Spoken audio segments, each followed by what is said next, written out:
We're live. This is a separate live, so I'm going to have to wait for you guys who are waiting on another live to join this live. One of our little tribe tried to help me out with the whole font size. Just pouring a glass of wine. It's Friday night.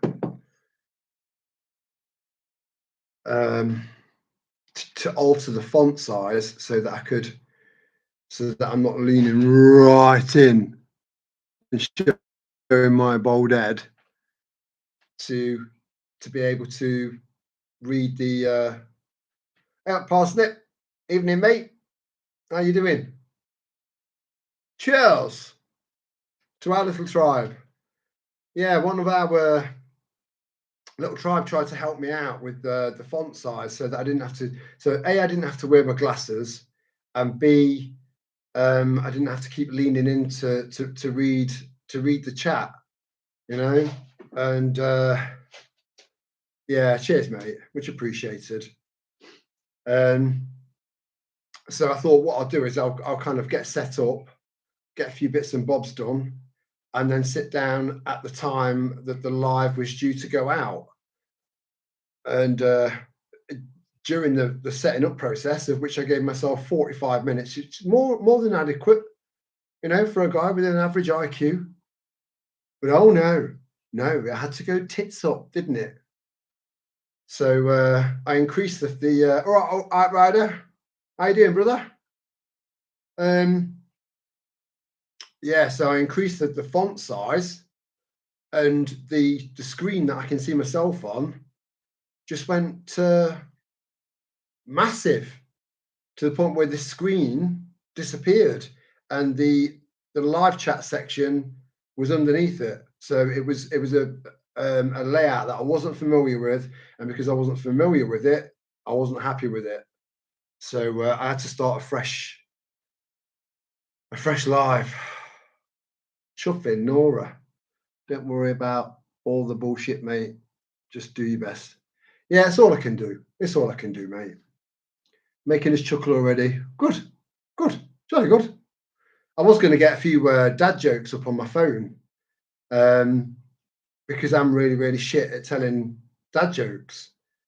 I might actually do that at some point, but we'll get going first. You know, we'll get revved up. Mud Fossil Earth, good evening. Yeah, nice to have you with us. Yeah, I hope everything's kind of gone all right. I hope Christmas went nice and smoothly, and no fallouts, or just chill outs. You know, chill outs are better than fallouts, obviously. So grab yourself a brew if you haven't already, or a glass of something a bit stronger. I was going to tie my beard off as well. All of this shit that I'd planned to make this a bit nicer. I mean, I've got candles there as well. Let me move that candle over. A little bit of candle light. Everything's kind of the opposite way around. So I'm not quite sure where to put shit. Ooh. Let's just leave it as it is. You know, if it's not that broke, don't fix it. Lisa, and silenced. Silenced. Now that's an interesting name for one of us, because you are the opposite of silenced. What am I drinking? I'm not sure if this will come up as like the other way around, or whether I can get done for some sort of copyright or advertising, or I don't know. I'm looking around and I can't find anyone who gives a fuck. But yeah, it's Yellowtail Malbec. It's rather tasty. Yeah, I do like red wine, and in moderation, it's quite good. It's quite good for your arteries. In moderation, which is something I'm having nothing to do with tonight. mighty fine glass of grape juice, Terry. Yeah, it's one of my 5 a day. It might actually, by the time I finish the bottle, be 2 or 2.5 of my 5 times a day. In fact, they've changed that now to 10 a day. And I think they've said that because most of the fruit and veg that we buy cheaply from the shops has got 0 nutrition in it. So you have to eat twice as much. The bastards. Left is right and up is down. Yeah, that's my life. But I've adapted to it, so it's all right. It's when everything goes back to normal again, I'm going to be struggling. Oh, I can't believe I just did that. That's what was it? The guy and his dog, with the moon made of cheese. What's it called? He does that a lot. Wallace and Gromit. I beat you to it. I love Wallace and Gromit. They had a massive, massive warehouse where they stored all of the characters and all of the props and all of the layouts and stuff like that. The amount of effort that went into just one of their films was incredible. 1 second or a couple of seconds could take, God knows how many minutes just to get a second of footage in there. And a few years ago, it burnt down to the ground, so they had to kind of start from scratch again, which is a shame. But it is what it is. This is life. Shit happens to all of us, but we do all right. We do all right. We're still running. We're still kicking, alive and kicking. So, is there anything that you beautiful, lovely lot? Do you know? I say that, and I mean that. But do you know who I remind myself of when I say that? I really, really don't like, and I've not quite. I think I've worked out how to unfollow him on Rumble now because I stopped watching him on YouTube because I just think he's so disingenuous. He's like 110% ego, and yeah, I think he's either a really messed up guy or he's a bit fake, and yeah, I'm just not keen on him. I'm not keen. There's something about him that I can't quite put my finger on that I'm not keen on.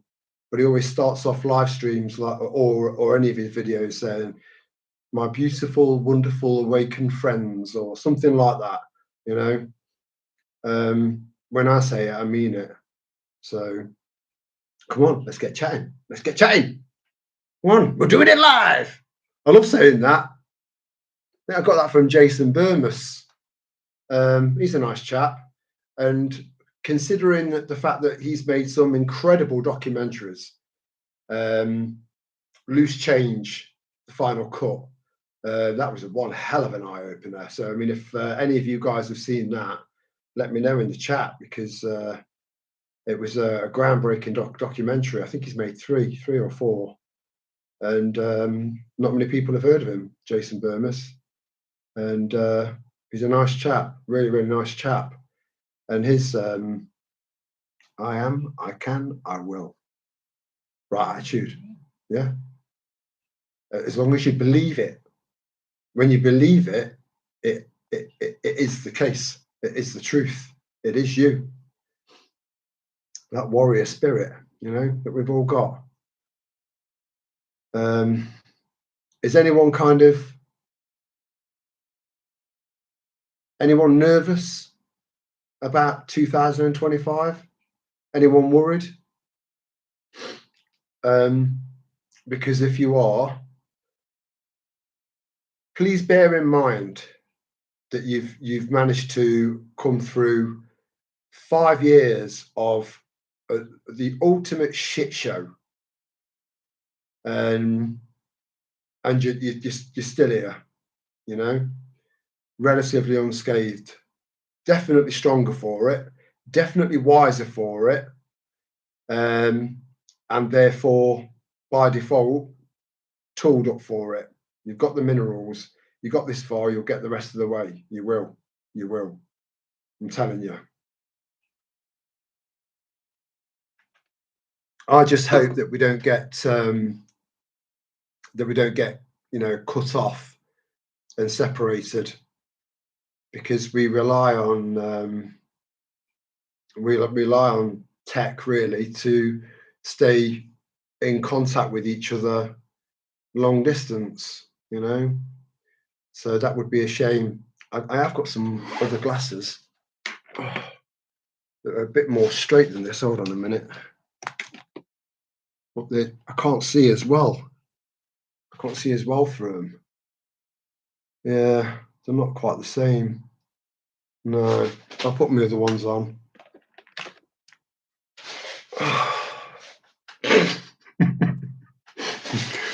And there'll be at least one of you thinking, did you buy those fucking glasses just for this live stream? And yeah, the answer is yeah. Just for that 3 seconds. But sometimes it's got to be done. It's got to be done. Hello, Sam Stripey. How you doing? That's a nice little pussy you've got there in your avatar. Tea outdoor. Hello, mate. Evening from a bivvy bag under. Oh, wild camping. I love wild camping. But again, no one wants to go with me. Not because of me, but because it's the opposite of luxury. You don't get closer to nature than wild camping under a holly bush. Be careful if you get out. When you get out, and if need to go through a number 1 or a number 2, and you're surrounded by holly, yeah, it can shred your scrotum. So be careful. Hello, Lisa Sheridan. How you doing? All good, I hope. I've seen the bottom of the pit, so the only way is up now. I'm looking forward to 2025. That's the exact attitude we all have to adopt, and I think it'll come naturally to us. It really will. No, holly isn't jolly when camping. It's not. Or nettles. Getting nettle stings down there is most unpleasant. It's only happened once. It will never happen again. I'm very, very, very careful now. I make sure that I clock places, appropriate places when I'm wild camping that are safe to seat. I worry for my wife. She's watching crap on TV while I'm watching you on my phone and headphones on. Don't worry. It's a challenge and a struggle that a lot of people are going through and have been going through for the last 5 years, and it fascinates me, and it bewilders me and amazes me that you're still finding a way to make it work. Because Sal would watch stuff that I've got her our photo there. I just thought it'd be appropriate. She was kind of awake. She trusted me. She understood me. She knew that I wasn't a bullshitter, and but she'd still watch TV. That was her form of escapism. That and reading books. But yeah, she knew something wasn't right. So my heart goes out to you for just hang in there, and hopefully the penny will drop for her, mate, and she'll get it. She'll get it, and when she gets it, you've got a job on your hands to keep her up, keep her elevated until she catches up with the rest of us. If that makes sense. Getting a sting on the ring. Oh, someone's poetic tonight. All of it, it's all rhyming. I love a bit of rhyme, me. Getting a sting on the ring isn't nice too. No, it's not. No, it's not. It's a very, very delicate part of the body. there are certain parts of the anatomy that for example, excuse me, that are susceptible, shall we say, to you know, when you've been chopping chilies and you touch your eyes, so your eyes, your mouth, and down there. For men, just the back bit, but for women, the front and the back bit. Very susceptible to stings and heat. I'm not going to go into any details about that because yeah, you've got a good enough imagination. I've got to finish my 4x4 camper. Oh, 4x4 camper. You know, when I go to campsites and I see some of these massive trucks that you know, with oh, you know, like the extra, where they've made the exhaust so that it comes out the top so they can go through water and mud, and you can just camp anywhere. You can camp anywhere, you know, go right off track. But a big undertaking to create something like that and keep it going. The price of supplies went through the roof, so it's half done at the minute. Then some of the wind and the wilderness for some adventures. Yeah, just kind of get out there, take full advantage of what is as close to a relatively calm section of life at the moment, you know, because we just don't know what's around the corner. We know that they're going to try and throw some really big shit at us now. So yeah, you know, I was meant to go to the caravan yesterday, but stuff got in the way, and then I told you about storm, so I had a shit night's sleep, so I might look a little bit kind of baggy and saggy under the eyes at the moment. So I didn't go tonight either, but I'm determined to go tomorrow. But yeah, camper vans, I've they've kind of they've formed the cheapest chips now, but the parts for them have gone through the roof. So it's such a shame. I've lost so much money on that camper van. I wish I'd not bought it. You know, I was quite happy in a tent or a hammock. Hello, Joanna. You all right, chick? Are you happy? You had a good day? Talk to us. Talk to me. Terry Tibbs. Does anyone remember that? It was the guy who played Phone Jacker originally, and then Face Jacker. And Terry Tibbs was one of the characters that he played. Quite a talented man, you know, quite funny, very funny, really quick. And that was Sally's pet name for me, you know, affectionate name for me, Terry Tibbs. Hey, Ruth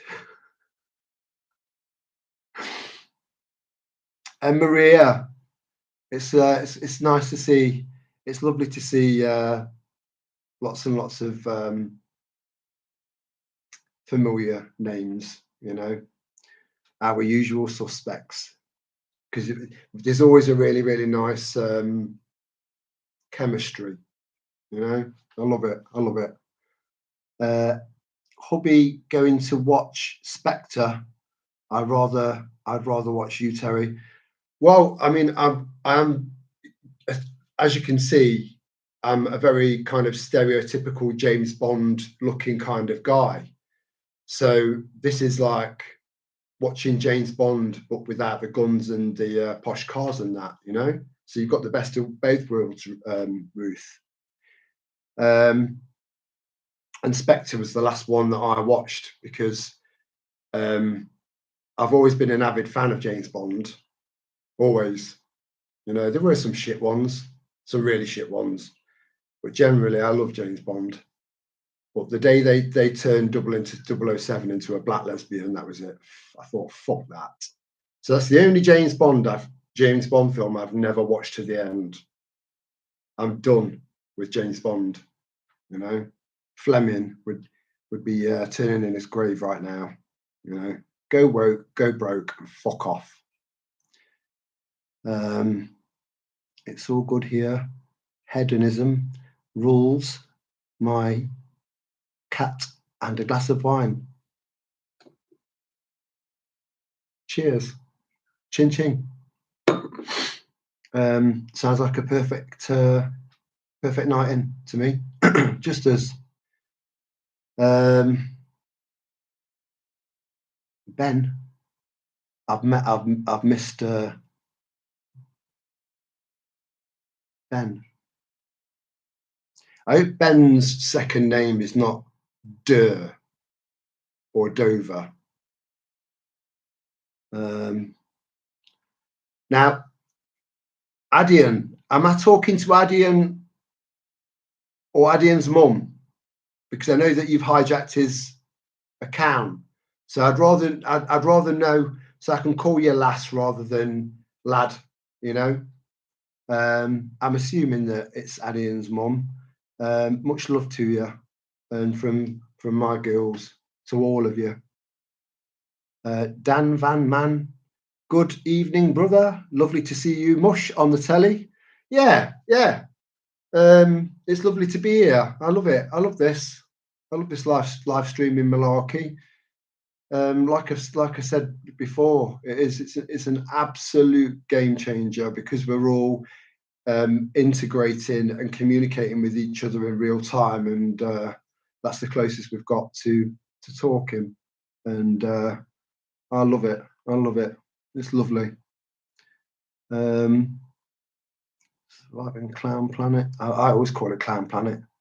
You know, when again, that's a very British thing. You know, taking something that's quite dark and a bit miserable, you know, and uncertain, and giving it a stupid name.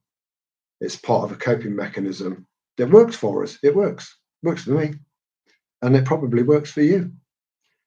Clown Planet, setting things up for 2025. It will be a good year for the awake people. It will. I think there are going to be so many people, because I've said so many times in the past that everything we say to people, it does go in. Honest to God, it goes in. You know, you wouldn't believe how many thoughts we have every day, how much information our eyes and our ears take in on a daily basis. It would blow your fucking mind. We're incredible. Just some more than others for now. But everything that you've said to people will all make sense. But we have to take into account that there will be some people that will never ever wake up. They'll continue to be a slave. They'll continue to be plugged in to the matrix for the rest of their life. But fewer than you think. What we got? Confirm, not Durr or Dover. Jolly good, because they are excellent porn names, and I think we all should have a porn name just for a laugh. I've already told you what mine is. Tripod Terry. Tia Maria.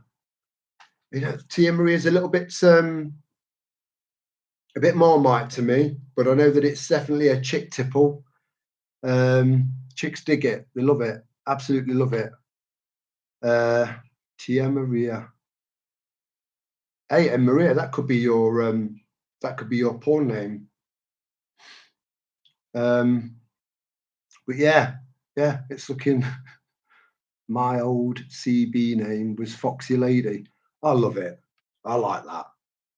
And honestly, Ruth, you've got the cutest little giggle, your little chuckle, you know. And to anyone that's watched any of your videos, they'll get that. They'll get that because it's so lovely. It makes me smile every single time, you know. And they're real chuckles as well. And the nature of that particular, I think it was your last video, was about, you know, relatively negative stuff, but you still pulled that chuckle off, and it was real. First time in your live. Well, welcome, Manel. Manel. Even if you spelt it how it should be said, it would still be spelt the same. So I'm fucked either way. But welcome to our live, and much love to you, and from the rest of us.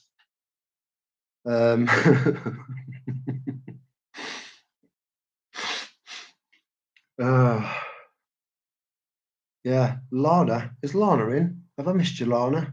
Where's Lana? Hey up, Lana. This is what I'm saying. I tried to make the font bigger. David Gell, one of our little tribe that I've met twice now, just randomly met him, and he sent me a message to say, click on Control and the plus sign, and it will make the text bigger, just so that I don't have to keep leaning in to read. But I'm actually all right from here reading now, so I think I might have done something. I don't know, but yeah, it went completely tits up, and that was why the live was late. So I do apologise. So Manel,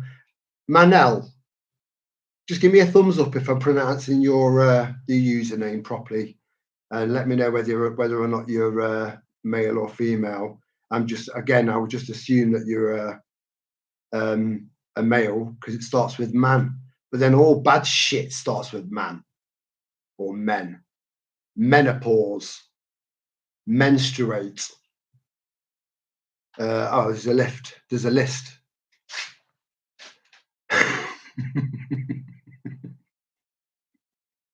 Mental.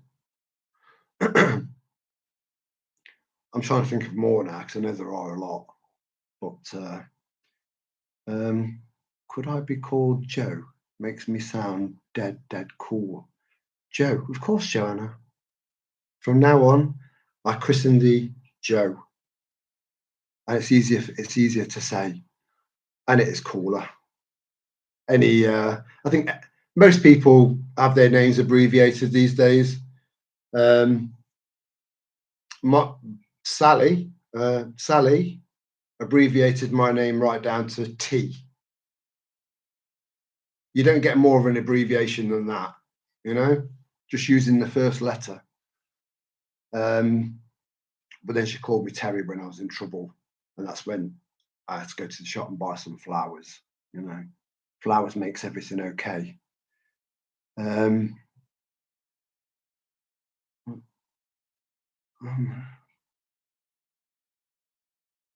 Terry, no porn or Maria.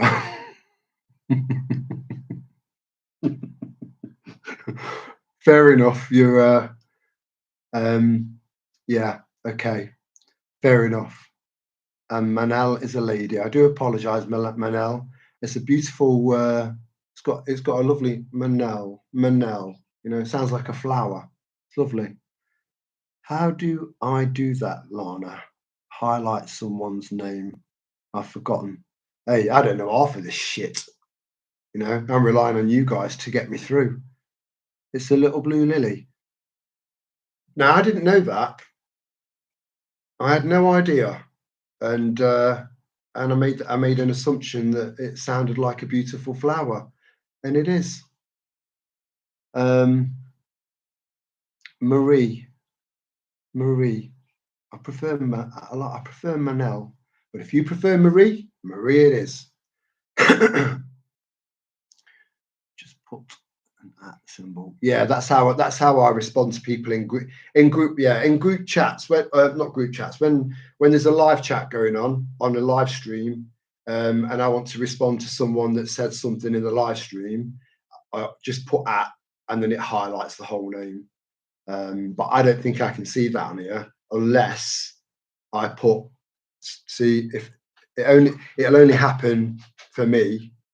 It'll do it automatically if I just go like that. I'll go in the chat section first, shall I? Yeah, you see? So it just happens automatically when I type into the so if ever my microphone cogs out, but then I'm the world's slowest typist, So by the time I've responded to one question or one comment, there's been about 75,000 comments gone by, so that wouldn't work very well. You can call me anything you like. I've been called Marley Mix. Marley Mix. Why Marley Mix? Marley Mix. As in Bob Marley. Marley Mix. Yeah. But don't say don't say you can call me anything, because I'll take the piss. Give me an inch. I'm like a nicer version, like the polar opposite version of the government. You know, you give them an inch, they'll take a mile. They'll take 10 miles. They'll take the piss.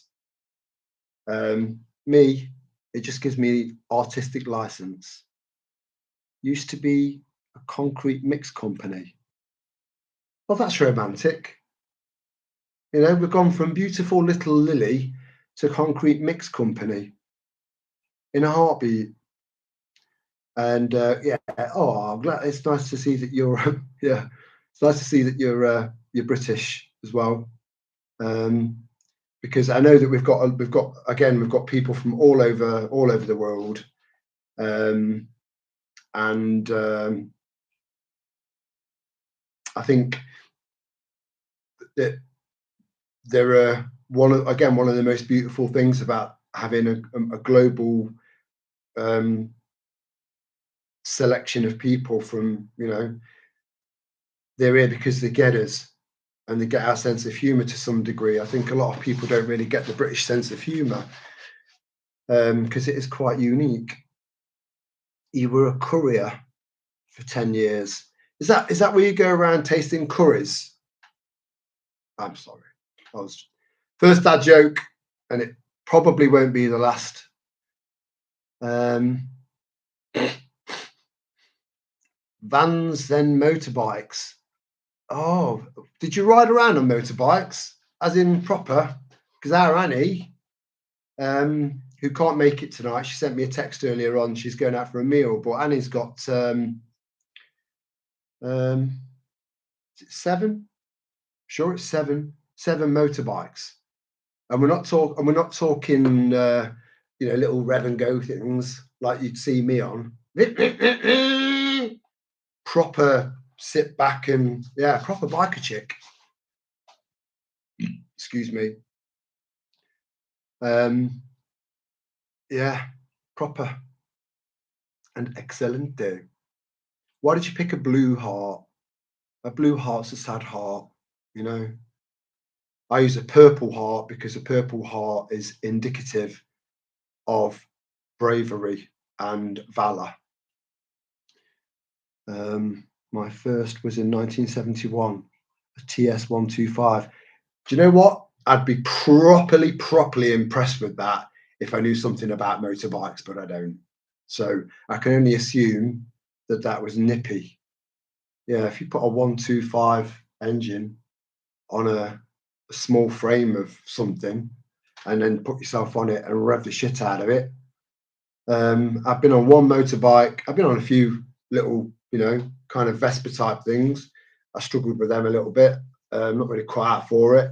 And a scrambler, and I ended up going up a wall because I gave it too much rev and let the clutch out too much. You know, I needed a bit more warning. You know, this is how you do it, Terry. Now be careful, rev it a little tiny bit, and then let the clutch out gently. I did too much of both and ended up a wall. Yeah, and that was the last time. You skimmed the head. You skimmed the head off yourself. So, sort of like you scalped yourself. Well, you know, I mean, whatever floats your boat, you know, whatever you're into. But that's an extreme form of self-harm, that, and you never look the same again. You know, it fucks with your demi wave. I don't even know what a demi wave is. I'll drive any vehicle. I will. I'll give anything a go. I've towed caravans. You know, I've driven some fairly big bits and bobs. I'm not. I've driven a tractor. One of my earliest girlfriends, her parents owned a farm, and I had to go on a tractor there, and that was a head wreck. There's just so much. There's a lot going on. I don't know if any of you guys have ever driven a tractor. There's a lot going on. A lot. The motor block on the bike where the piston lives. Yeah. What happened? Did it just fly off and hit you in the head? Have you had transplants? So now you've got a permanent Brazilian down there, but you're all right up here now. Let me know in the comments. Fire away. Fire away as we're talking about pistons. So let's have a little bit of a just putting something out there, right? I've got a very, very strong feeling that I skimmed the engine block on my TS bike, skimmed it. So that's kind of improving your bike, not your head, if I'm right. So I do think that, hey, Boho Witchy, well up there, me duck. I love that. That's proper Nottingham talk. I was watching some stuff. I'll get back to what I was going to say because I'm curious to see where you guys are with this. Yeah, last night before I crashed out or tried to crash out, I was watching some stuff on Nottingham in the 60s and then at the turn of the last century, old footage of Nottingham and how it's changed, and it's just unbelievable now. It's not just it's not just the architecture and the buildings in general. It's the people that are in it. I feel like a dot on a domino now, and again, I do think that we can enrich ourselves, but with the right kind of people. They've got to be able to allow us to enrich them and them to enrich us, and that's not what's happening. A up, yeah, A up me duck, A up me duck, and we bored the piston. I'm sure that piston wasn't bored, not with you around. Decoked my tappets. I think you can get some cream for that, love. Yeah, so yeah, you might as well be speaking to me in Russian.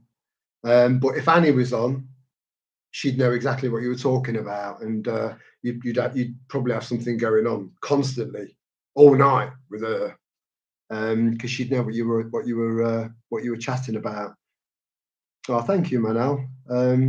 Yeah, we've got to keep each other smiling. That's what this is all about, keeping us up. Keeping us up. No Viagra required here. So yeah, what do you think? Thanks for the little heart there. I caught that out the corner of my eye. I wonder if I can send some back. I can, look. Oh, there you go. Look, this is one. There's a load for all of you. Enough to go around. I just wish they were purple. Oh, yeah. So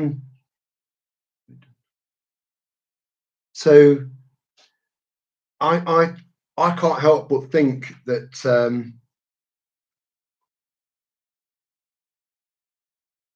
yeah, I kind of fell out of love with vehicles as a 7-year-old. Long story. Yeah, I think we're all expecting something quite significant to happen between now and the. I know. But it is what it is. Again, the past is for reference only. Yeah, I think something significant is going to happen between now and the 20th of January, or either side of that. And yeah, I was wondering what you guys, if you guys have got any guesses on what you think that event or these events may be, because it's going to be something that's going to make us just a little bit.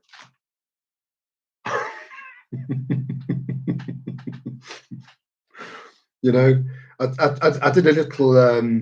I put a little meme out of a bird on a little plane saying I'm traveling at 25. What the fuck's a moment, a minute, or something, or an hour? And it kind of it sort of I got that. You know, it made sense to me. 57 years young, Manel. I'm sure you're bloody gorgeous. Hey up, Tom. How's it going? Good evening to you too. Hope all is well, man. Yeah, it's all right. It's all good. It's all good. Hello to the people in the chat. Yeah. Drone flu. As in you've flew a drone, or you've got some sort of flu that makes you sound like a drone. Please elaborate, because I feel like my brain's starting to kind of crackle a little bit now. Born in 67. I was born in 1972, which was it was a world-changing year, because I'm going to change the world. UK urban prepper. Hello, matey. How you doing? You all right? I'm doing all right. I'm doing all right, thank you. I'm doing okay. I can't spell. Can you tell? I can't tell, Ruth, but you rhyme, so that's good enough. There's a significant event on the horizon. Yeah, there is. There is. I think we all know that. We all feel it coming. We're all expecting something, and because we're expecting it, we're mentally preparing for it. Because we're mentally preparing for it, that is the most important aspect of prepping. 90% plus. Bury, not buy. Yeah, there's a big difference there, Ruth. You know, one's a bit macabre, and the other one is therapy. Yeah, we are feeling it coming. I think all of us are, but nothing will stop us. Nothing. As long as you've got the right attitude, and yeah, I've lost it, Ruth. I'm so sorry, darling. I still want to know what drone flu is.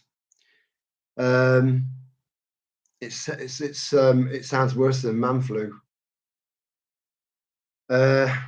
Yeah, we know something's coming, and I've got lots and lots of theories on what that is. I think the only way to kind of slow down the awakening, the Great Awakening, which I stand by, it is a phenomenon that I don't think can be fully explained. But that's the only thing that can slow that down, really, is censorship. So whether that comes in like trickles and turns into a river, which is what's happening now, or whether it's a proper massive bullet of censorship by way of a cyber attack or something like that, I don't know. It wouldn't surprise me.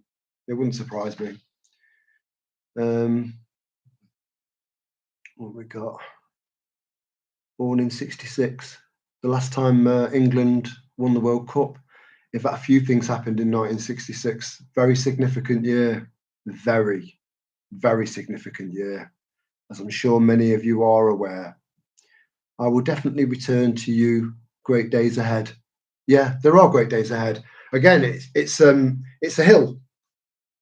You know, we're working our way up the hill, and we need to get to the other side, and that is going to be extremely challenging, but we've all got the minerals to do it, and wake up a lot of people along the way. You played football as an 8-year-old, and you're a chick. You know, women, they're doing all sorts of stuff now, aren't they? We're letting them do all sorts of stuff. Football, rugby, you know, motorsports, you know. What happened to the fucking washing up and the washing and the mopping up? We've got to do it now.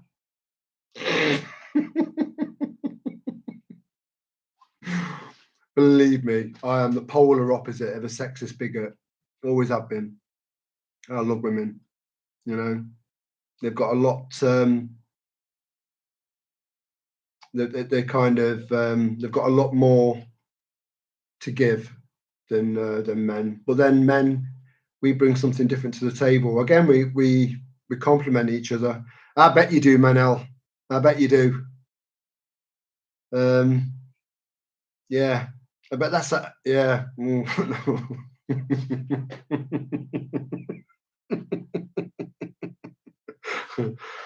Ooh. I bet you've never topped that. Who's that chick?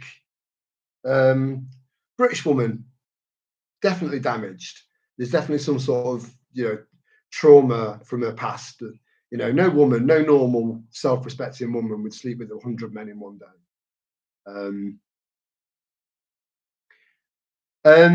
Manel, do we need more men? I'm telling you that there are plenty of good, courageous, honourable men out there. Way more than you can imagine. They just need kick up the arse, and that kick up the arse is on its way. But there are loads of them, and yeah, don't lose faith in us. We need your support.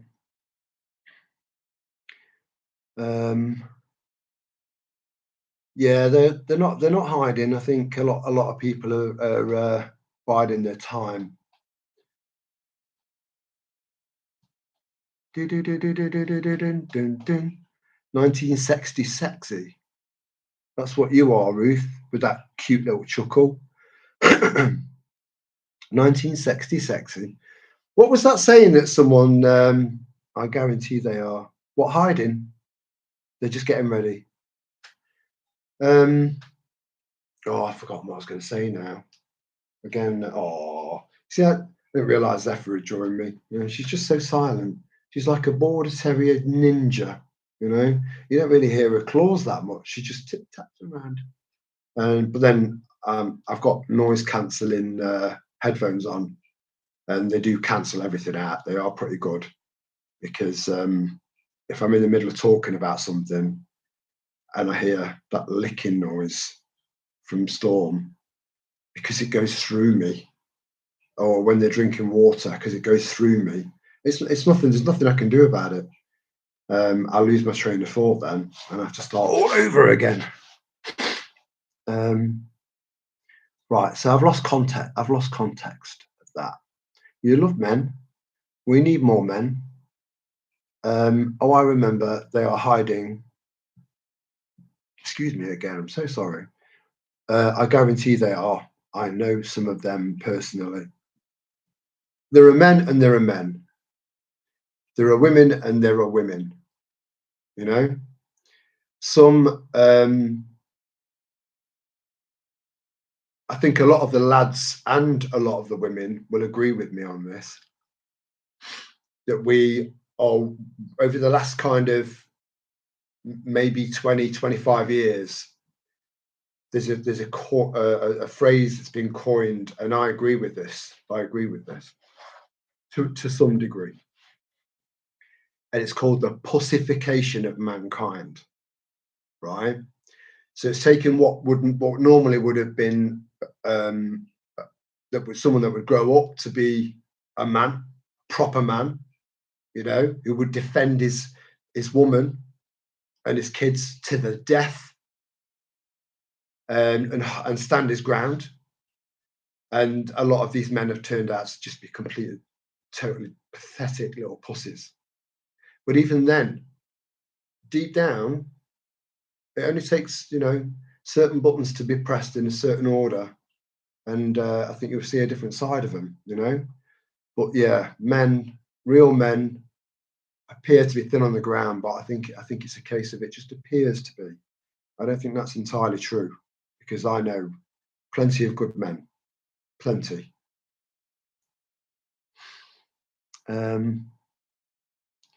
It's not about them, it's about what they have to give. Yeah, yeah. All the transgender stuff. Yeah, yeah.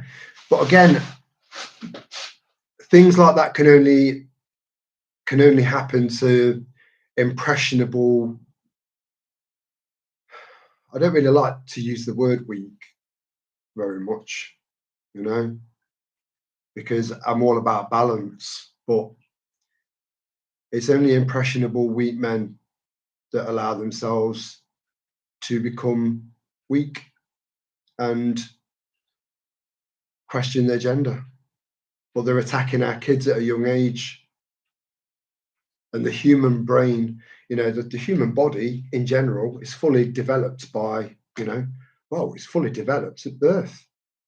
But there's certain things that need to kind of build and get stronger and all that as you grow up, and then up until the age of 7, and then you start to become an individual. But the human brain doesn't actually stop developing until you're mid 25s, mid 20s to 30, which is pretty mind blowing. And that is the age group that they're targeting, 25 and down. That's why you've all got all these leftards that are around that age. Leftards.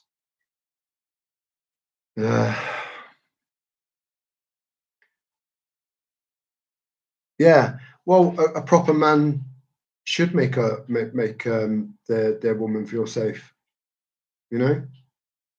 by default. I think them put in the right situation, a lot would act and stand up. I agree. It's there's a saying that we've all heard of, all of us have heard of, and it's something that I absolutely agree with, and it's incredibly profound. And that saying is, "Cometh the hour, cometh the man."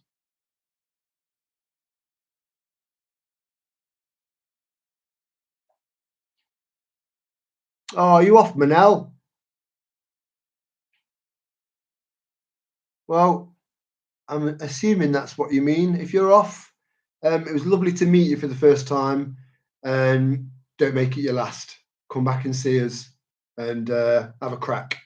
Let's have some of that towards the world together. Oh, this wine's well nice. It is lovely. I quite like Jam Shed, which is a brand of wine. They do a Malbec and a Merlot, and I think do I think that's it. But the Merlot is lovely. But it wasn't on special, so I didn't, you know. Yeah, take care, Manel, and enjoy the rest of your evening, wherever you are. Much love from us all. Jam Shed, yeah, Bowich, it is lovely because after my dad's radiotherapy, one of the side effects of that was quite intense heartburn. So he's a Bacardi and Coke man, and he decided to, he was after all of his treatment was finished. He's like, yeah, I can get pissed on a Saturday night again, because he used to look forward to that, get pissed up and have a fumble with his missus. And he just got raging heartburn, so he knocked that on the head. Then he tried cider, had the same problem with that. So I suggested red wine and explained to them that, you know, if you get half decent red wine, it can be, you know, beneficial in some ways. So I recommended Jam Shed. He ended up getting the Malbec instead of the Merlot, and he wasn't keen, so he ended up giving it to me for nothing. Cheers, pops. I've got port and oh, I love port. Like an old lady. It's I think port is very, very, very British. You know, I don't want to alienate anyone, but I would go so far as saying it's very, very English. Um, I used to call port man sherry. Love it. Love the stuff. Yeah, I don't know what. I don't know why I didn't get any of that in this Christmas. Yeah, I might get some in, but you're far far from an old lady, lass. You're just a traditionalist, and I love them. I can't drink red wine. I turn into Frankenstein's monster. Joe, does it make you? Does it give you flushes? Does it make you like blush up? Because my dad said that he only had one glass of this jam shed, and he said I look like a fucking beetroot. And I said, yeah, it can have that effect. It can have that effect on you. But I think after you've had a couple of glasses, it soon subsides. But yeah, it did do that to me. You do feel that kind of. It does do something different to you, isn't it? Mad that all alcohol beverages, whether it's wine, spirits, especially spirits, the core ingredient is all the same, but they all have different effects on you. You know, like vodka. I mean, vodka makes me. Yeah, vodka kind of livens me up. So I think that's a party spirit. But then a nice kind of scotch chills me out, or a brandy, you know, or a port, you know, chills me out. I can't drink red wine. I look like a menopause on steroids, hot flushes. Yeah, see what I mean? Like flushes, you get flushes. You can get flushes from it. And one of the side effects that my dad had was hot flushes. As I don't think that was a side effect from the radiotherapy. I think that was a side effect from the medication that goes with it.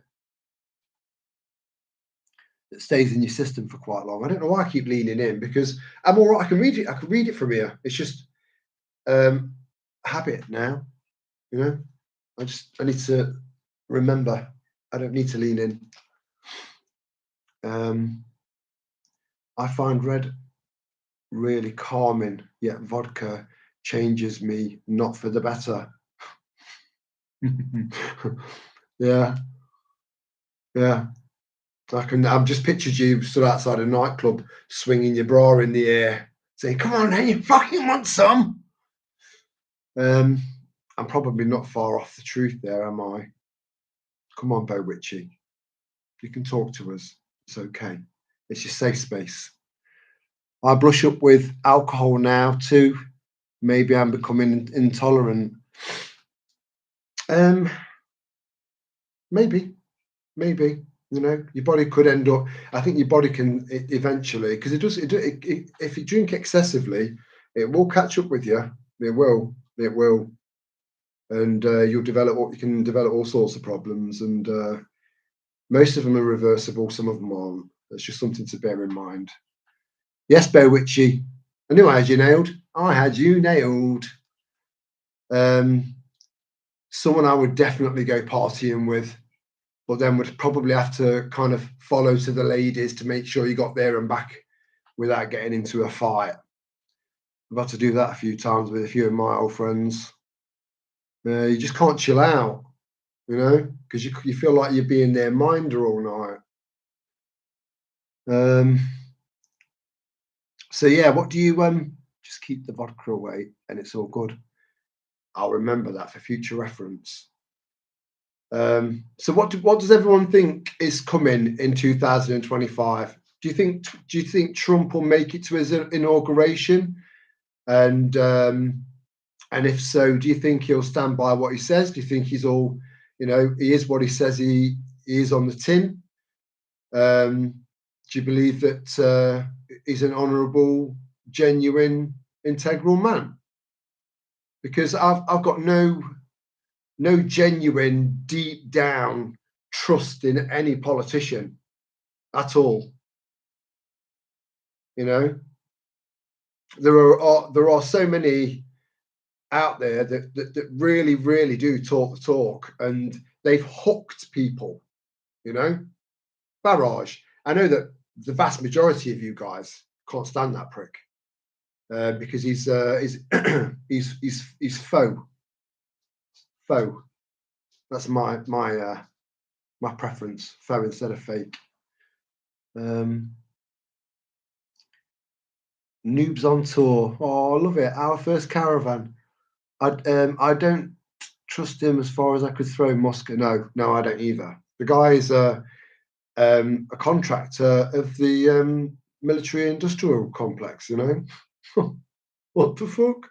Why would you trust someone like that? A contractor for the deep state, and taking over X, I think, to kind of draw people in.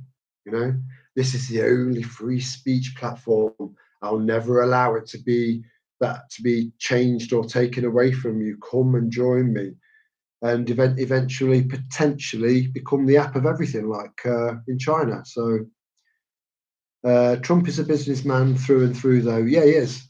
And I think, to be honest with you, Joe, I think that was one of the reasons why he managed to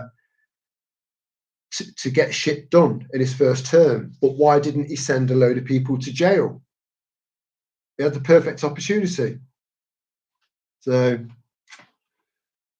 yeah, a massive detox. What do you mean, Maria? Do you mean knocking this on the head, or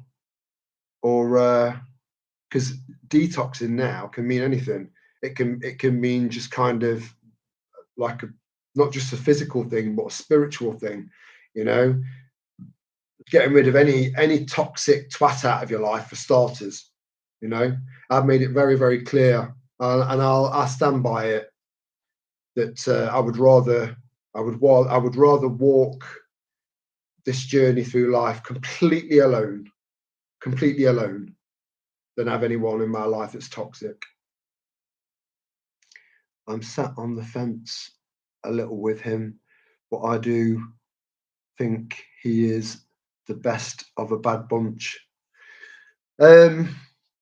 Yeah, I get where you're coming from. But you see, the lesser of several evils is still evil. Do you know what I mean? But we'll see. We'll see if he starts chucking people in jail and turning shit around and bringing peace back to the planet. Then I'll eat my hat. Live, doing it live. Hey up, Matt. Hope he does what he said. Yeah, exactly. They're all up to something there. Yeah, I agree. I've seen some stuff and I've read some stuff and I've heard some stuff, but I maintain an open mind, and I don't allow anything to settle unless I know 100% that I'm positive about what it is that I'm allowing to be factual in my brain. And yeah, I think it's a case of just hoping and hoping for the best. But again, learn to lead yourself. Don't keep. We can't look at Trump as our savior. We can't look at no offense to some of our Christian friends. This is not. It's not about that. You know me enough now. Don't wait for Jesus to come and save you. Don't wait for the fake fucking reform to come and save you. You are going to save you, and then when you save you, you'll save the people around you. That's how this is going to work.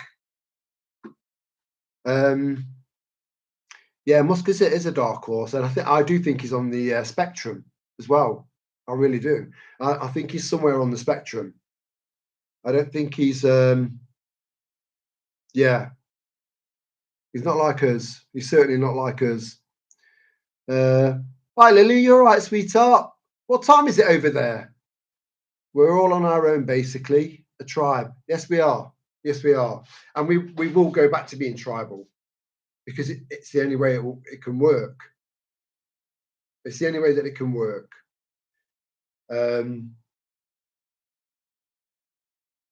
Decentralization of power on the local level. It's the only way it can work. Let me just make sure I don't want to miss any messages this time. Oh, why did you retract your message, Noobs on Tour, our first caravan? By the way, I hope you're enjoying your caravan. You know, that freedom is just, oh, it's so lovely. But towing a caravan for the first time does put the shits up you. Detox everything. Yeah, so mentally, physically, spiritually, go for it, Maria. And you'll feel better for it. You will.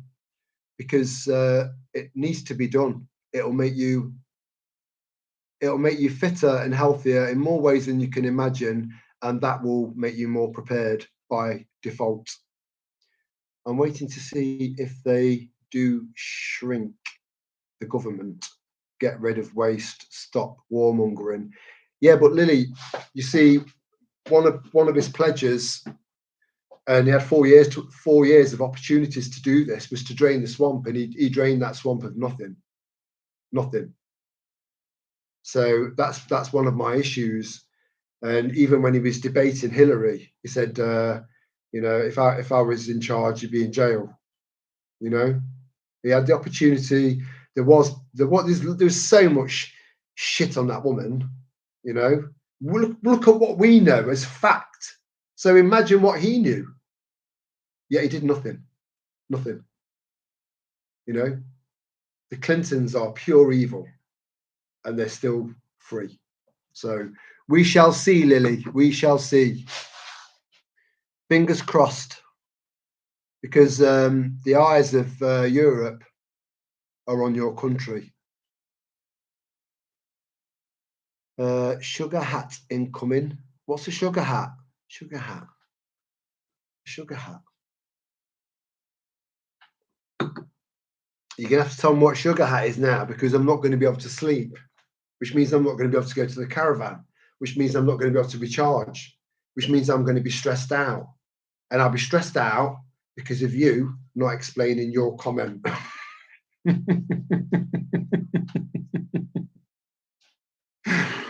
Oh, what's a sugar hat? Tell me what sugar hat is, Maria.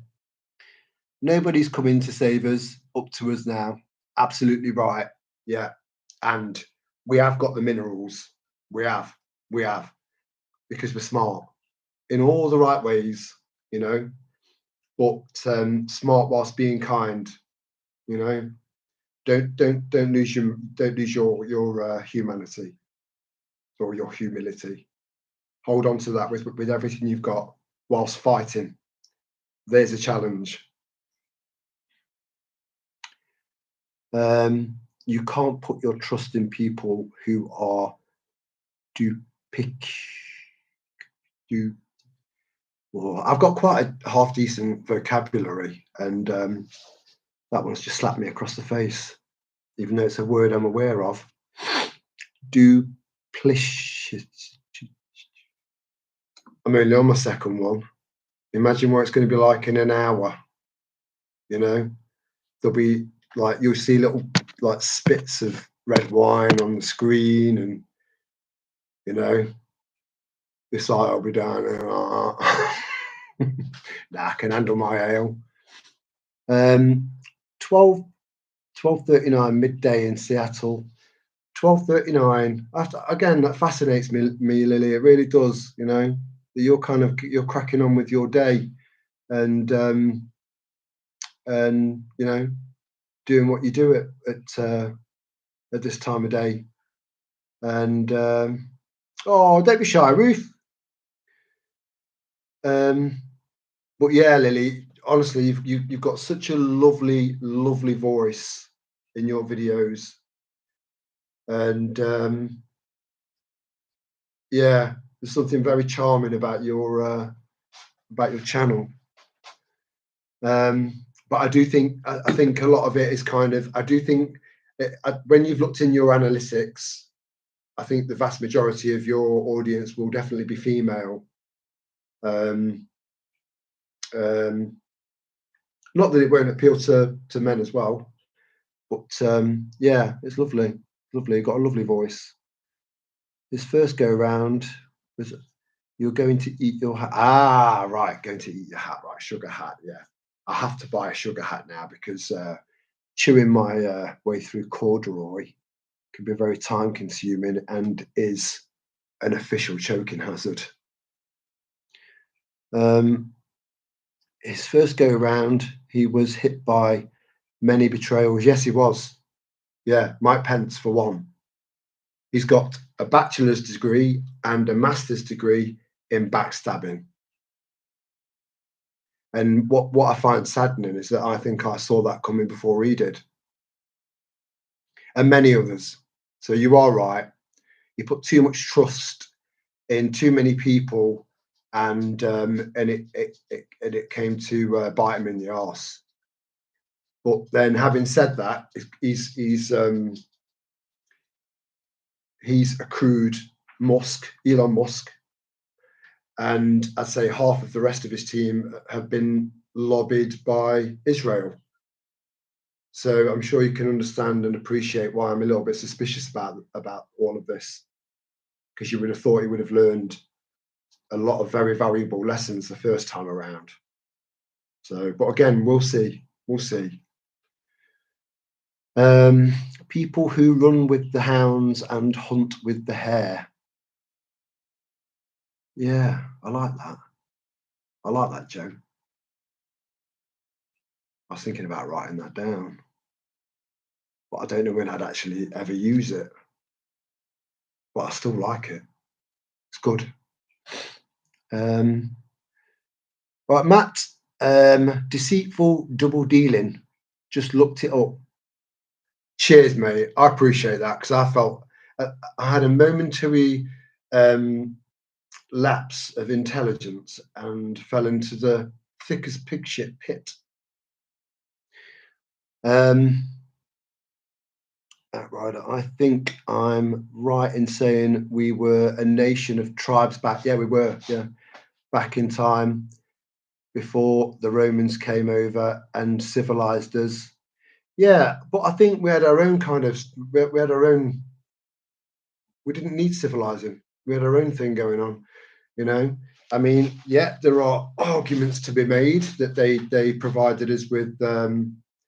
You know, they were so much more advanced than us in so many different ways that they did enhance our standard of living, but they were still occupying us. You know, they still invaded us. They didn't belong here.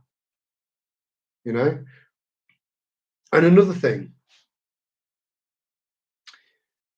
um, when certain people are asking for reparations, and I don't need to go into detail, you know what I'm talking about. And then, oh, we want reparations, even though it was black people, mainly black people, that were that were mostly involved in the slave trade. Yet they want reparations from the white man. I've never had a slave. My granddad's never had a slave. I don't know anyone that's ever had a slave. So why the fuck should we pay for it? So why don't we all go over to Italy and demand reparations from Rome or the Vikings? You know, where is the fucking cut-off point? Gets on my tits. Sorry about that little outburst. I think I'm going in saying we were. Yeah. So yeah. So I've got different takes on that. I think we did benefit in the long run. I think we did benefit, and they did provide us with quite a lot of protection as well from invading armies. But then what's true? You know, what part of history is true? We're witnessing history being fucked about with now, right in front of our faces. We can see it. So, is it 2025 or is it 5025? You know, these are quite profound thoughts that I have all the time. You know, again, I wish my brain would just shut the fuck up.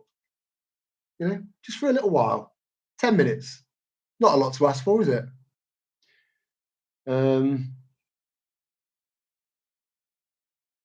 Which I feel like he was very ego driven, and a lot around him feel that for a way in, that's probably what Musk is doing.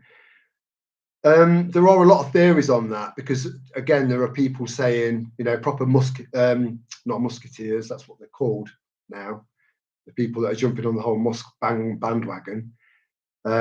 Trump, they're saying that he's kind of bringing him into the limelight so that he can expose him, and I don't believe any of that bollocks because he had that opportunity the last time around.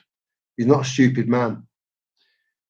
There's a website called Freedom Cells for finding others to form little tribes. Hey Lily, there's a lot more going on than that. Watch this space. Watch this space. But yeah, it is very encouraging, you know. Because like I said when I did a little video in the kitchen, pre-recorded one, saying that we're all fractured, and I got quite emotional in that video because it had been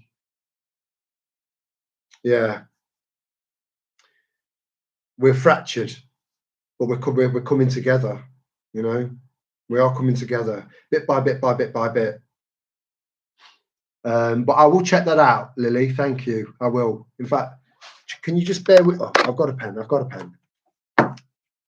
Let me just write that down, sweetheart. And Freedom Cells.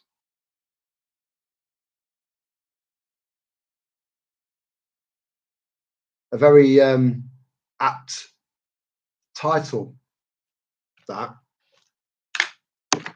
Cells with a C instead of an S. I like that.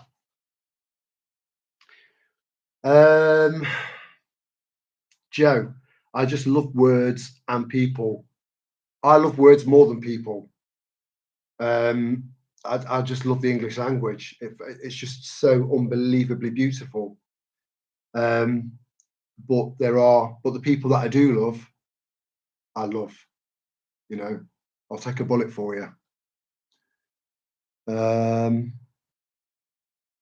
Outrider, sorry, I meant civilized us, but not in a good way. Well, again, no, I can't. I agree with you on both levels, mate, because they did invade us. They did affect what would have been our natural progression of what would eventually become a very unique and individual culture and society further down the line. They had a massive impact on that. So God knows how we would have been, how we would have turned out. Well, they also provided us with, you know, they kind of give us a boost as far as building and sanitation, and well, the list goes on, you know. But yeah, I get where you're coming from, mate. I get where you're coming from. I need to catch it up to the rear. This is what happens. I don't want to fall behind like I did before and lose context. John Bush channel has videos of seminars on how to exit and build. Let me write that down as well, Lily. Anything that expands my mind and that I can research and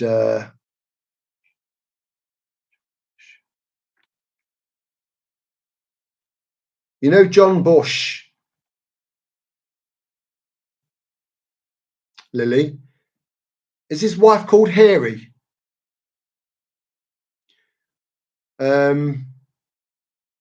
I prefer Hairy than Kate. I'm so sorry. You'll get used to me. Right, so I've got that. White hats, black hats. It is just a family feud. Yeah. Outrider, we should go back to tribes. It's our original roots. We're going to, mate. I think it's inevitable. I think we're going to experience some seriously, seriously horrific, catastrophic events. And I'm at peace with that. And I think off the back of that, we will become tribal again and benefit from that and grow from that.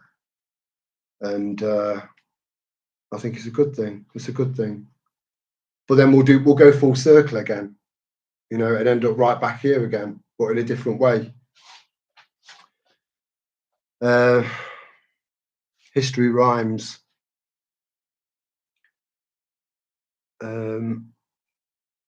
Joe, I think our tribe should get out there and kick some serious ass. I'd love that. I'd love that. And count me in, Joe. Bewitchy, I'd love to live as part of a tribe. I like that. I'd love to live as part of a tribe. I bet you're into because I mean you've got witchy in you know as your YouTube name as well. I bet you I can imagine you're very, very spiritual and as a result of that, very creative, you know, into poetry and yeah, I love that. I'm a bit like that. I think it's how we're meant to live as humans. It is. Mental health would improve drastically, 100%. 100%.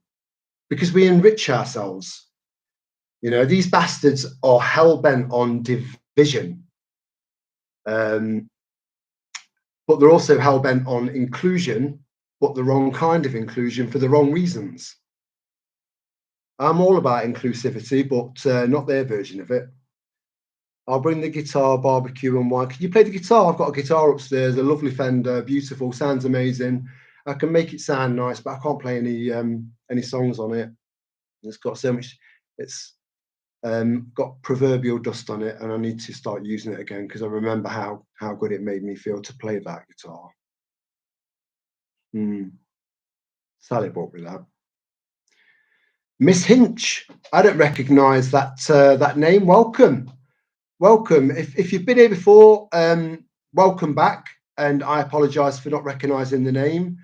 And if it's your first time, even better. Much love to you too, and from the rest of our little tribe.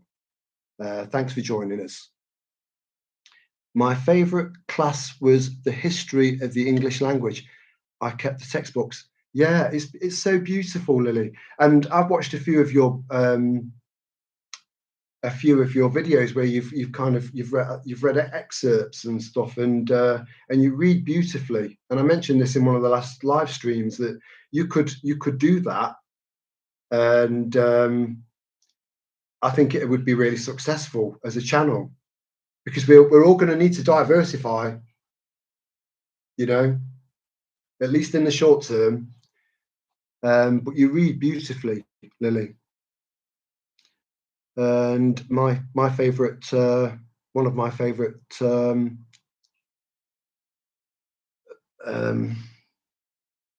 classes was English too. Just found you. We're doing a live. Good evening from Scotland. Hello, Abigail.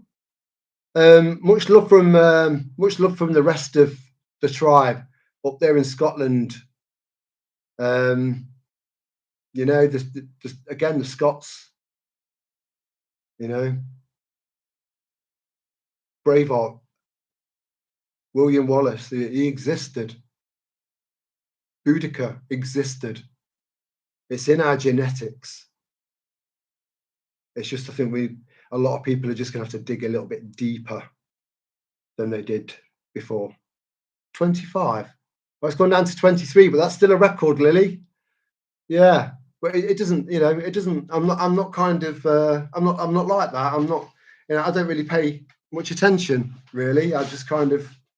I'm all about, you know, the comments and the interactions and And yeah, if there was too many, I'd struggle to be able to properly respond to each individual message. So this is just perfect, really. But if more joined us, if I get lost a little bit, then it is what it is. It's just it'll be unfortunate, and but I do like to be involved. Manchester. You're from Manchester, Miss Hinch from Nottingham. What the fuck? You'll have to email me because I'd like to include you in something that I can't explain on here. So it's in the description box.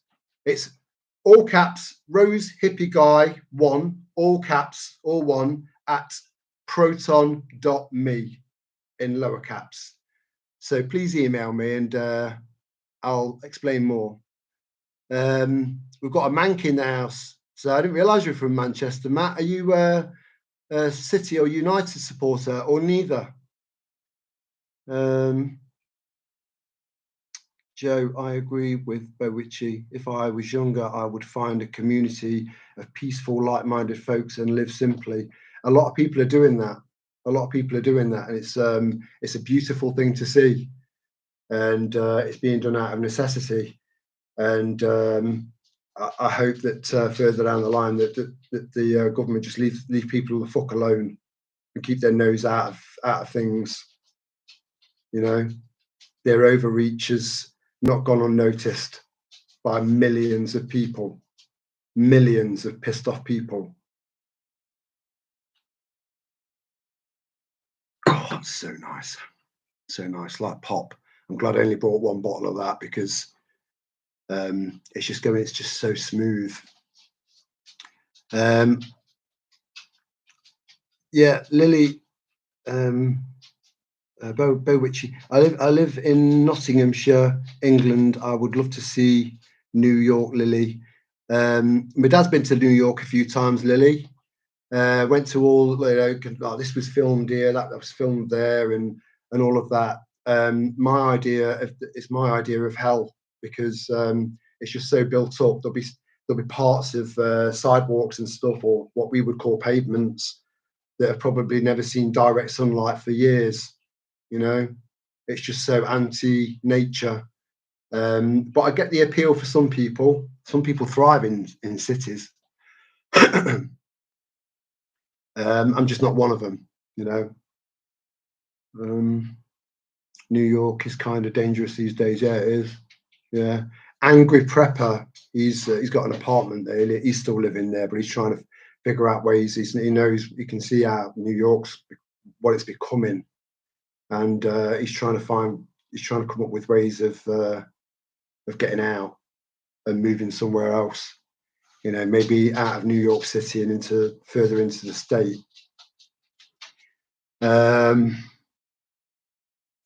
I've been listening since 2020.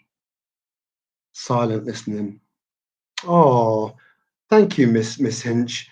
So this has been lovely because it's given you an opportunity to interact with us now for the first time in nearly 5 years. It's been a game changer, and I feel so comfortable with you all. So thank you for being part of this for so long. It's appreciated. You are appreciated. Lana, Central Belt of Scotland. So where is that exactly, Lana? I love your profile pic. It's such a beautiful picture. Clearly professionally done. You look like an angel. You do. But yeah, there's quite a few of our little tribe from Scotland. Quite a few. It's all right. Storm's drinking, and these noise reduction headphones aren't working as well as I'd kind of expected or hoped that they would. So I've kind of got that in the background, and it's yeah. Until you experience it, going through as she drinks for about a minute, going through the shit with who runs Scotland. Yeah, I know. Look, it's just like England. You know, they replace one twat with another twat. You know, and then as soon as that twat becomes really, really unpopular, and the whole country starts to get pissed off, they remove that twat and replace him with another twat. You know. But I don't forget about any of these twats, and neither should you, because they all need to be brought to justice. I would love to hike around Great Britain. So much history. Well, Lily, if you ever want a flight over, I've got spare keys at my caravan. It's nothing posh, but the spare keys are there. Land probably in Manchester or East Midlands, hire a car, or just jump on a train, go out to Edale, and the place is yours for the weekend or the week. You'd be more than welcome. But in return, if I come over to Seattle, I want full roam of your house, you know, and I will drink all your beer. The last bit, just fucking about. The first bit, I meant. Yeah, Miss Inch, please do. Please do. Lana, I'm, as in, get in touch. On the coast, lass. Let me go up a bit. I don't want to lose that. I don't want to. On the coast, lass. Yeah, definitely sounds great, wouldn't it? Star Salazar in the house. Hi there, mate. You all right? Big wave back at you. Hope you're doing all right. Hope you're doing all right. We're all doing all right. West is best. West side, isn't it? Oh. You know, I was working in kids' homes. there were so many rude boys, like, in it, fam. You know what I mean? In it, fam.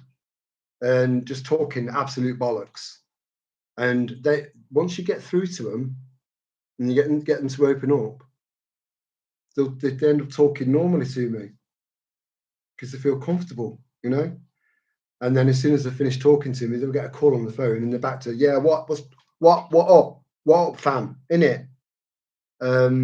It was the rude boys, the ones that talk like that were the easiest ones to work with. It was the quiet ones. They were the ones you had to watch. Where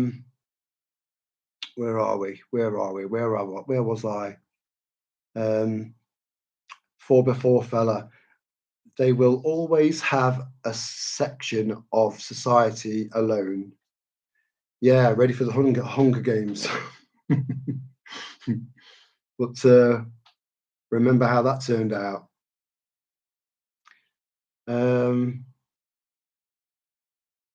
Witchy, I think getting out of cities is the best idea now. I totally agree with you, but it's not possible for everyone. And so it's those that are in cities that, you know, if you've got any holes in your preps, or if you've got any concerns, or if there's anything that you can't think of to make life a little bit easier for yourself, living in the middle of a city, because I've lived in the middle of cities, you know, I know what it's like. Yeah, if there's anything that we can do to help make you feel more calm and more prepared, either let us know in the comments or email me. I'll help you as much as I possibly can. If you live in a city, you know, and even if you don't,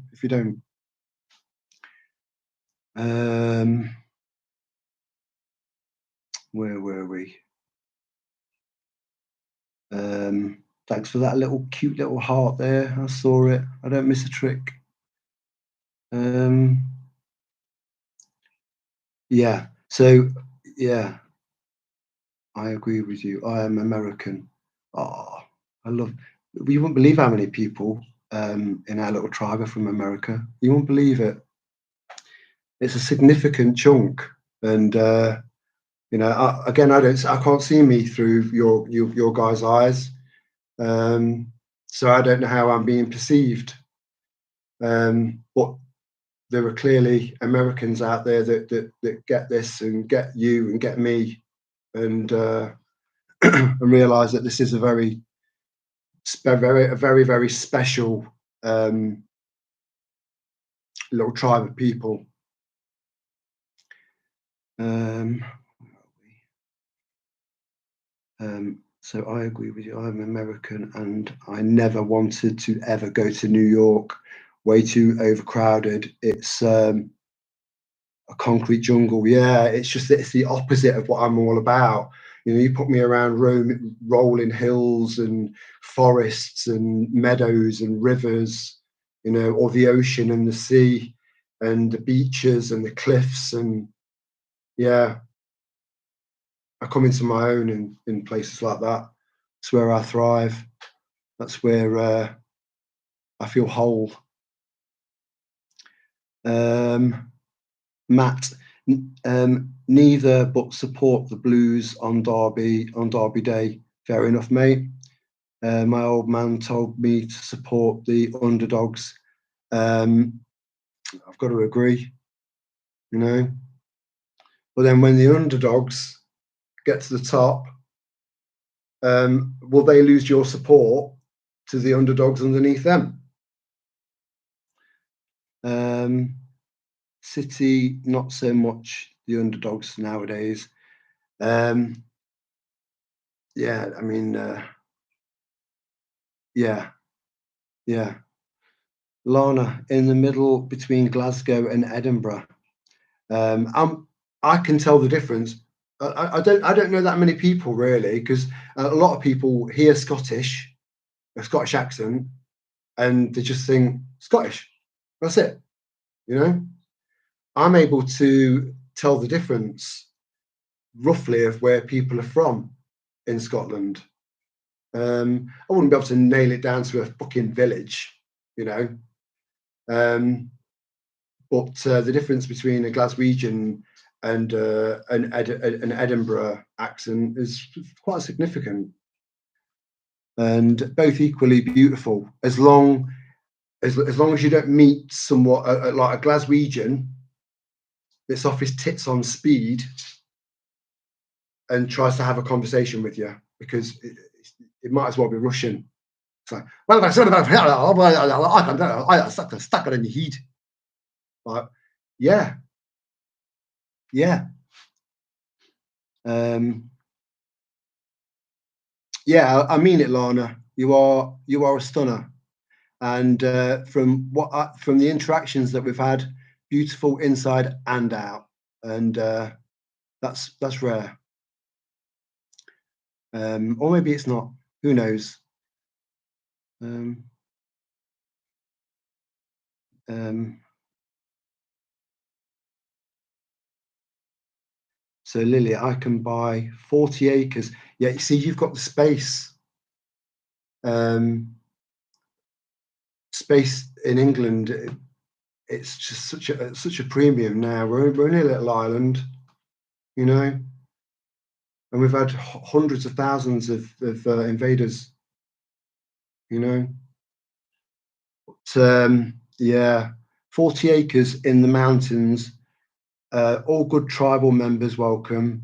That's the plan. I have connections in eastern Washington state. Watch what you say online, Lily.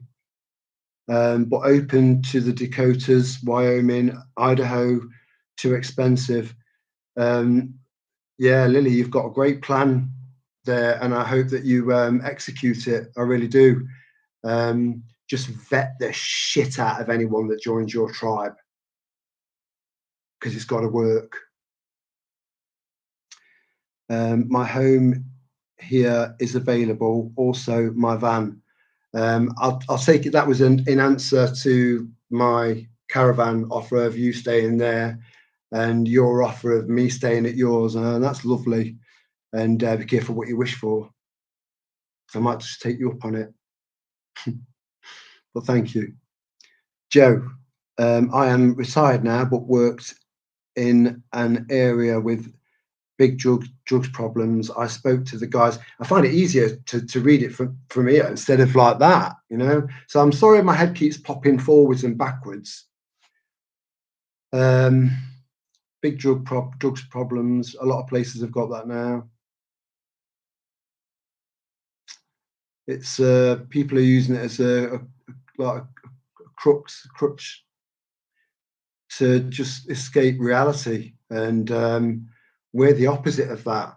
We're facing it head on, you know. So big yourself up. I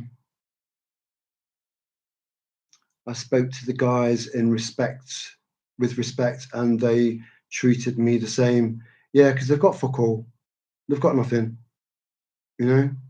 I always give to the homeless, but I make sure that I give them food and dog food if I've got a dog. I never give them money, because I think you need to face your problems, and that can be really, really difficult to do. Again, going back to acceptance, it's a powerful, powerful thing, life changing, game changing outlook to have. So, but I think we need to face our issues, because unless you face them, you're not going to tackle them and figure it out, get to the other side of it, and that's important. It's important that we do that, come to terms with our demons. Um,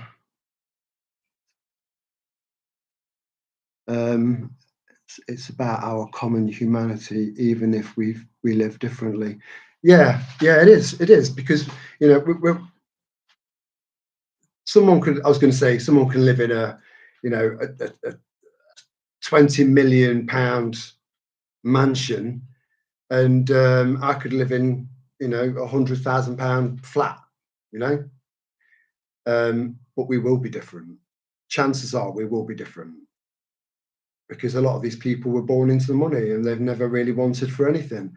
A lot of these people have never experienced hardship, and hardship makes you humble. These people aren't humble. The richer they are, the richer they are, the more they look at us as lower life forms, when in actual fact we are the salt of the earth. We're realists. They haven't got a clue, most of them. We're all human, and everyone has their own story, and some dark past for some. Yeah, Bear Witchy. But hopefully, as time goes by, again, it's just I just can't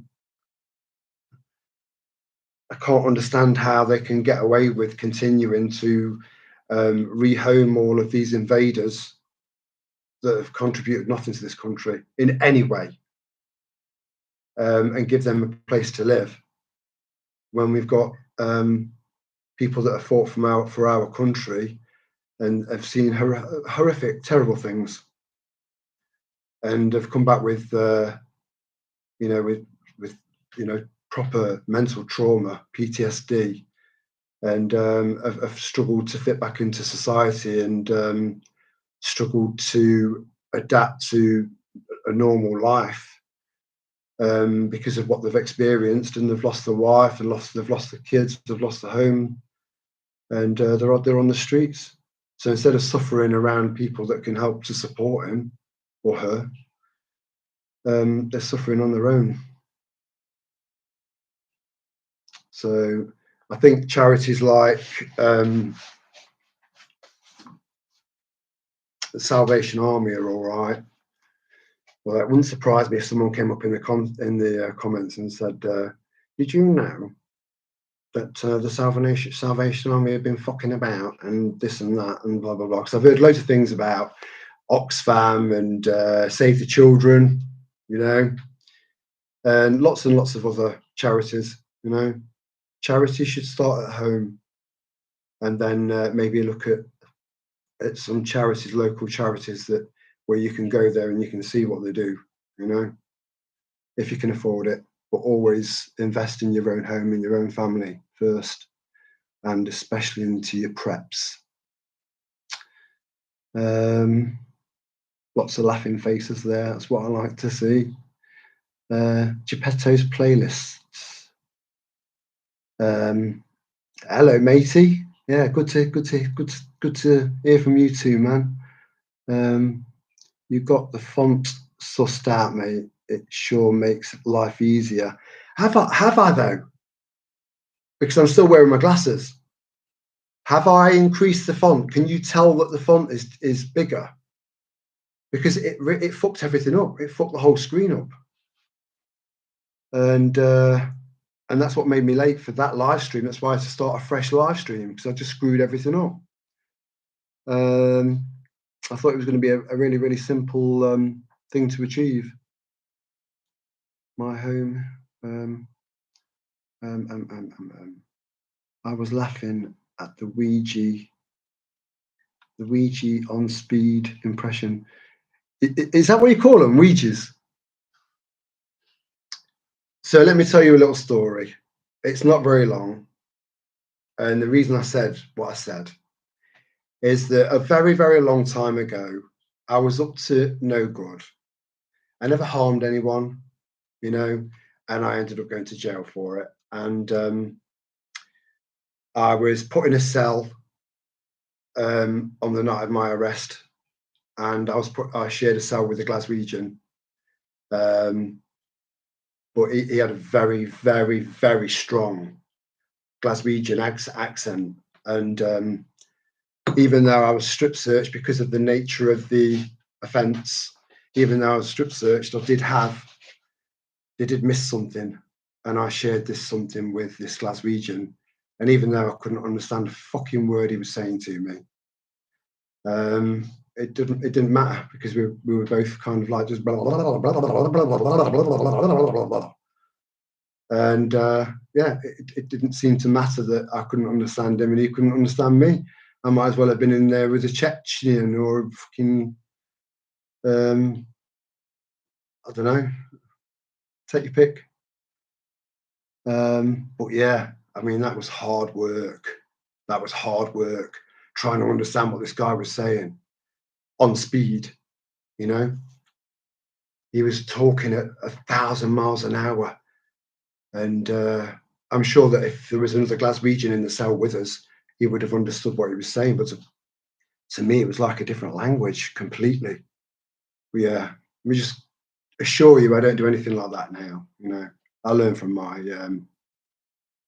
mistakes, but it's just kind of added to my rich tapestry of my life, I suppose, as your experiences have added to yours.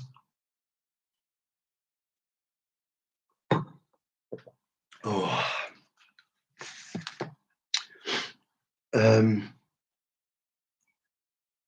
I have loved to listen to that conversation. You would have. You wouldn't put it this way, Bo Ritchie. You wouldn't have interjected, because you wouldn't have got a word. You wouldn't have got a word in. You know, I was talking over him. He was talking over me. It was highly unlikely he could understand what I was saying. Although I think he could probably understand what I was saying more than I could understand what he was saying. Because you know, it's.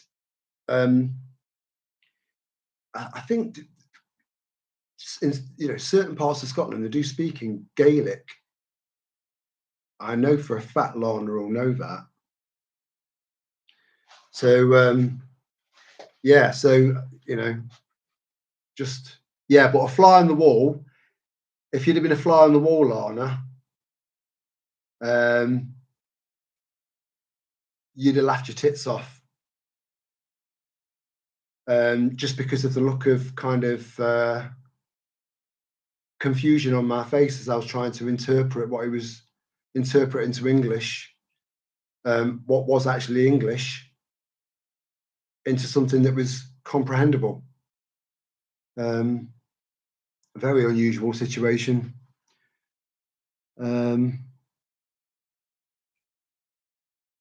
Yeah, it was Joe. It was, because he was, you know, he wasn't, you know, in a particularly happy place. No one is in a cell. especially, I mean, I can't even remember what he got busted for. I don't know why he was in there, but it was clearly a busy night because you normally get a cell to yourself. So I can't even remember why he was in there. But we both had a common, you know, we were both nicked together. So we took those lemons and made lemonade, and it was fun. It was fun. Like I said, I've got no idea what he was talking about. No idea. No context whatsoever. It was just noise. I can't ignore haggis. You know,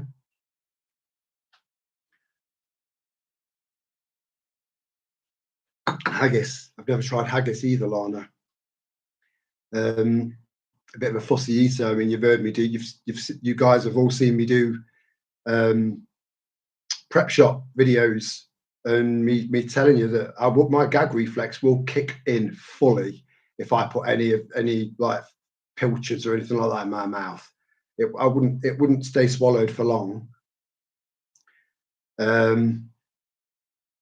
Yeah, yeah. I'm a very very fussy eater. So the thought of eating a stuffed what is it? What is it again, Lana? Haggis, is it a stuffed stomach, like membrane of stomach, something like that. Fucking hell. Give me a full English. I've never tried haggis. Do you enjoy it, Lana? Yeah, we both want to know, Lana. Come on. What's haggis really like? But then that's like me,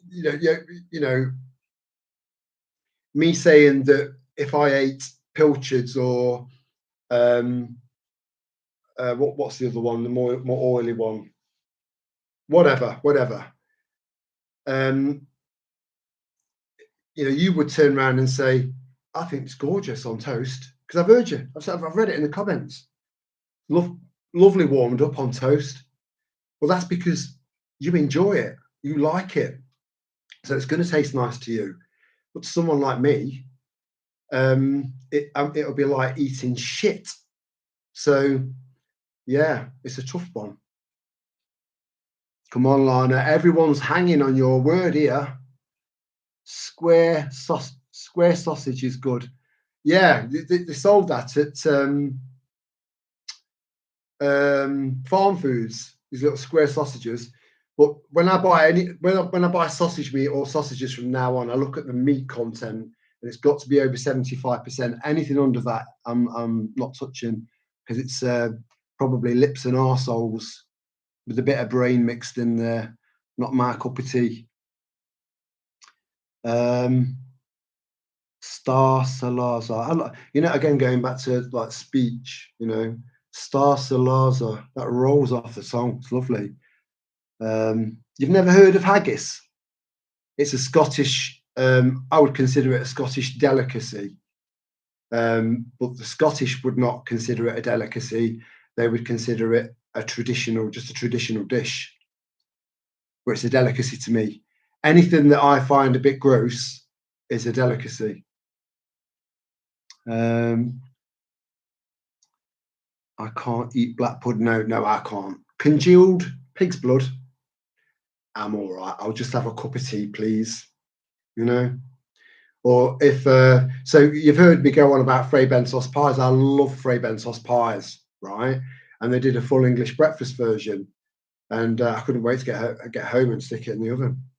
Only to realise that they were blitzed. It was blitzed black pudding in there.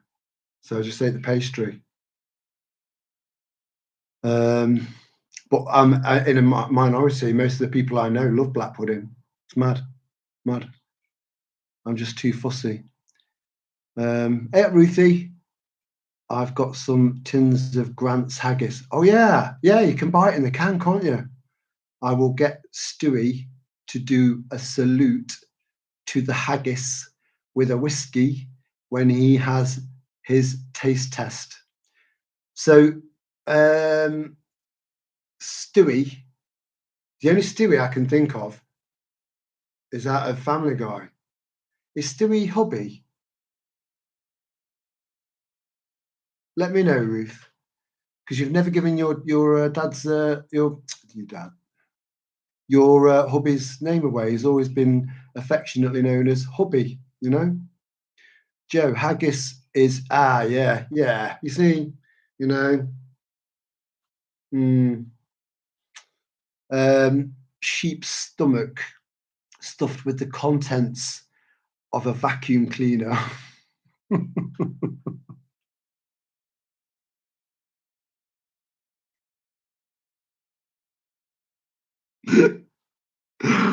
Oh, I love that. Cheers, Joe. That was good. That was good. And yeah, it might as well be to me. Lana, Lana's just fucking made it worse. It's organs cooked in sheep's stomach. It has a spice to it. It is tasty, but I have only eaten it a few times. So Joe, you've gone from making it sound a bit rough to Lana, who is a proper Scotswoman, a proper Scot, making it sound even worse. Yeah, I'll give it a miss.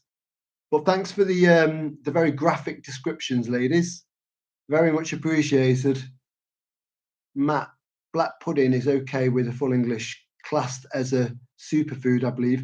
I've heard the same, mate, but it's just it's the putting it on my fork, putting it in my mouth, and getting it down into my stomach part. That's the bit that's a challenge. Again, because I've got like quite an intense gag reflex, but I can watch other people gagging and even throwing up, and it's hilarious to me. You know, I find it absolutely hilarious. It cracks me up. Um, yeah, pretty much, but with a spice similar to that of beef, ham, sort of. Yeah, again, it's a sort of thing, Lana. You know, it's sort of this or it's sort of that. That's not enough for me to try it. I need to know that there's like a definitive comparison, so I can kind of get my head around it before I even consider giving something that a go. And Lani, you know, up there, you're famous for deep fat fried Mars bars as well. Um, yeah, pretty much, but with the spice, it is like nothing else. I I gathered that. Yeah, I can definitely take your word for that, lass. Um, I've heard that haggis is hard to catch. They're fast runners.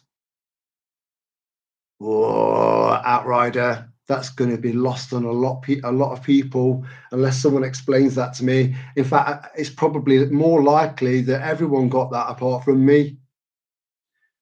Do you mean because it gives you the shits? I don't know. Elaborate. Oh, so I finally got to know what your hobby's called, Ruth. That's lovely. So Ruth Smith's got her own channel, and she does you know she tries a few different kind of meal ideas, and you know there's quite a bit of variety on there. It's a very wholesome channel with a gorgeous, cute little chuckle, and her hobby is her guinea pig.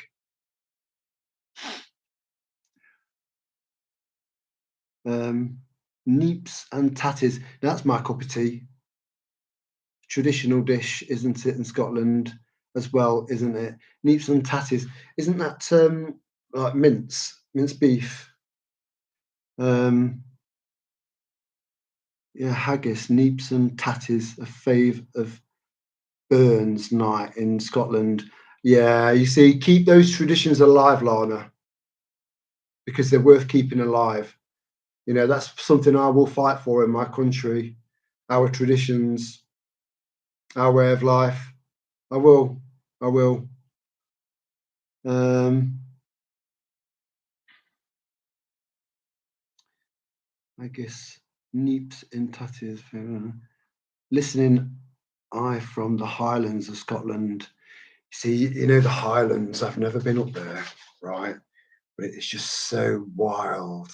You know, it makes it makes so I think the wildest part of England is the Lake District, and myself and Sal climbed up Helvellyn, but we went up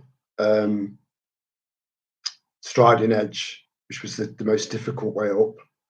There are easier ways, but why go the easy way? You know, we went up Striding Edge together. She was frightened to death of heights, but she was so glad she did it. And then we came down Swirl Edge. YouTube, type into YouTube, descending down Swirl Edge in the snow, and you'll get a rough idea of how brave she was that day. She was just brave anyway. Bravest woman I've ever met. Listening. Need to be a bloody big sheep. Yeah, but apparently they only have one leg too. Any organ should be avoided. Well, they reckon, liver's meant to be quite good for it. High in iron. But I'd rather take supplements and just eat a shitload of fucking Savoy cabbage and broccoli to get the iron in me, rather than gnaw away on an organ like some sort of flesh-eating zombie. Fuck that. But then, having said that, if needs must, if the shit really does hit the fan, I'm aware of so many other available options to get meat protein in me. And I know some of you guys are vegan, some of you guys are vegetarian, but I am a meat eater. I have tried the vegetarian approach, and it did last for a while. And I am good at making vegetarian dishes, very, very interesting. Vegan, I just couldn't do it. I just couldn't do it, So I am a carnivore. Neeps is turnip, basically mashed swede. Oh, turnips. Logic. I tried hunting and trapping once. Still no luck. Trapping is I have done a bit. Trapping is a tough one because first of all, you need to be very patient. Don't spend too much time around where the trap is because you leave too much scent.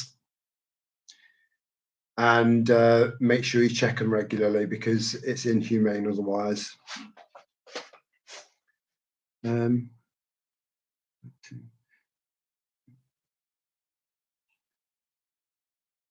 Can't beat liver and bacon.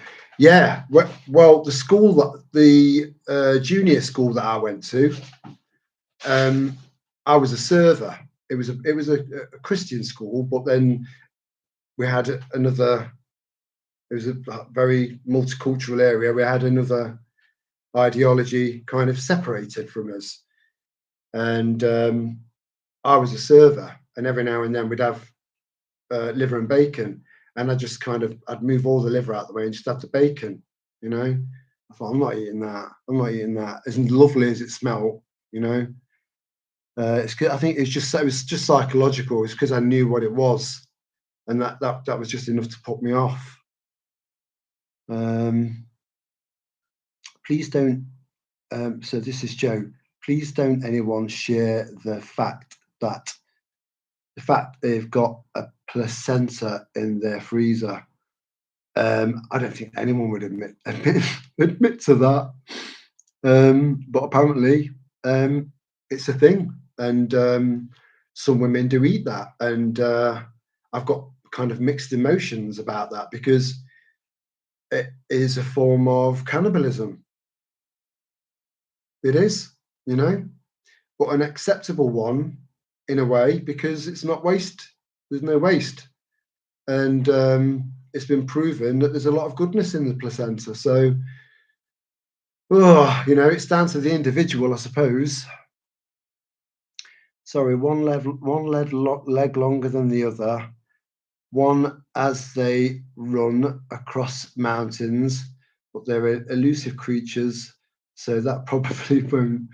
Probably why you won't have caught one. Yeah, yeah. Hello, Ray. Ray. That looks like so. Ray Darmanin.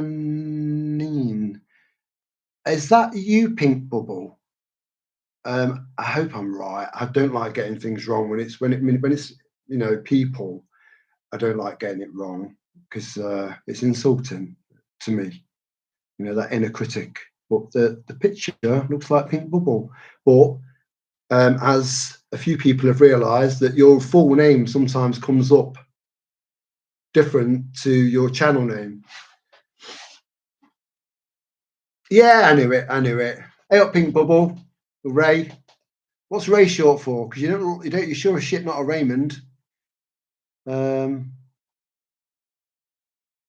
I missed it. That put in. You haven't missed much. Just banter, just general having a bit of to and fro with Pink Bubble and having a bit of a laugh. Just Ray. Okay, we'll go for Ray. I think Ray's easier than Pink Bubble, if I'm honest. So yeah, Ray it is. I've just been cooking a carrot, swede, potato, and parsnip soup, and homemade ciabatta bread. Oh. Email me your address, lass. I'll be there in about half an hour. Ruth fried with nice gravy and mash. I'm not quite sure what that was in relation to. Oh, liver and bacon, I think. I do like homemade soups, and I've got a blender that can work off USB as well. So I've got so many angles covered, and I'll probably be saying 90% of what you worry about never comes to pass. 90%. So 90% of the stuff I've got is shit. I just don't know what 90% of it that is. Mum's cooking of it and the smell. And yeah, I could remember because my granddad used to go hunting for rabbits. And I'd come in from school, hot summer's day, with big chest freezer. You got any chuck ices, Mum, or lollipops? Yeah, have a look in the freezer. I don't think I'd been in there. There'd be a couple of carrier bags in there with dead rabbits in there. Or I'd come home from school and my mum would be skinning a rabbit at the kitchen sink. Yeah. So maybe it's in me, Who knows? Who knows? Like I said, I don't think any of us really know quite how prepared we are, both equipment-wise, food-wise, and mentally. And again, reversing back to the cometh the hour, cometh the man thing, that applies to women as well. But not in the LBG, cometh the hour, cometh the man, doesn't mean a woman coming a man, Be glad when I see the back of all that nonsense. That's it then. I'm getting too old to play in the mountains. You're never too old. You're never too old, mate. Never too old. Push yourself. Keep pushing yourself. You'd be amazed at what you can achieve. Ray, it's hot and spicy. Like you. You are hot and spicy. I can tell. I can pick up on subliminal things in people's comments and interactions, and I get a pretty decent take on people, I think, and I do think you're spicy. I do. What, Ray? What are you on about when I pronounced your surname? I pronounced that perfectly. Rewind it and listen to how much I found that challenging. but I pulled it off just by Darmanine. Darmanine. Yeah, Ray Darmanine. That's a lovely surname. Is that your married name or maiden name or yeah, married name? Oh, it's lovely. It's lovely. Yeah, none of no one really has got a dodgy. My name's, you know, I'm the end of my line. When I die, that's the end of my line. Your mother's maiden name. Did you get married and then kind of have a bit of a messy kind of divorce and then think I'm not carrying that bastard's name? It's Italian. Oh, uno bere tu vino rosse per favore. Are you Italian of descent?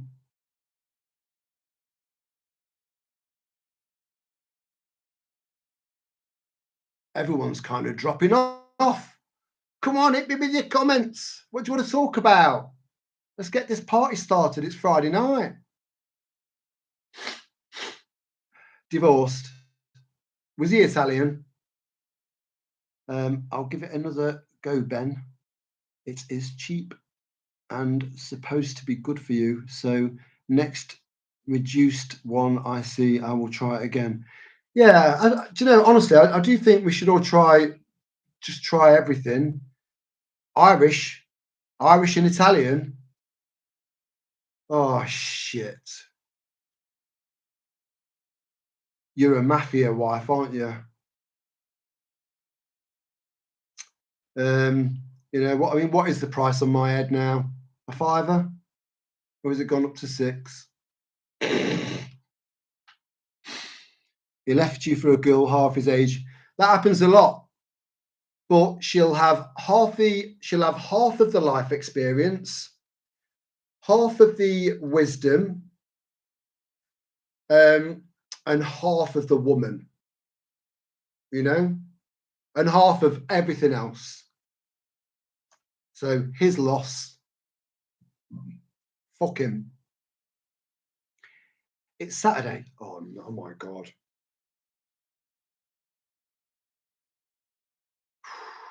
I've lost a day. Has that ever happened to anyone else? Where you've just lost a day? I honestly thought it was Friday. That's why I said it more than once. Oh man. Well, that's a head fuck.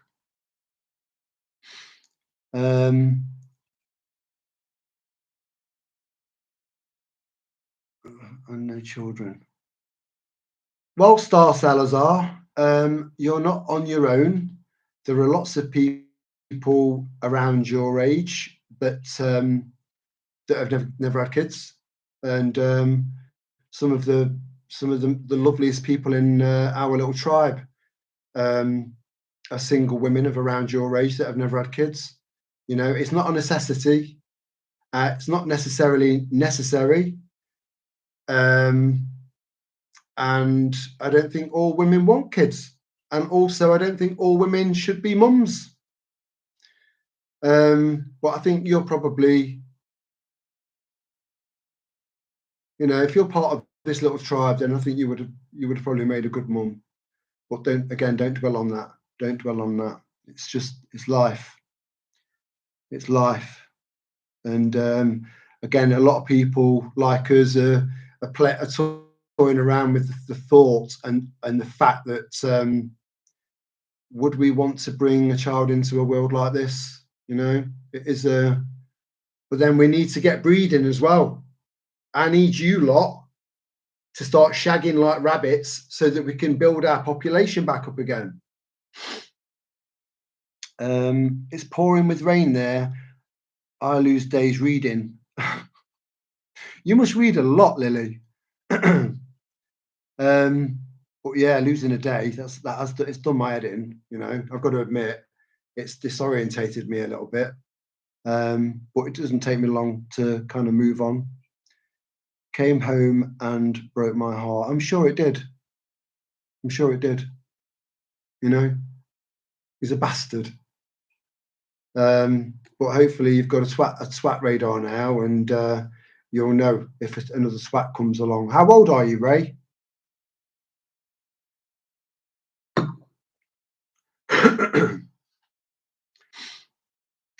Ruth Fried. Ruth Fried. Canal 4x4 fella. It's a bit rough. She doesn't want to be cooked, mate. She's not into that. Salt, pepper, and with nice thick gravy, mash and veg. Worth a go for you. Get it cheap, definitely. Oh, that sounds like some bastard starving now. Could start gnawing my own arm off. It's 48, never married, and no kids either. That does surprise me, Lana. That does surprise me, because I can imagine you get hit on a lot. Well done, Ray. I got traded for a younger model. Well, he never could keep up. You see, one of the bizarre things, because a lot of us here are around about the same age. Now, a guy's sexual peak is around 21-ish. It varies. It does vary, and it does from women as well. A woman's sexual peak, when they're horny the most, is between 45 and 55. So you get a bloke, the average bloke, of which I am not, isn't going to be able to keep up with that sort of level of demand, you know. So it's a bit unfair, really. 28, never married, no kids. Wow. I mean, you're still young, mate. You're still young. You're probably one of our youngest members of our tribe before flat fella. I think you are. But we've had people, you know, kind of 18 and younger. But generally speaking, it's around my age. And I think generally people kind of gravitate to people that are very similar to them, you know. But then you've got people like you who are probably way ahead of your time, like my stepson. Lily, yours dumped, right? So yours dumped you, tried to come back, but then I was finding happiness and adventure, climbed Mount Rainier. That's impressive. I am familiar with that. I recommend the outdoors for healing. I totally agree. Totally agree. This is why I'm so desperate to get to my caravan. I can't understand why someone would want to dump you either, Lily, because you're just so lovely. You're so lovely. You're 42, Ray. Yeah, you're still a child, girl. Yeah, you're still young. That's still young. You're in your 40s. You know, I know that age matters. I do think age matters more to women than it does to men, because women just automatically think, I'm 40 now, no one's ever going to want me, no one thinks I'm attractive anymore. You're wrong. You couldn't be further from the truth. In fact, the whole MILF thing now in these young lads is a big thing. You know, you've got young lads that are looking for older women because they've got more experience, you know, less naive. So yeah, there's plenty of guys out there that would be more than happy to scratch your itch, love. 38, never married. This is Bo Witchy. 38, no, never married. 2 kiddos. I like the way you spell kiddos, and I only know one other person that spells kiddos like that. Yeah, they're both very lucky to have you as their mum, Bo Witchy. From what I've kind of sussed from you and your comments, very lucky, and I hope they're as switched on as you are. So Joe, your heart broke, but you healed it. Yeah, exactly. You healed it. It's coming out the other side. and not losing yourself, your sense of self-worth. And a sense of self-worth that again has got nothing to do with ego. It's got everything to do with self-worth, and building yourself back up again. And you come back twice as strong. Time is an illusion. Yeah, it is to a certain degree. It's a construct. Thing is, it's so hard to date. Too many things to tick off. If they support the current thing, no. If they are woke, no. For me, won't date anyone who is jabbed. Right, 4x4 fella. You've got a clear case of self-worth, and that's a good, honourable outlook. And it just goes to show that you're clearly not thinking with your dick, So if you're looking to try and find someone, I mean, I've given up now, but if you're looking to try and find someone that's on your level, there is a chance you might find someone on your level on something called DQ dating, all unjabbed. So by default, and again, this is no offense, you know me. This is no offense to anyone that's jabbed. It's just that you're more likely to find someone that's on your level and awake if you go through a dating site that's about, that's full of unvaccinated people. We're not that kind of tribe. Don't eat folk. Well, that's good. That is good to know. And yeah, and a relief. I'm wondering if I've got some sort of delay on the comments here,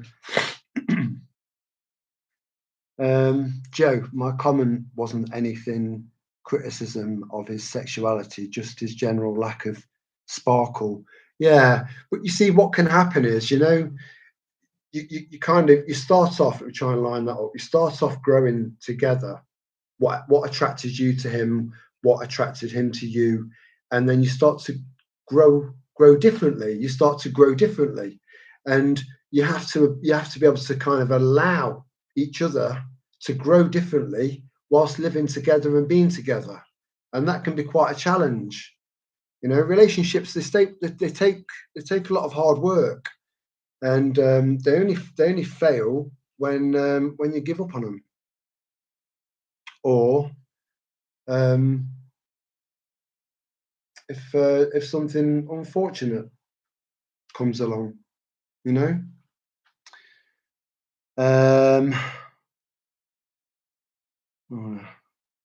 I feel my body is unattractive now. As he found a 25-year-old, how can I compete? Of course you can compete. I've got the I think I could take my top off now. Maybe another night when I've had a few drinks, take my top off. You wouldn't think that I was, if you were to kind of hide the beard and just look at me from, my neck down to my torso, you wouldn't look at my body and think that's the body of a 52-year-old man. There's a lot you can do to build your own self-confidence up, and as a byproduct of building, as a byproduct of exercise and committing to exercise and healthy eating and stuff like that, you by default you end up starting to kind of, so look in the mirror and think, yeah, I look better, or that dress that was too small for me, I can now get in it. And then you start to build your confidence up, because that's what shines through, your aura, and everything will fall into place for you. But I can see, I've seen your profile picture. You're not ugly. You need to build on your self-worth. That's all, and you'll do it. You can do it. But most women feel like you, Ray. But you're all woman. in prime window, I became a carer for my dad and stopped looking, to be honest, and had no time. I'm sorry to hear that, Lana. But there's still time, you know, and you won't find any problem getting a bloke with a face like that and talent like that and then that level of intelligence.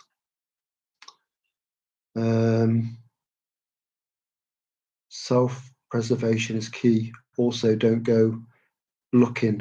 You will find someone when you aren't looking. I agree with that. Yeah. Yeah. But on the flip side to that, though, Joe, a lot of people don't go out anymore. We don't do it. We don't do it the same way as we used to do it before. You know, I mean, going up to a bar, one of my favourite chat-up lines was, do you come here often? One of the worst and cheesiest chat-up lines on the planet. Do you come here often? But as long as you deliver it with a cheeky little smile and a wink, you know, it's all about delivery. But yeah, so people aren't going out as much now. It's like £5 a pint, you know, £7 for a glass of wine. What the fuck? You can get a bottle for that. So it's just times are changing. So I do think the whole kind of online dating thing is a shame because 90% of communication is non-verbal. So being in the presence of someone, you're picking up so many different cues and body language and expressions and so much information that's non-verbal that you miss in a text message or a video chat or a phone call. You know, interpersonal, you can't beat it. Haggis, really good. Cool Burns in Digwall Butchers does prize-winning haggis. Prize-winning. Yeah. Well, you know, again, it's again. Can you confirm if it's you, Adrian, or if it's your mum? Just so I know who I'm talking to. Not that it matters. But yeah, if you've got something that's prize-winning and you know that it, you know you enjoy it, then you know where to keep going for it. Matt 50 settled down with 2 kids and unjabbed as are my kids. That is the ideal outcome for anyone who is now half a century old. So, I mean, I don't know how you've managed to pull it off. I don't know how you've managed to do that, whether it's just been kind of a natural progression or whether it's the way you've raised your kids. Or whether it's a combination of you and your missus working really, really hard to make sure that they are rounded, smart, and grounded kids that probably aren't kids now, you know? But you've done something right, mate. You've done something right. Lily, being happy is very attractive. Being open and trying new things. I agree. Yeah, you feel it, you sense it in people, and yeah. Looking at everything, it's more about a good, solid, decent, moral personality. 100% more important. It is for people like us, but you have to bear in mind there are a lot of shallow, pretentious fuckwits out there, you know, that are materialistic. But I think people like us attract people like us. So yeah, I'll go with that. 4x4 fella. Yeah. Well, you don't need to compete. Never forget you are a unique gift to someone who genuinely appreciates you. Yeah, have a read of that, Ray, because it's true. A hell of a lot. Do weights and eat healthy. Just lost my confidence. You'll get it back. I can tell that you've lost your. I read every single one of your comments, Ray. Every single one of them. and I know that you're not there yet, but you will be. You will be. Own it. Own it.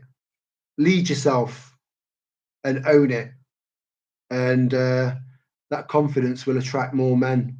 But just make sure you choose the right one. Lily, I meet lots of people by walking my sister's dog. Dog people are always friendly. Yeah, well, I mean, you know, I've been out and just bought a puppy just to go put to pull loads of girls. And as soon as I pulled loads of girls and got the phone number, I took the puppy back.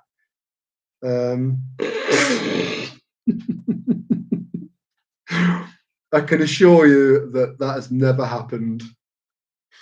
But they are fanny magnets, as they would crudely say in England. But they are also really good icebreakers, because dog lovers are dog lovers and cat lovers are cat lovers, or pet lovers are pet lovers. But they are icebreakers, and they can they're good for breaking the ice, so you can have a nice conversation. But unfortunately, my two aren't. You know, I can't meet up with another dog lover with their dog and have a lovely conversation. It's like, yeah, yeah.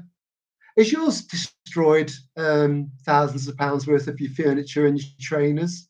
No. Oh, that's lovely. I can't have that, because these two will be going absolutely fucking ballistic, wanting to chew the shit out of their cocker spaniel. So it's not really an option for me.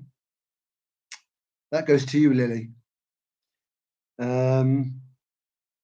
Yeah, what Joe's just said to you, Ray, is true. Matt, I do intermittent fasting Monday to Friday. I've heard that's so good for you. But I love my food so much, and but again, you know, self-discipline. You know, I have gone without food for extended. I did it in a very old video a very long time ago, but it wasn't out of chore. Yeah, but it is good for you. It is good for you, but know your limits, and maybe speak to your doctor first, or do a bit of research first, because some people might not be able to deal with fasting without it affecting them some way physically. I've met some lonely people walking my dog. Yeah, there are a lot of loners out there that will choose a dog over a partner, because it keeps life it doesn't it keeps life simple. So they've still got that companionship, but without all of the drama. And yeah, so there are a lot of people out there, a lot of lonely people that have got dogs. But as long as you've got a dog, you're never truly lonely, and you know that, Ray.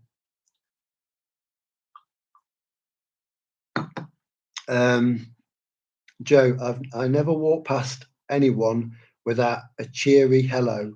Some people engage and some don't. You've seen me on my walk and talks. You know, every single person I interact with, apart from that dickhead, that one dickhead in that one video, I had to put my phone away, because I was ready for fighting, because he threatened to follow me home, and it pressed my buttons.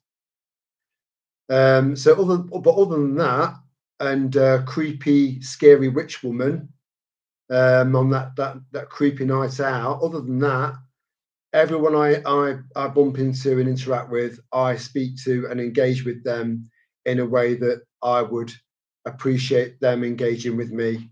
And I think everyone should be like that. And if they're rude for whatever reason, then deal with that in your own way. But yeah, always try and be nice. Just try and spread. There's so much negativity and evil and horrible things happening in the world right now. We can shine a light. We can, and we've all got it in us. Um, where are we? Lily, um, how some couples I know met taking cooking classes, um, taking mountaineering classes, and doing the practice outings. I'm sorry, but I don't know what's happening there. I think it's because I'm still thinking I've just lost a day. Um, yeah, I think that's a good idea, Lily, because I think you can automatically find someone that's going to be to some degree on your wavelength because they're participating in something that you've already got an interest in. So yeah, that could work. Yeah, it's a great idea. Someone recommended to me that I go to yoga classes because it's predominantly women, and yeah, I've not discarded that idea. Uh, and I'm quite flexible. Right, Lana, thank you. I'm sorry it took so long to get to your because I saw my name highlighted right at the bottom, and I'm sorry it took so long to get to it. Thank you. Been single since 2016. Wow, wow. You need to get Henry the Hoover out and get rid of those cobwebs, lass, before you fucking heal up. I'm totally fine with that. Maybe in the future, who knows? Working on in its spiritual journey at the moment. A lot of people are. A lot of people are. And I think sometimes just jumping straight into a relationship um, isn't always the answer. And through my life, I've witnessed so many people go from, ironically, we've got a Lily, right? People jump from lily pad to lily pad to lily pad to lily pad. You know, relationship, relationship, relationship, relationship. When what they need to do is learn to swim in between those lily pads. Um, but yeah, it'll happen when it's going to happen, Lana. Um, uh, you had your what, Bo Witchy? All right, right. So you made a start. You made a start, and then you click send before you got the chance to finish it. I hate when that happens. Not when you do it. Don't bother me. When I do it, I'm like, oh shit, shit, shit, shit, shit. Um, it helps me. Yeah, yeah, yeah, Ray. I had my gallbladder removed a week ago. Oh, I hope you're all right and recovering okay. Lost 4 stone in process. Whoa, whoa, whoa, whoa, whoa. You've not lost 4 stone in a week, have you? That's not good. That's not good at all. Can you elaborate on that? Lily, if you take a beginner class of something that interests you, you find people who are open to trying new things, still have curiosity. I'm thinking about taking a Hawaiian slack key guitar class. Well, that's very fucking niche. I might need to have a look, try and look that up because I've got absolutely no idea what that is. But anything regarding women and slack, uh, oh, no offense, Lily, I'm just messing with you. But yeah, that sounds, it sounds nice. I'm just not sure what it is, but I will look it up. Uh, the creepy, the creepy with woman you encountered. Oh yeah, yeah, yeah. Sounded. It was, well. Put it this way. I'll be completely honest with you. You know, I did kind of. I was like a vampire for quite some time after losing Sal, and I only went out at night.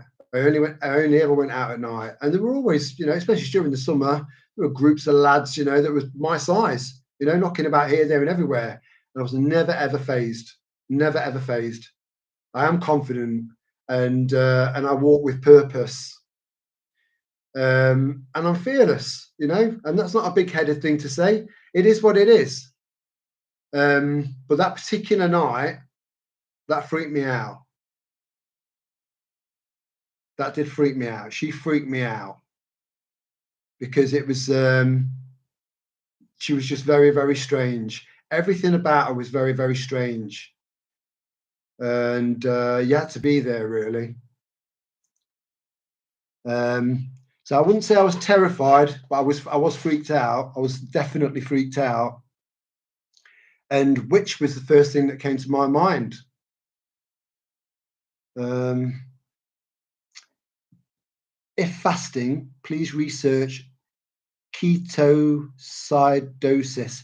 I'm assuming, because that doesn't sound good, that sounds like some sort of side effect. So clarify that, just so I don't have to lose touch with the comments section. Maria, just to let me know if that is a side effect, like a condition that you can get off the back of fasting that's not good. Because I've never heard of it, but it doesn't sound good. Anything with osis at the end, you know. Joe, I find a sense of humour helps when meeting people. I met my husband at maths evening classes in 1986. You met your husband. Let me just get this right. You met your husband in evening classes for maths, and you found someone with a sense of humour. Yeah. Well, I mean, it's not typically somewhere where I would think, right, I need to go somewhere where everyone knows how to have a crack. I think I'll go to an evening maths class. But it was probably meant to be, you know, because it is quite niche. Just saying, you know.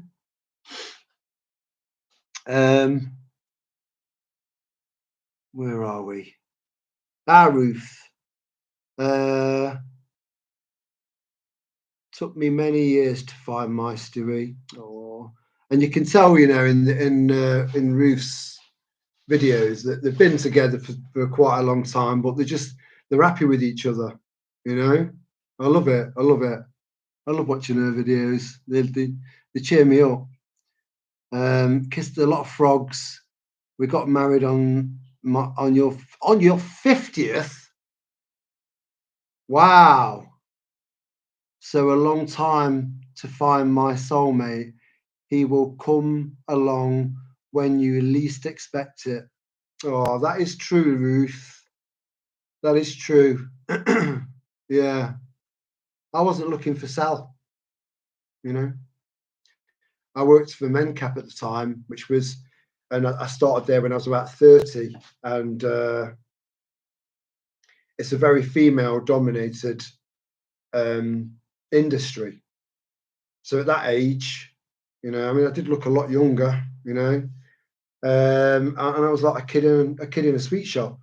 So I'd ended up, because I was doing overtime in lots of different areas instead of sticking to one place. I got to meet a lot of women, and I went out on a lot of dates. And so Sally, who worked at MenCap, but she was admin, kind of area admin. She was warned away from me because I was seen as a bit of a player, and I proved every single one of them wrong. Every single one of them. Thing is, my odd ball, and I make right.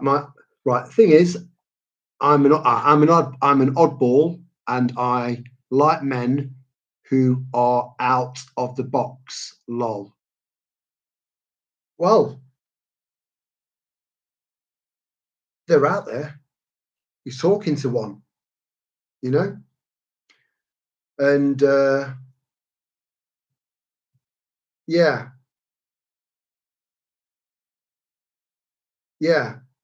I like people a little bit different. You know, they've got to have something. They've got to have something about them. You know, just some sort of edge.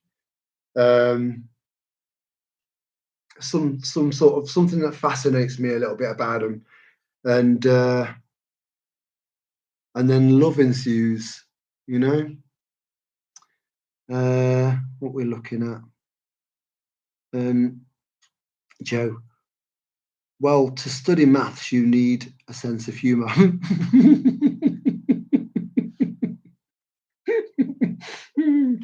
Oh, yeah. I love your sense of humour, Joe. It's brilliant. It's brilliant because you're right.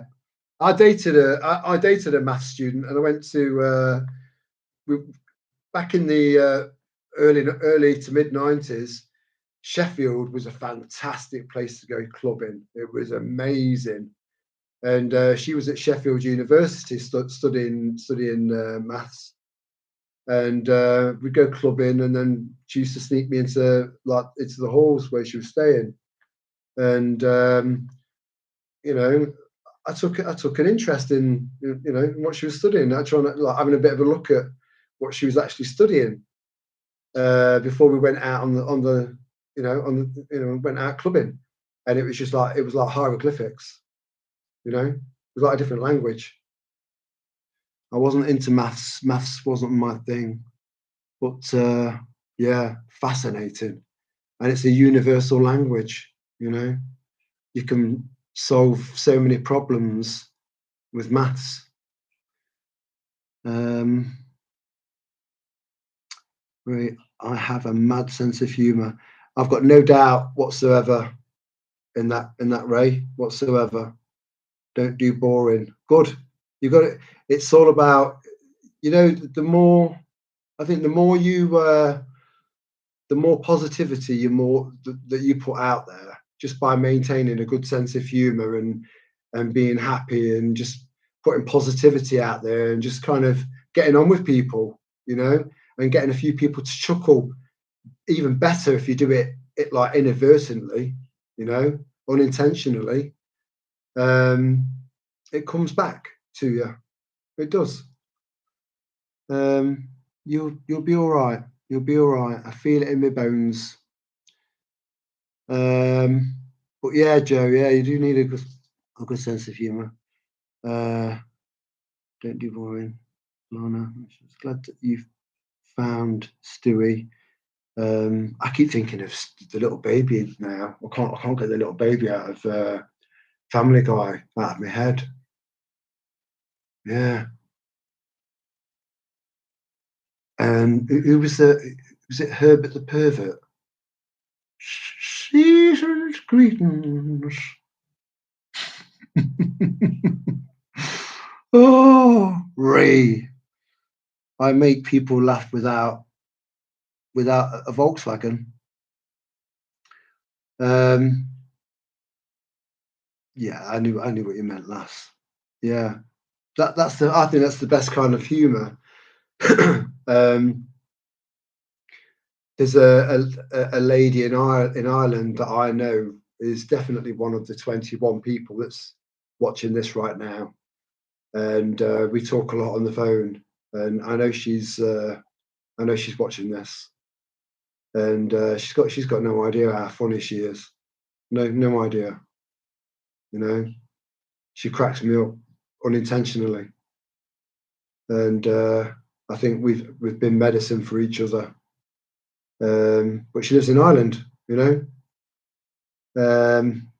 but yeah, we can still reach each other. We can still help each other, heal each other, and keep each other up. We can still do that, even from a distance, virtually. You doing that impersonation was hilarious. What impersonation? What did I do? I don't know if there's a. Let me just see if there's a delay on this, because I feel like I'm reading comments that are. Oh, I hope I haven't fucked that up.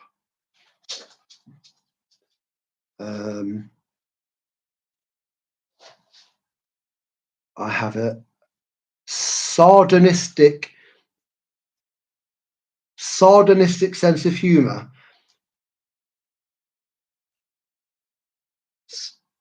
Do you mean sadistic? Not sardonistic. Please help me out. Help me out. Tribe, please come to my assistance here. I don't know what sardonistic is. But I'm sure that it's positive. Salazar.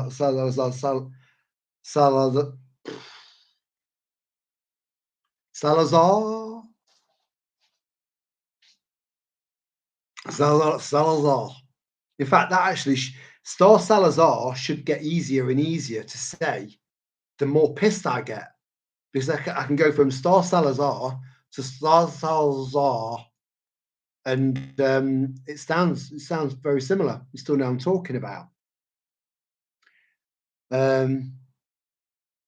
Oh, I know you have. Yeah, a little bit of a dark sense of humour. It's a good thing. It's a good thing as long as people get it. When you did the old man's voice off the Family Guy, do you know what, Star Salazar? I wasn't sure if anyone was going to get that, because I wasn't sure if anyone was aware of Herbert the Pervert, and then having to think of the way that he talked and then present that in a festive way. It just clicked together and came out of my mouth, and I'm just so chuffed that at least one of you got that. I'm going to do it one more time, because he's got a whistle with his talk, so I'm going to lean in and see if I can do it as good. Season's greetings. Yeah, I don't know how that sounded, but yeah, Herbert the Pervert. I'm useless at maths. Me too. I have done my one, and I'm halfway through my 2 times table. But I can listen to lectures on quantum theory. Same here, and it'll go in. I can comprehend it. Whereas if someone sat me down and 3 people going in an elevator, one gets out and goes on a train that goes 400 miles an hour using X amount of fuel that will take it this amount. How many times will it need to restock, and how many women are left on the train? I know none of that made sense, because when people come out with stuff like that, it makes no fucking sense to me either. So yeah, I am more of an observer and a listener, because I find it. Yeah, it's just we've all got different learning styles. You answered. You answered my question up there. Right. Let me go up, Maria. Let me go up. Oh, it is when you have when you have depleted your ability to use your carbohydrates as energy, and you begin to use muscle as food. This produces acid in the body that is detrimental and can cause psychosis. Well, fuck me. I do appreciate that very comprehensive answer.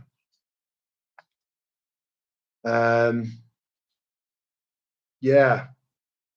Thank you, Maria.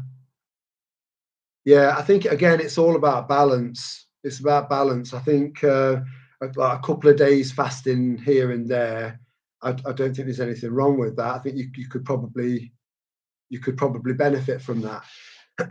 So, but some people, I mean, some people fast for like 10 days. And I think if you're doing stuff like that on a regular basis, we're not really designed to do that. We're designed to eat little often. Does anyone read Bill Bryson? Who the fuck's Bill Bryson? A squaddy sense of humour. I've hold on, Matt G. Did you serve, Matt?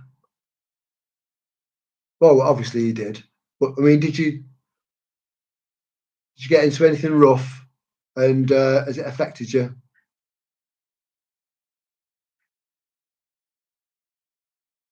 Do you know what? Again, I never smoke in the house, but I am going to have a fag, and I hope you don't mind.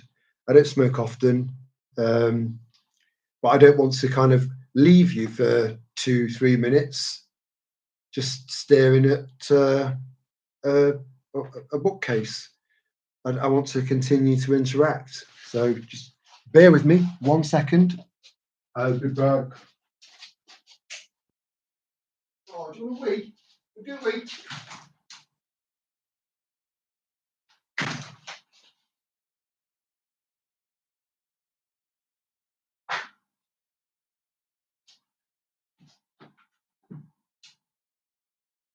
That's coming in now.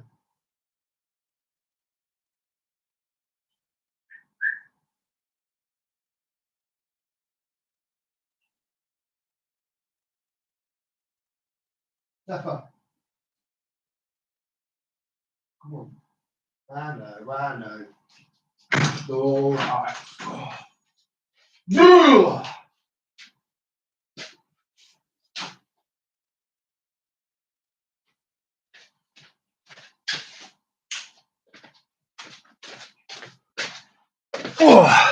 right. What have I missed? Oh, Ray, you've retracted so many messages. Don't be shy, sweetheart. Don't be shy. I need a smoke too. I'm taking up the pipe. Taking it. I'm glad that there wasn't an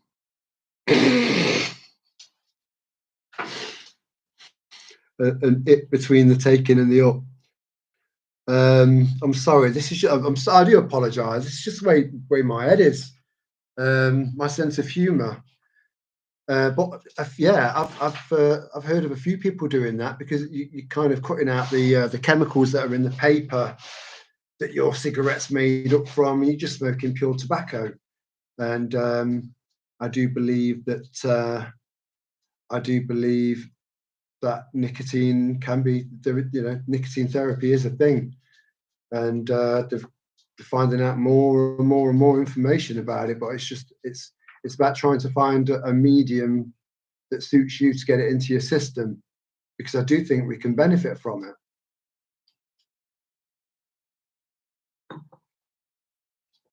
So Bill Bryson, right? So I've got another one, another one to write down. Then hold on,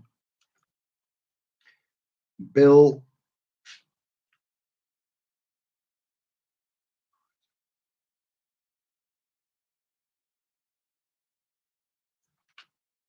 Getting a bit of a list here. It can only expand our minds. So I'm assuming he's no, mate. Army cadets only. Squaddies have a slightly dark sense of humour, which I relate to. Right? Yeah. Exactly. And I think that's what gets them. That's what gets them through. I was in the ATC, which was good for me. Air Training Corps. I loved that. Loved it. I nearly signed up. And just after my mum died, and then I was just hanging around outside Derby Recruitment Centre, Army Career Centre, for about 3 hours, 4 hours, just debating. A week later, almost at the exact same time, there was a terrorist attack on that same building. So if I'd have been there a week later,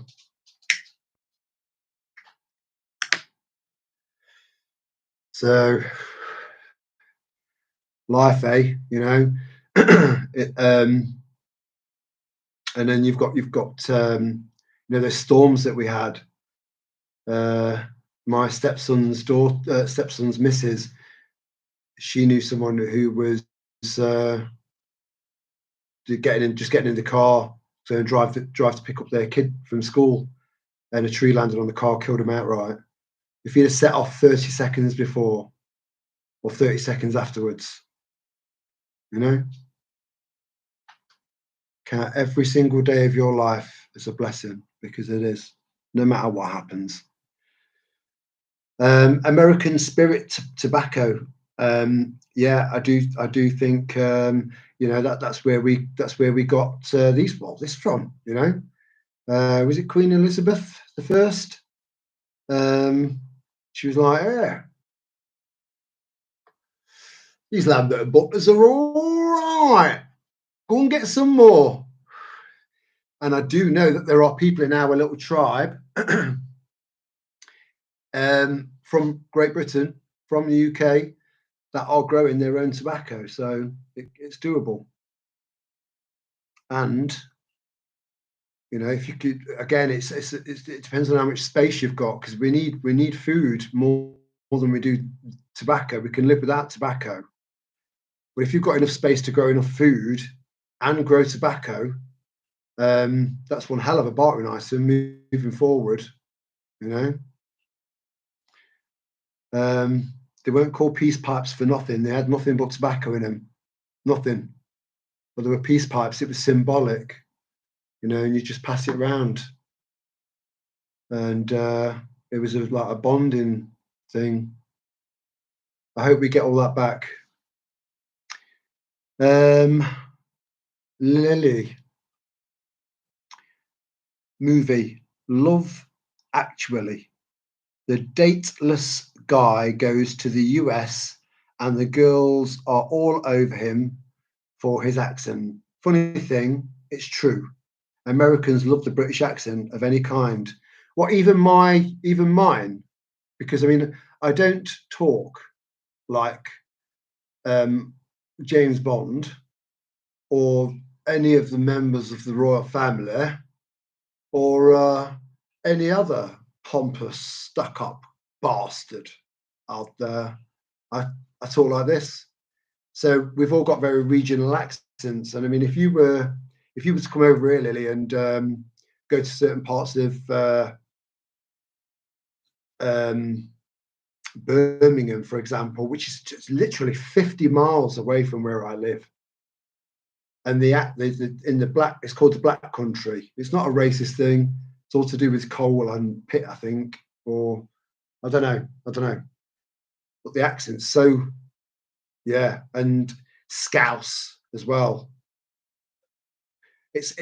One of the crazy things about or one of the crazy differences between America and England is that we've got a concentration of lots and lots of very significantly different accents, all within a relatively short distance from each other. Whereas in America, you know, the accents they vary, but over very long distances, and that does fascinate me.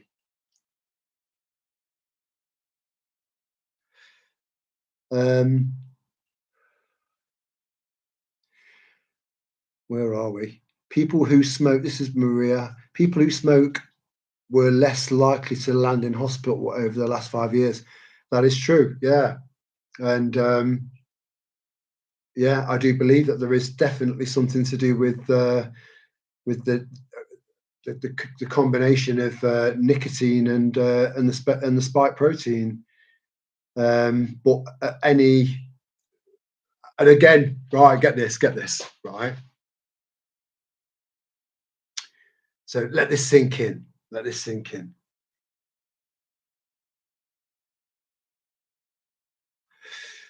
there'll be doctors out there that will know that nicotine can fight the spike protein and various other elements of what went into these jabs. But they can't tell you to start smoking to try and reverse this because it could give you lung cancer. The same doctor that would have written out a prescription for you to get the jab, which can cause all sorts of problems.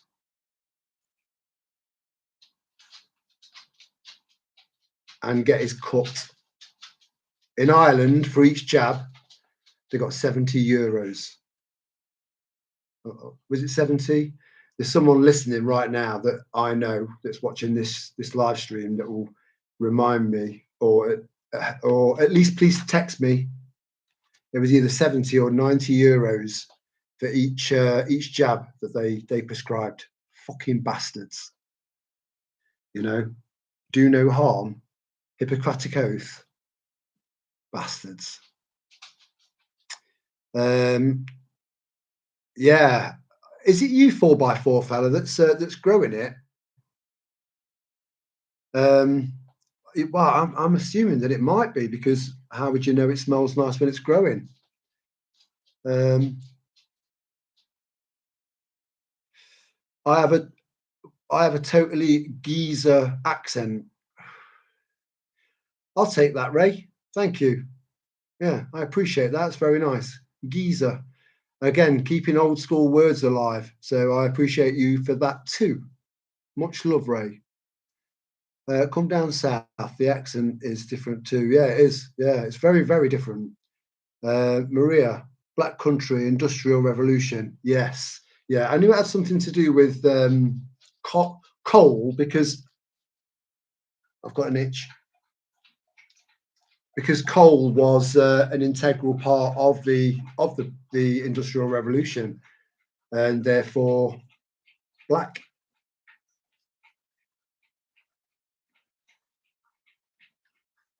I think as long as I don't smoke in here on a regular basis, it's all right, because then because it can stick to your walls and your furnishings and stuff like that. I don't want that.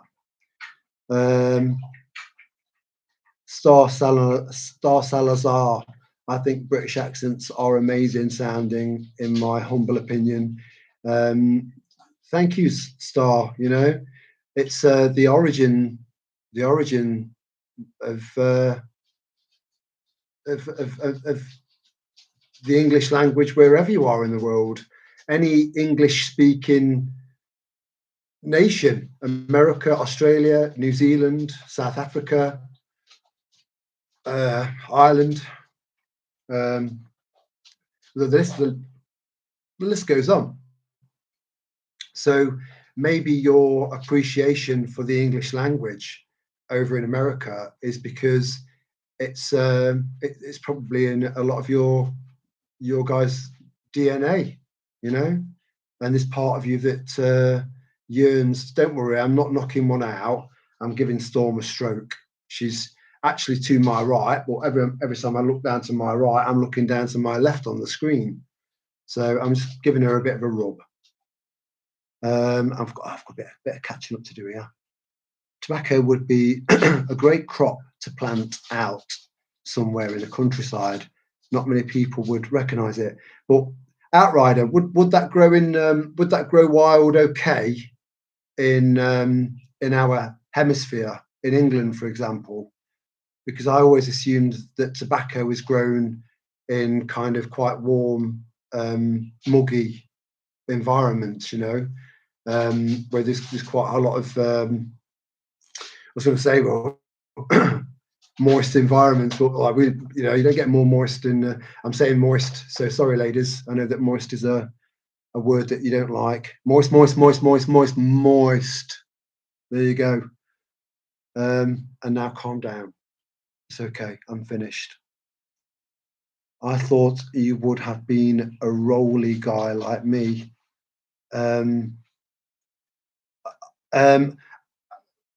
Ruth, the reason I'm smoking ready-mades is because my stepson went to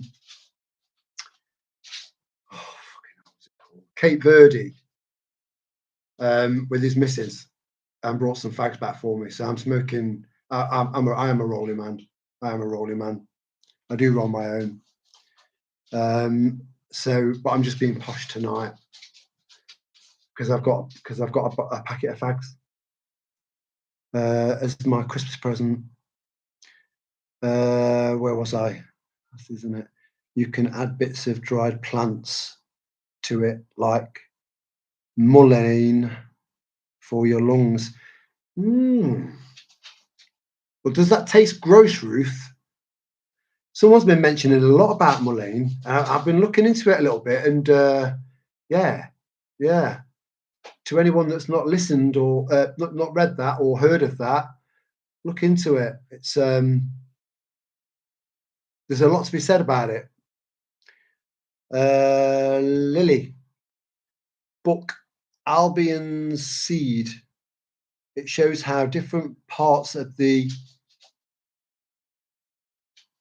YS I'm not sure what YS is. We're influenced by the different areas of Great Britain and Ireland, including accents, music, and literature. That sounds interesting. Again, I'm not much of a reader, but this is interesting. I bet you're a wealth of knowledge for books, Lily, because I know you read a lot. Where was it? Albion Seed. Bear with me.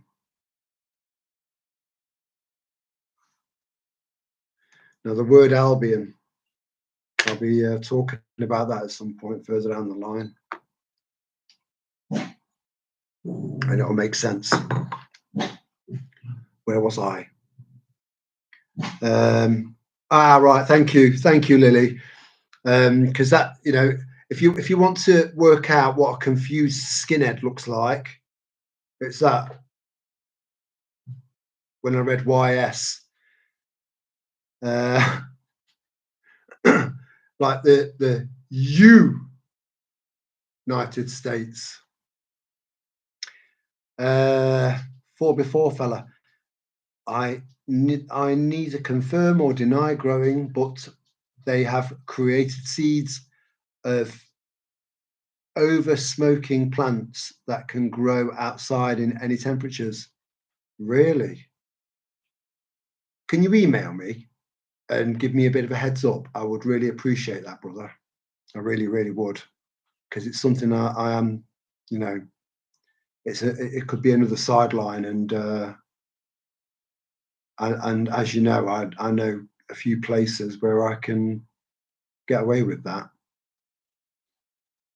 without it affecting the wildlife, and so I don't want anything invasive.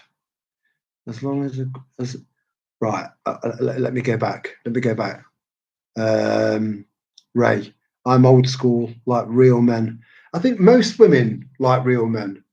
I think most women want a man that they know will protect them more now than ever, because we've got an influx of men that that don't look at that they look at women as just objects of sex. Baby vending machines, cooks, cleaners, second class, second rate. A real man would never see their woman like that, ever. But yeah, just know, Ray, that there are plenty out there.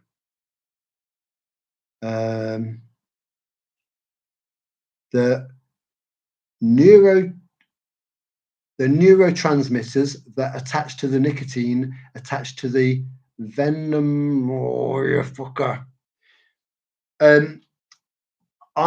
So me trying to kind of put that in my words, we do have receptors, natural receptors for nicotine, And I think that that's kind of a genetic thing that we've developed.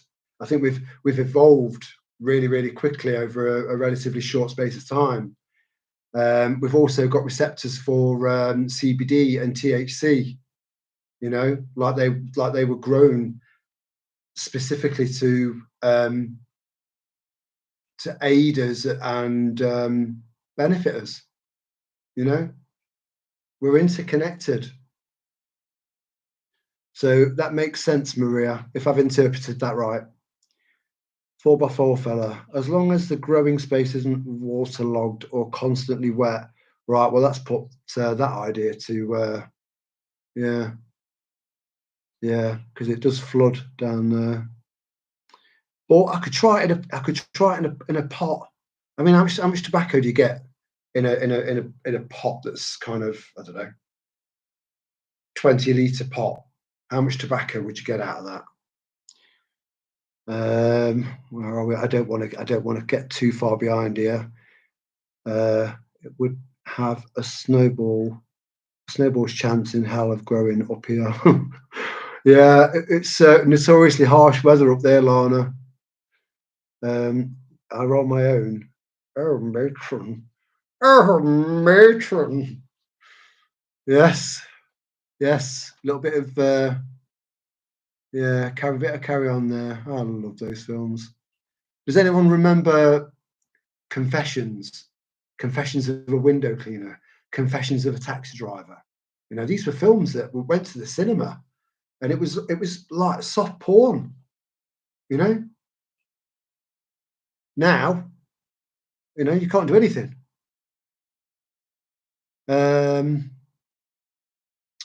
Lon, I went to Scotland for 2 weeks in October and had the best weather. What a place! It felt like home there. Oh, that's lovely. You know, I've never been to the Highlands, and I've been to the border of Scotland, but never actually crossed over the border.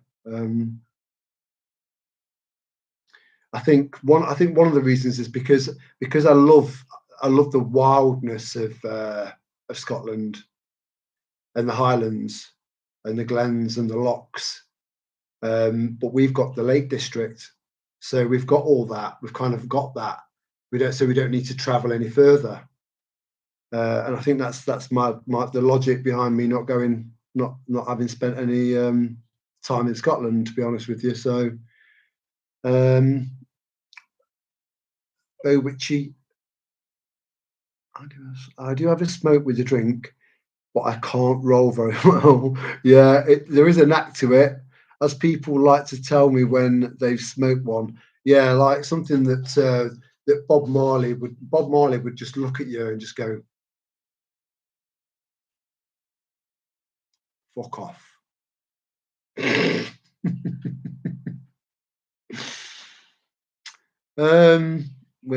Where was I? But at least you're giving it a go, Bo Ritchie. You know, Ruthie. Maybe you don't mind calling you Ruthie. It's an affectionate thing. Like Reese, I call Reese Reesey. You know, it's an affectionate thing. I can pass you some seeds. It's a 2-year plant, but you can find it in the wild. Maybe next year when I see what plants I've got. Is that in relation to nicotine? Glad to hear that. No doubt you'll be back then. Yeah, I think if you've had a taste of somewhere where you've loved, where it's felt like home, you know, like I said, Italy felt like that to me, and that's why I had to go back. It's just, yeah, anywhere that feels like home, you're just gonna appreciate being there for whatever reason. For whatever reason.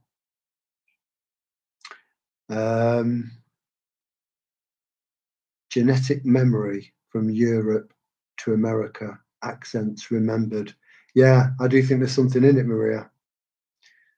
Ruth Smith, real men wouldn't come over on a boat and leave their mother, sisters, daughters, etc. behind. They are invaders into your country. They would, Ruth. They would, because they get the money from us and then they send it back home. you know. So a pound converted into their currency wherever they're from would go a long way, you know. So they are sent that, you know, a lot of them are sending money back home again, and yeah. Um, just a few days on the island in Loch Lomond while camping. It was brilliant. Yeah, I love. Unless you've been wild camping, it's really difficult for me to sort of fully comprehend it. Yeah, Lily's just gone in there with wild camping and a big red heart. There was just there are a few solo female wild campers on YouTube, and it takes guts, it takes proper balls to do that, because women are they are more vulnerable than men. You know, it's just as simple as that. So yeah, these women are incredible. You know, that go wild camping. I mean, in America, in England, worst case scenario is that you've got another wild camper that's a loud snorer in a good spot that's used to pull the fucking wood, so you can't make a campfire. You know, that's worst case scenario. In America, you get dragged out of your hammock and ripped into 55 pieces by a fucking bear. To be honest, I didn't consider our climate for growing tobacco. Growing it in the countryside just came to mind when it got mentioned. Ah, right, got you. Yeah, so I've got a few ideas, a few places in mind, but it has to be stealthy. um, go to the Lost Valley in Glencoe. Is that where Brigadoon is to be found? Brigadoon, Brigadoon, Brigadoon. And then, you know, I fucking love that film. You know, love it.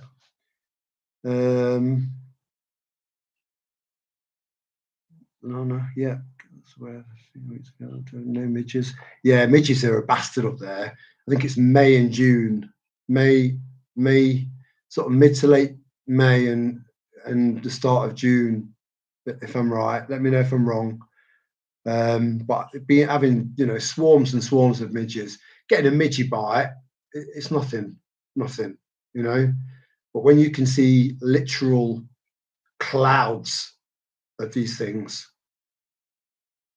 you know, flying around, and they're all hungry, and they all want to eat you. I mean, I've got all sorts of, as I'm sure you can imagine, you know, I've got all sorts of stuff that to minimize that sort of problem. In fact, just to hand.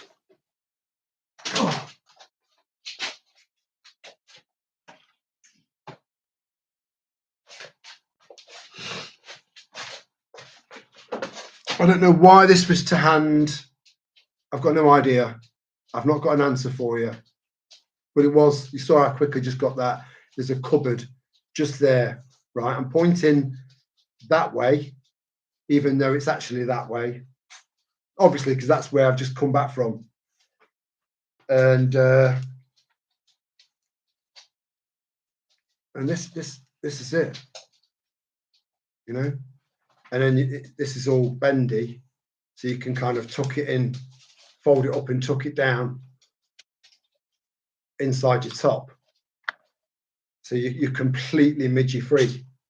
There's something going on here. I'm not quite sure what this thing is, but yeah, camo, anti midgie, anti irritation, anti mozzie, you know. And I think looking back to when I bought this, the actual person that it was modelled on rocked it and looked way better in it than I do right now.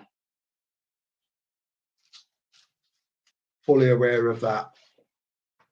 But I've got lots of like stuff that I can put over my own like baseball caps and beanies and stuff like that. So I've got loads of midgie stuff, loads of mozzie stuff.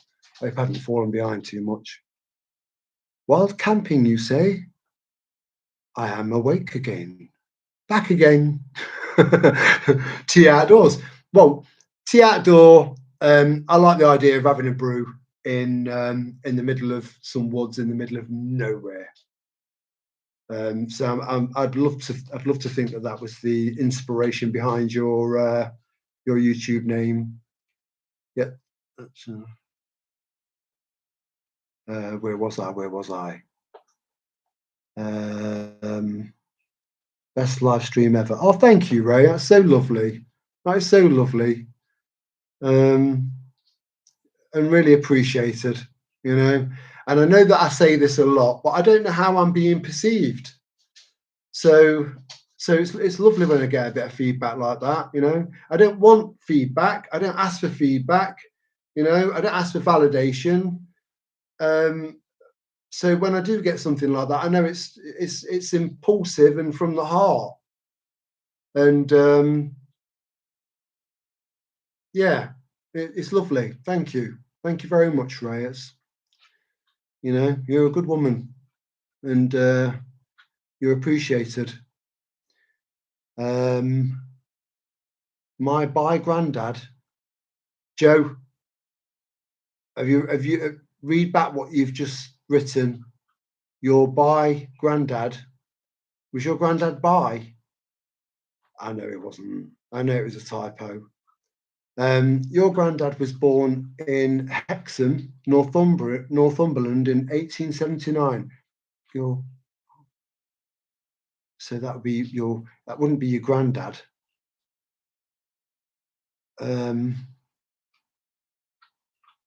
He lived with us he lived with us. I vaguely remembered him. He died when I was about 6. He had a great accent. I don't fully understand the my by granddad was born in Hexham. I'm not sure where Hexham is, but I know where Northumberland is. It's where the Great Lakes are. That's part of the Lake District.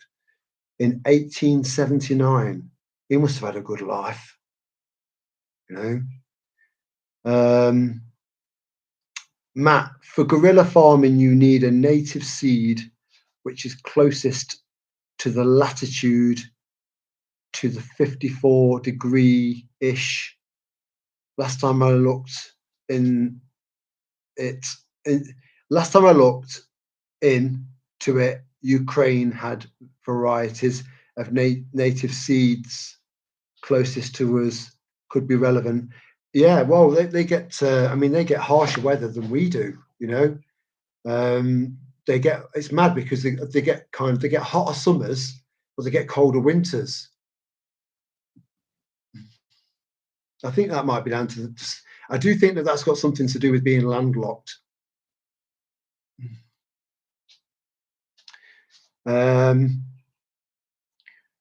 Lana, right? Yeah, can be late April till early September. I mean, oh, what a fucking nightmare that would be. That's all of summer. All of summer doing that. A whole summer of self-harm because of these flying little bastards.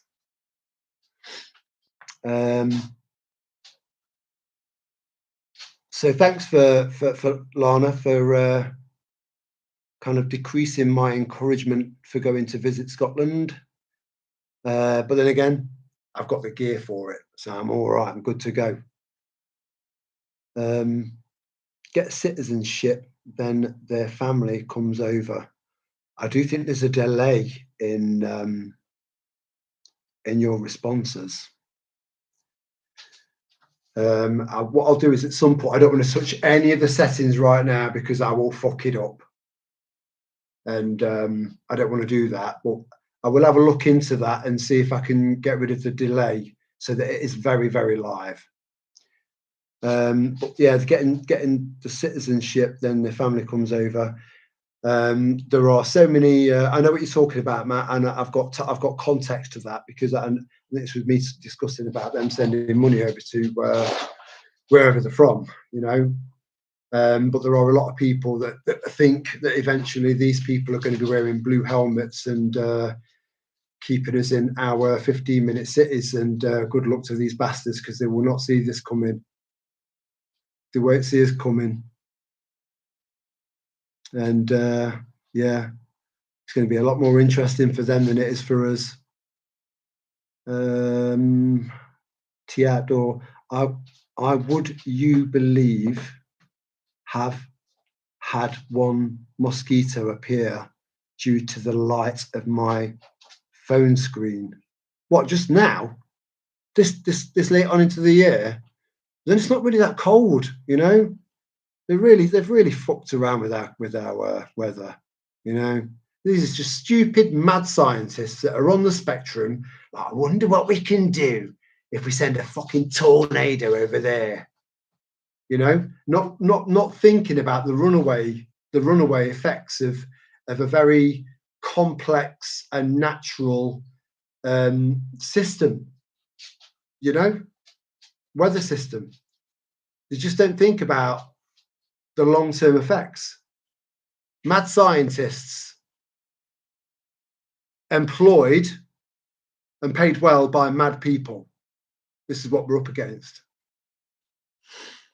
But we do have the numbers. Do not lose faith. And you can have 1 million on you in eyes, ears, driving you crazy. Can hardly see, breathe for them. Can it really get that bad, Lana? Because that sounds like fucking hell to me. You know, I was mentioning about those little dive bombing flies. You know, the ones that go zip, zip, zip, zip, and you can see them. You know, I've had them on walking talks, and they won't leave me alone. I'm thinking, just fuck off, leave me alone, just leave me alone. You've got all of this space. You know, what is your problem? But I know it's because it's hot and I've got beads of sweat, and you wouldn't believe the lengths that some animals will go to in order to rehydrate and get that salt. But you can never catch them. You can never catch them. They're just in your face. There's nothing you can do. So yeah, to Lana, to be absolutely snided with these little bastards, that sounds like hell to me. I need to just go up. I think I don't want to go past anyone.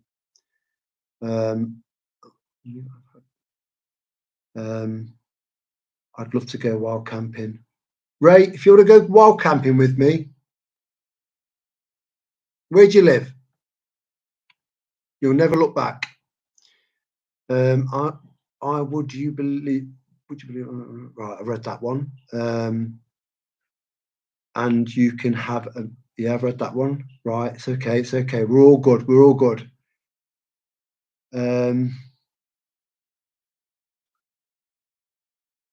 You're really lovely. So are you. So are you. I don't think you quite realise just how lovely you are, Ray.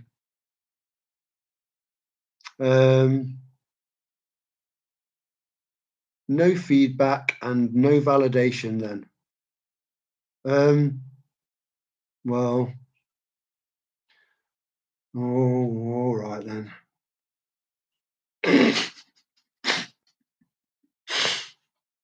Now I can handle it without it, you know, because I'm you know, I don't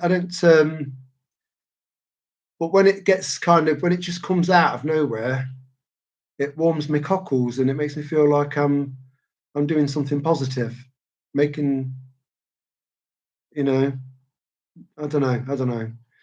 Bang on there. What regional accent are you adopting there, Matt? West Country, bit of Cornish. Bang on there. Boonies hat with midge net, got the same. So there is a delay. There's got to be a delay because I mean I put that hat down ages ago, but I'm glad you've got one that's similar, mate. I've got some that just kind of I've showed him in videos. They disappear into nothing. and you can just pack them in your rucksack or whatever, and they take up no weight.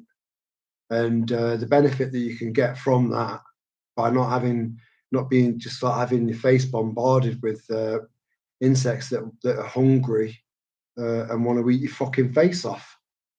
So yeah, they are definitely worth investing in. They're only a couple of quid. They're not expensive. I am in a bivvy right now. Are you really, T Outdoors? You're definitely not anywhere too wild because you've got a signal. But I do like the fact that you're hanging out with us in a bivvy. You know, I was going to buy a bivvy from a army surplus store, but I don't like. I don't know. I think I've never had a bivvy, so I can't say. But the idea of being in a sleeping bag within a sleeping bag on the floor. Yeah, I'm a hammock man. I love hammocks and I love trees. So that's that's how I roll. I'm a hammock guy, and I sleep like a baby, like a baby. Few minutes and I'm gone, and snoring. Woohoo! Love it. Where are you spending the evening, T Outdoors? Up a hill in South Yorkshire. I, I love that response. I'm up a hill in South Yorkshire, you know, so we can pinpoint your exact location based on that intricate information you gave us there, T Outdoors. Thank you very much. See you in a minute. With a brew. Yorkshire tea, of course. But yeah, that sounds lovely, mate. And are you just there for a night? Because most of my wild camping was winter wild camping. You know, waking up in the morning, it's like minus, because it was always somewhere very remote. Waking up in the morning, it's like -5, -10. You know, freezing cold, freezing, snow and frost on everything, but always next to a water source. And because water's the heaviest, as you know, you're a wild camper. Water is the heaviest part of your pack. So it's nice when you can look on a map and go somewhere where it's got water source. I've always camped next to water. Always. I should show you what I've got in the back of my car in case I get caught out and about. I'll always find water. Always. So Lily, there is a great documentary on YouTube. I'm going to run out of ink by the time you finish, Lily. Documentary on YouTube. How the Edwardians spoke. Snad. Why would you call your channel Snagger? No, Snaggergast. Snagos? Snadhouse.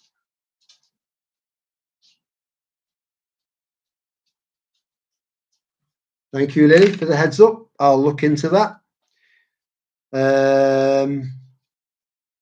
It is deeply moving how the accents were saved and rediscovered. Yeah, I'm a traditionalist. I'm a very old-fashioned modern guy, you know, and I believe in traditions and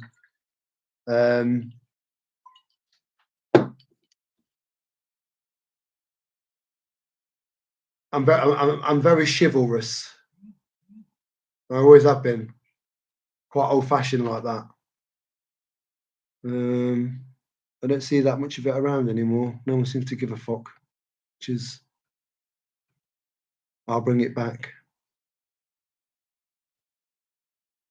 I just jumped far too far then. It just suddenly went whoop, loads and loads and loads and loads of messages. Anyone who thinks weather modification is a conspiracy, look at Operation Popeye. Mate, I can guarantee that every single person in our little live chat here will know exactly what that is. And it goes back way, way further than a lot of people think it does. Way further. So, it's created an imbalance. You take that into account on top of the fact that we've got a weakened magnetosphere. So we've got the weather affecting our weather, the sun solar weather affecting our weather as well. You add all these things up together. Oh, man.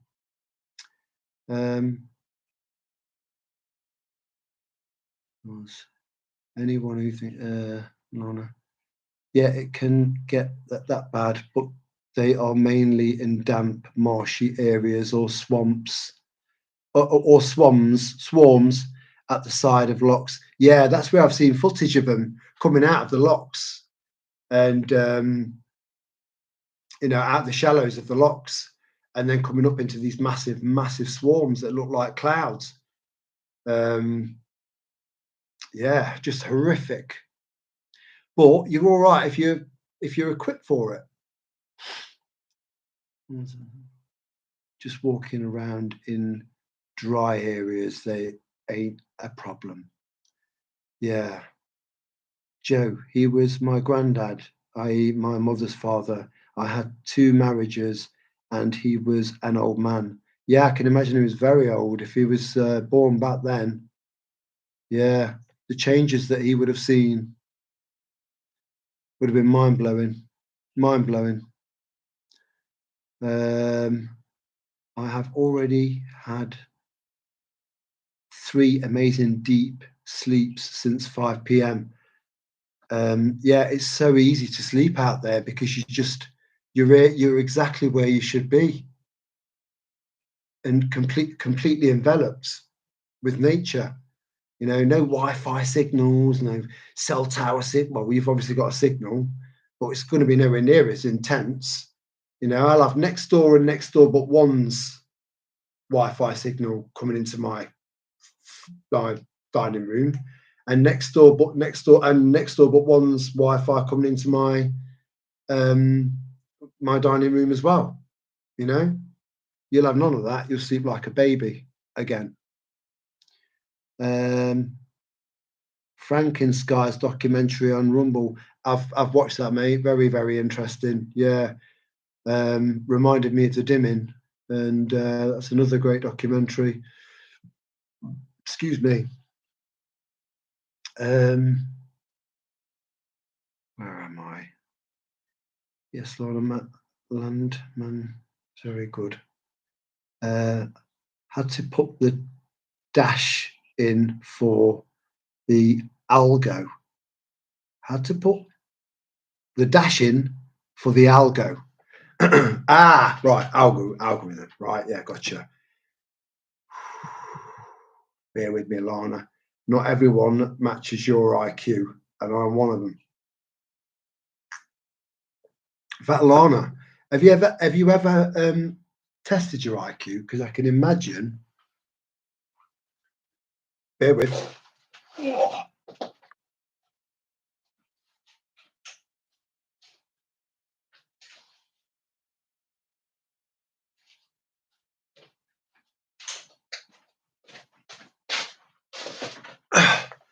I can imagine that it's pretty high, based on the very extensive list of achievements and qualifications that you'd achieved over your life. And I mentioned, let me know, because I don't know what your memory's like, but my memory it's really, really sharp about certain things, but not really amazing about names, remembering names and stuff.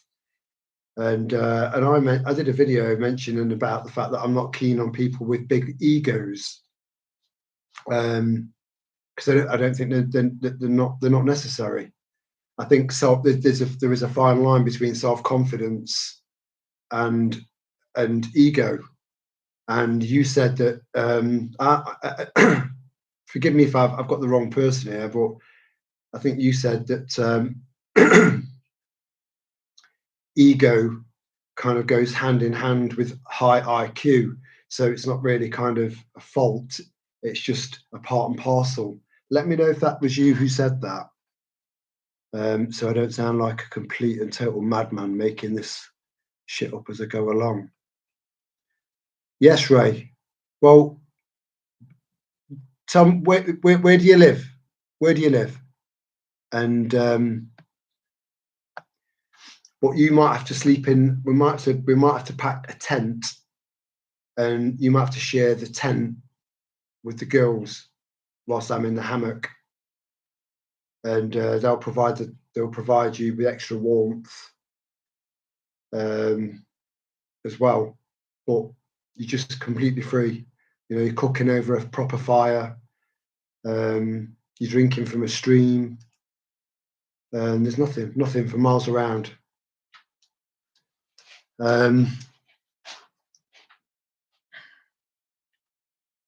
A bouquet full of flowers. A bouquet full of flowers. I think I've lost the context of that, and I hate that when I do that, because I know you know what you're on about. Matt, sorry, my man, not being rude. We're commenting when we see and hear you live time, but you're looking and commenting on comments 5+ minutes ago. Lag time, my man. We understand. You're doing okay, right? I will look into that for the next live stream, and I'll give it plenty of time as well, so that it can still be a planned live stream. So you've got enough time to get yourself a brew or a bottle of wine or whatever it is, you know, and sit down and we can gather. But I need to deal with that so that I'm constantly not taking things out of context. And so I understand what your comments mean. So I do apologise, you know, but I do think it's something I can do something about.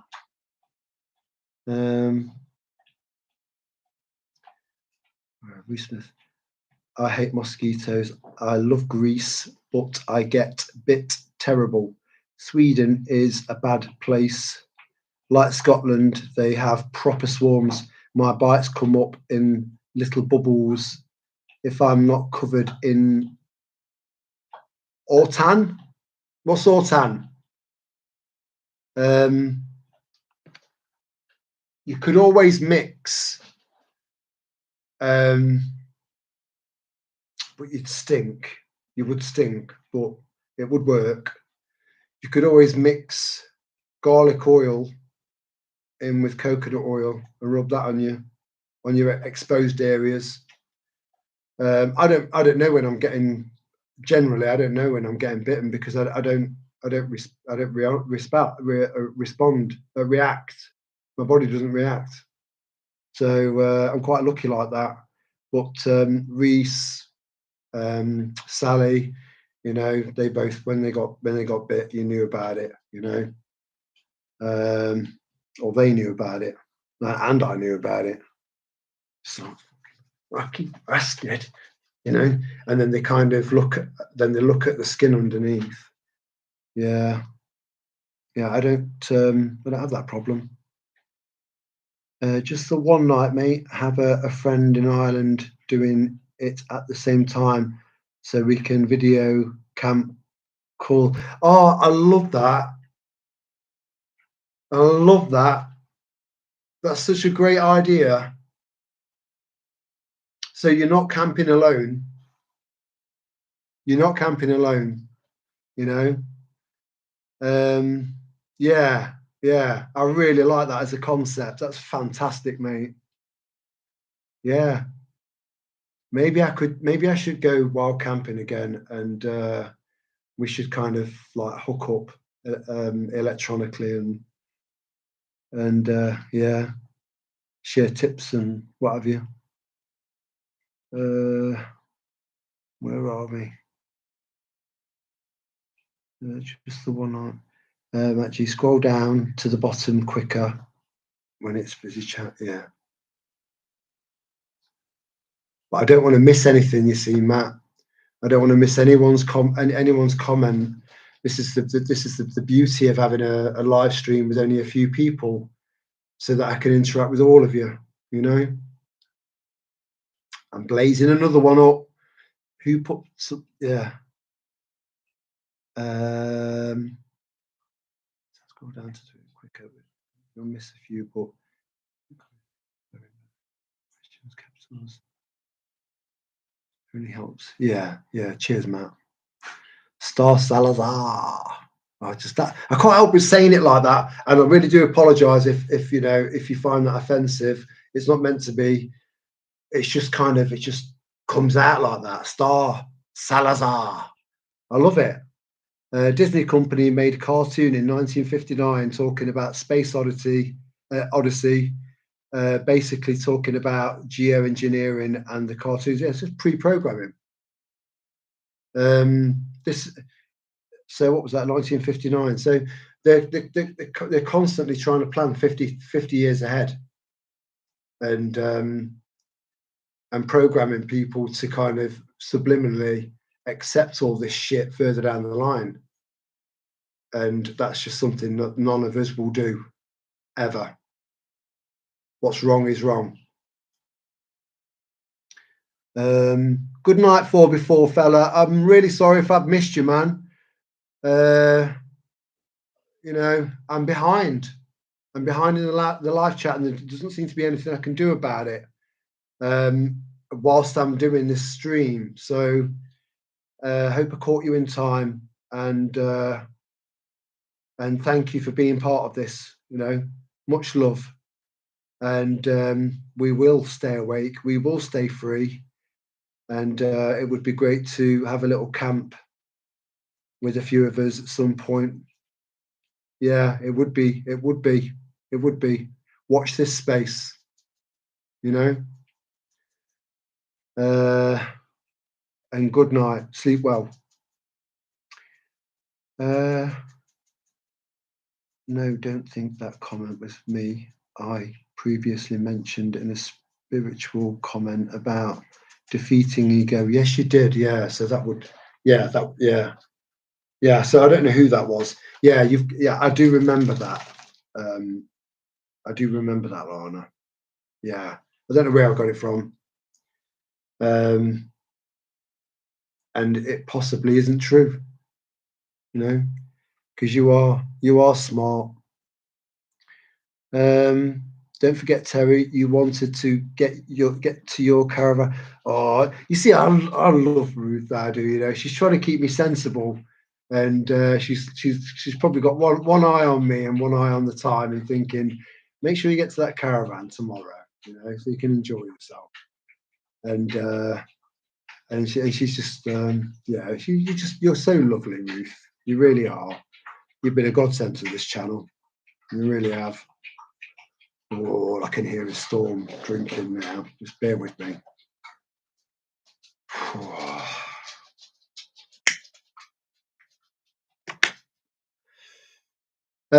She stopped. It's all good. And relax. Take vitamin B complex twice a day. Some evidence it helps. Use essential oils that repel mosquitoes. Yeah, I've heard something about a vitamin B complex, and I do think that some essential oils do repel mosquitoes. But I think eating raw garlic does do something, because it comes out in your pores. It helps to detoxify. Anything that helps to detoxify, yeah, is also going to come out in your pores with the stuff that's been with the toxins. So that's going to, in theory, by default, repel anything that wants to start getting chomping into you. So yeah, thank you for that, Lily. Because I love and appreciate any natural approach to any problems now. And do you know, someone sent me something earlier on, and I'll show you it. I've not posted it because I've not researched it yet, and I don't want to post something so profound unless I've researched it and I know that there's something in it. Because if it's true, then it is a bit of a game changer. Hold on, please just hold on for a sec. Um, uh,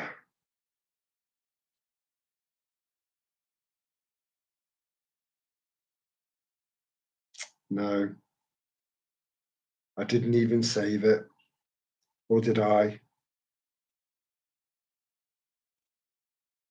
It's a combination of medications, most of which that have been around for quite some time, and it's been peer reviewed as I'll see if I can find it, but allegedly it's been peer reviewed as a cure for certain cancers. So a real cure, as opposed to a fake cure, you know, like chemo, which just buys you a bit of time, you know, depending on what stage you're at. But if you're at a late stage, you know, stage 3, A, B, C, stage 4, you know, it's chances are it's kind of lights out. But we need to keep looking more holistically at things, because that's the way forward for us all. Where are we? Everyone's saying good night to 4Before. I think he's gone now. Everyone keeps calling him 4Before, but Ruth keeps remembering Ben. Yeah, good memory. And I'm glad his second name isn't Dover. Where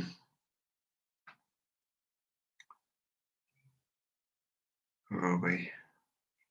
This has been great. Really enjoyable. I am staying a bit longer. I appreciate that, Joe. You know, try and stick it out, and because we never know where this is going to go. We never know what we're going to talk about. You know, none of this is scripted. I don't have any pieces of paper knocking around. I just know that we're going to bounce off each other, and that's enough. And as a result of that, we're all including each other, you know, and getting to know each other in real time. So there's no need for a script, you know. My beautiful Irish friend that I was chatting to just before I started the live stream, she said, "Have you got, you know, any topics that you're going to kind of start off with or anything like that?" And I just said, no, because it'll flow by itself. And yes, Lily, yes, right. So yes. Excuse my extreme spike in enthusiasm just then, but Lily's comment there holds some weight. So the fact that that we are now, we've had, once you get a peer-reviewed study on a sequence of medications that you can take separately or sequentially, that can reduce a tumor and then kill the tumor, you know, so it reduces and reduces and reduces and disappears. You know, a peer-reviewed, recognized study that works, you know. So no more chemo. I wish I fucking knew, you know, all of this. I wish I knew everything I know now back then, you know. And I'm sure some of you guys are in the, you know, the same boat. They've got a lot to answer for. How did I get on with my fungal capsules? That's a tricky one. That is, Ruthie. One of the problems is that I've got a very good friend that he's a tree surgeon mainly, but he's also like a tree consultant, and he got to know someone really, really, really well that was really into fungi. And he said that because the lion's mane had grown the way that it had, and I think you remember me likening it to like cauliflower. As it's called lion's mane because it's meant to look like a lion's mane. So he thinks that it's kind of it's mutated. So if it's mutated, it might not bring the same benefits.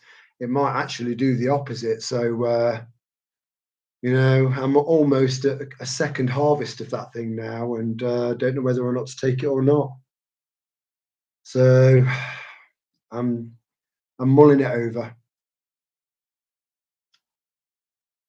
I'm going to just scroll back up because Lily's also made another point that a lot of these medications have been around for a very, very long time. Oh, good night, Matt. I'm sorry if I missed you, brother. I probably have because I'm behind, and I don't know. I don't actually know what to do right now to to change that. But I'm going to try and make this more and more efficient as we move along, and the more I familiarise myself with this setup. So all I can do is just ask you for your patience and just to hang in there and bear with me. I will get it better. I will make it better. It's important. So yeah, good night, Matt. If I caught you in time. Yeah, cheap and no side effects. These are tried and tested, especially ivermectin. Tried and tested medications that are cheap. The amount of money that these sick, twisted bastards make out of chemotherapy is off the charts. You wouldn't believe how profitable that is. Fake hope.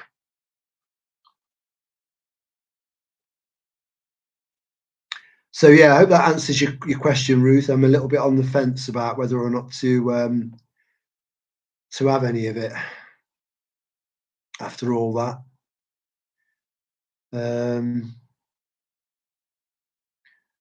I've ordered one of the Berkfield gravity water filters. It comes tomorrow.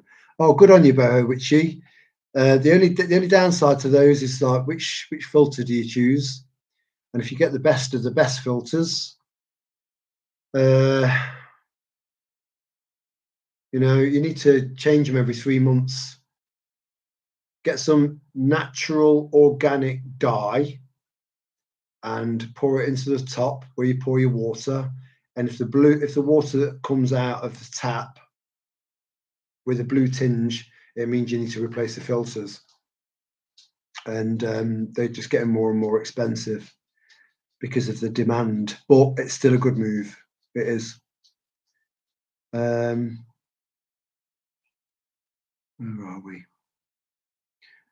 Joe, the cat has just gone out to check the territory for marauding hordes. She will deal with them and then return to secure the bed for us. I like that. I like the way you put that across. It's lovely. You've made your little pussy sound like a lion. I could have phrased that better. Vitamin B complex chilled me out. Felt like I was wrapped in cotton wool. I'm going to order some. Let me write that down. I've got vitamin V. Vitamin V. Yeah, vitamin V. So I've got vitamin B12 because I don't actually eat that much meat. Vitamin B complex.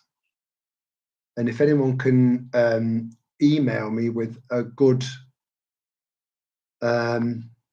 source for it, a trusted source, I would appreciate that.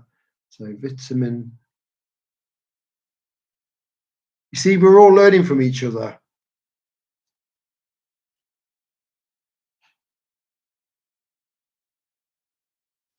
We're all deficient. All of us are deficient in something, and we're all trying to make up for that with supplements. But it's kind of, who do we trust with these supplements? Felt like 2 days straight. Took it approximately every other day now. Take it every. Yeah, I'll definitely look into that. Maria, sodium bicarbonate is good for lots of things. Research ivermectin. Yeah, I have done, and the sodium bicarbonate. It's I did put a little list of everything that it's good for, which was a tip of the iceberg. It's a good thing to have in stock. Oh, Joanna, how many cats do you have? And thankfully, I know that because you've got cat owners and then you've got crazy cat women. There is. There is a stereotypical crazy cat woman, you know. But then you've got cat lovers that live in lovely homes, very warm and cozy, with a cat curled up in front of the heater or the fire. And then you've got your crazy cat women. Your crazy cat women, they answer the door with straw in their hair, smelling of BO, with a fag hanging out the mouth, and they've got about 15 or 20 cats running around in the background, and there's just cat shit and cat piss everywhere, and they look at you with that fluoride stare, as if you've kind of just robbed her. And yeah, Joe's not one of them. Star Salazar. Again, I'm sorry I keep saying it like that. I'll just call you Star. A well-known herbalist by the name of Barbara O'Neill, yes, I am familiar with Barbara O'Neill, mentions how great castor oil is for bone spurs breaking up kidney stones. Many things holistically, even for cataracts. Yeah, I mentioned this selenium something. Yeah, selenium is really, really good for cataracts too. I was telling Ruth Smith about that, because her dad her hubby has just been diagnosed with cataracts, so that might so have a look at that as well. Ruth. Every little helps. But yeah. Oh no.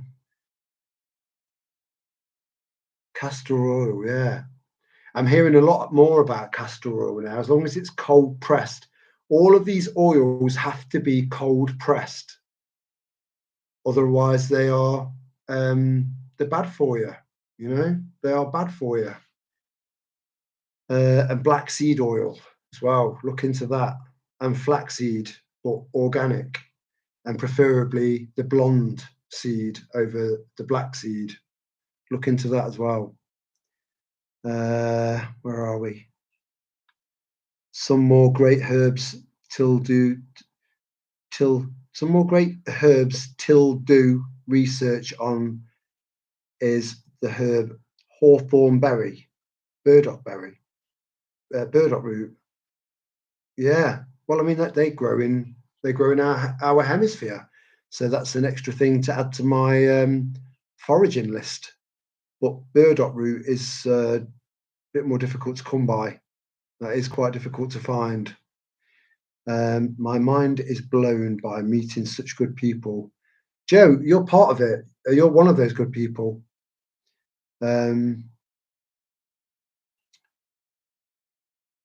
Esiat T. Look that up. Reverse the name Cassie. Anti-tumor. Esiat T. I need a new page. So just bear with me a little bit here and there, and hopefully there'll be some of you guys out there that'll be writing some of this stuff down as well, so you can benefit from it further down the line. Where was it? Where was it? Where was it? Um, SCIT. I've never heard of it. I bet it tastes fucking gross. Anything that's good for us is pretty nasty on the old taste buds, but it is what it is. You know, we need to keep ourselves healthy and keep ourselves alive, because we just don't know how we don't know where this world is going to, and the fact that we've got lots of added pressure from our colonial our colonial friends coming to our shore in their droves. I have one cat. She's rocked up and adopted me about 6 months ago. I love that. I love that. You know, a cat called Bob. You know, you should look it up. Cold pressed and in glass bottle, not plastic. Yeah, absolutely, Lana. Yeah, it's very important. This is one of the reasons why when I do buy extra virgin olive oil, I decant it into glass as soon as I've got it home, because it's important. The guy gave me his used box. Ugh. Sorry, couldn't resist it. It's had one more flush. It gets worse.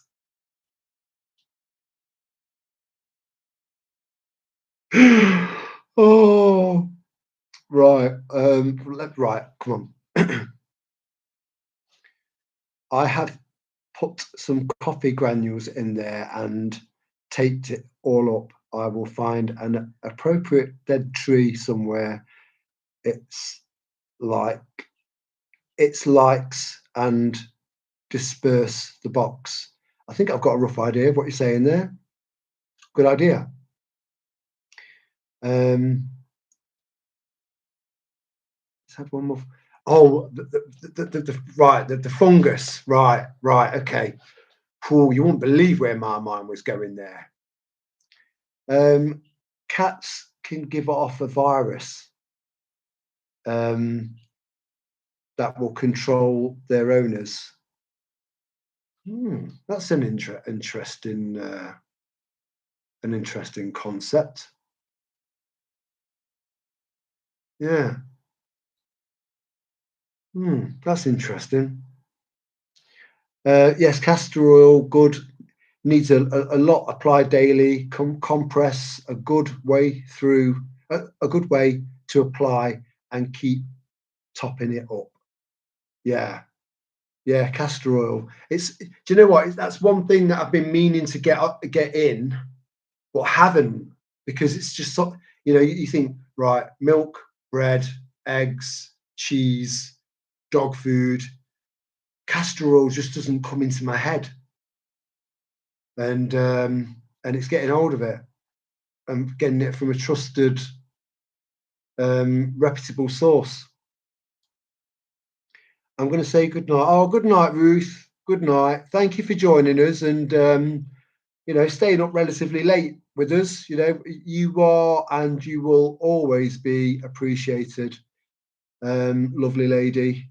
And sleep well. Sleep well. Sweet dreams. They make the best pets when they find us. Yeah, but then I think when you go and look at a litter of puppies, I think there's something similar happens there as well. My husband was prescribed a drug called Campath. Long story, but the NHS wouldn't fund it as it costs 30 grand.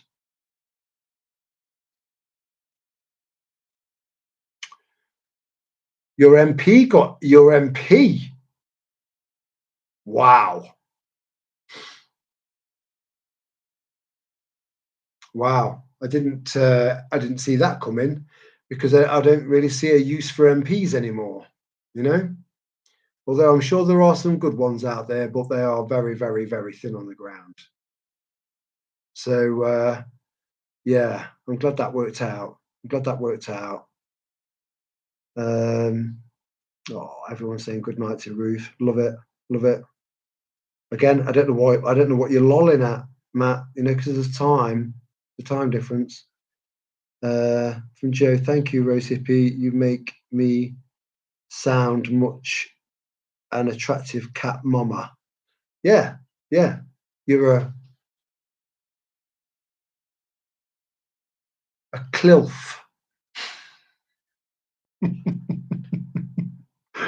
Oh my God, I'm so sorry. I don't know where that came from. I hope you've got my sense of humour by now. So a clilf. Now I feel obliged to tell you what a clilf is, and I do feel like I've just dug myself a bit of a fucking grave here, or a hole. So a clilf, made up, just me, cat lover. I'd like to fuck. So I do apologise. I don't know where it came from. It's just how my brain is. Oh God, lives. Yeah. Good night, Ruth. Good night, Ruth. You might have to excuse me for a second, whilst I go and drain the python, because red wine is a diuretic, and you know, nature's calling. But I will be right back.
Hello, Matt Fathers. Hello.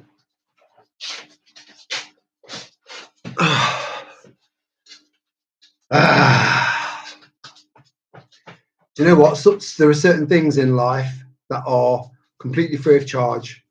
Hiking, being around nature, being around people you care about, people that make you laugh, people that make you feel important, loved, cared for, people that make you feel like you matter. And the other one is having a piss, completely free of charge. And I found myself in there making a noise that made me think about Sarah Millican, a joke that Sarah Millican did about you ladies will relate to this, that moment at the end of the day when you take your bra off. I made the same noise that she made in there, which was, oh, oh, good grief. Where are we? Where are we? Where are we?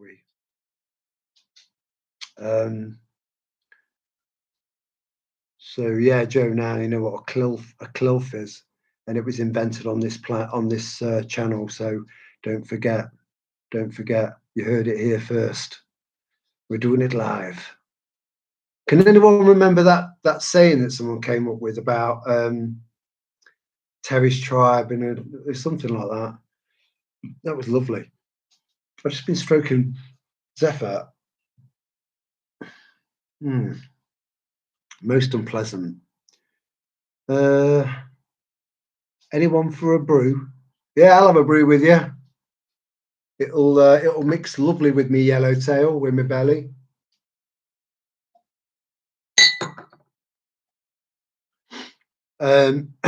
Yeah, Matt, I've had cats. I've had cats in the past, and I had one called Vague, and she was amazing. She was amazing. I'm not a cat fan, you know. And she got hit by a car, and I had to bury her. I just went and found her and buried her, and that was the last cat I had. But her name was Vague, and it was quite fitting. If you knew her, you know, she's very friendly. She was lovely. You know, I don't hate cats. I'm just not a cat man. I'm a dog man. I think you're either a cat man or a dog man. And those of you out there who go, I'm actually a cat man and a dog man, but deep down, you're more of one than the other. So Lily's making coffee now. Me, if I was to make a cup of coffee now, you can kiss a good night's sleep goodbye. That's gone. Caffeine affects different people in different ways. Some people can have a coffee before they go to bed, you know, like instead of a hot chocolate or something like that, and they can hit the pillow and it's lights out. Me, if I have a coffee before I'm going to bed, I can hear my own fucking heartbeat through my eyeballs. I have a party to go to. Oh, can we come, Lily? Don't know if my ex will be among the crowd. Oh. Well, Lily, who broke up with who? If I backtrack a little bit, he was the bad guy in the relationship at the end.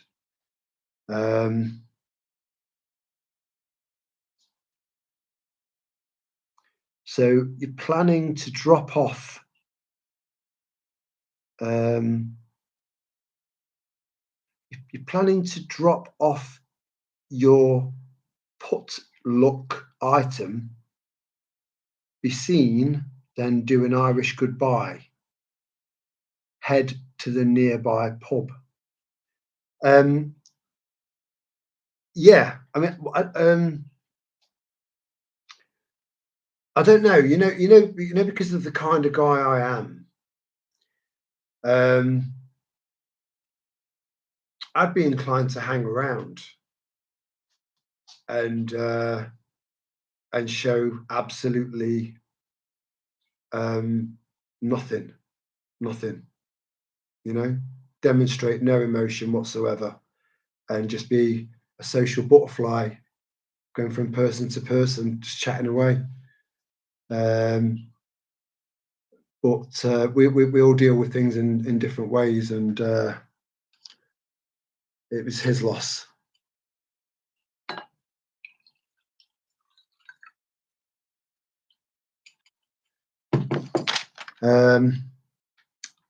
Where were we? Yeah. And they do it with a shitty attitude. Yeah. I'll have decades with you, just getting the kettle on. I'm not sure if it's going to be that long a live stream, my old China, but I'll give it a go. You know.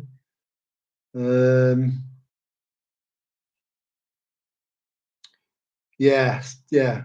I'm in. I concur with everyone else that what I think walking into a room where your ex might be, where it didn't end positively, you know, very few relationships do, or marriages, you know, very few do. That's the whole point of a breakup, because you're just not compatible anymore for whatever reason, or one of you's done the dirty on the other, and you know, it's never really an easy straightforward. You know, people use the word amicable, amicable.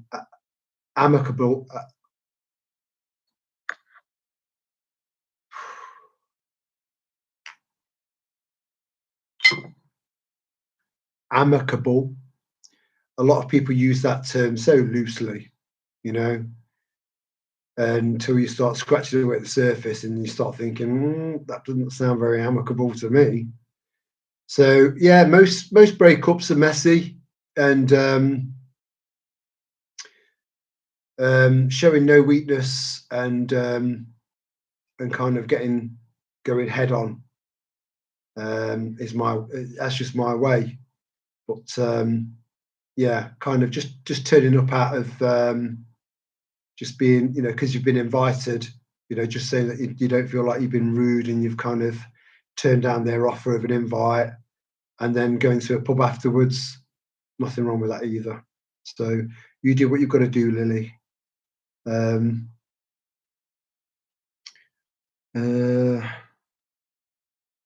are we? I do like the stay cool with the shades on, you know. Stay cool. And yeah, they've all beautiful. True, they've. You meant they are there. I do sometimes, you know, because of my love for English, my grammar is on point to do to do English justice. But that's just me, you know, just me. So I sometimes struggle to understand the comments when there's no grammar because I can't read it properly. So I do apologise, but I am trying to read between the lines, just as you guys have read between the lines of points that I've been trying to put across in so many of my videos, and what I've been trying to say and what's actually come out of my mouth doesn't always tally up. So I appreciate that pretty much most of you guys read between the lines and understand what I'm trying to say. So you know, this goes both ways. A Bailey's coffee.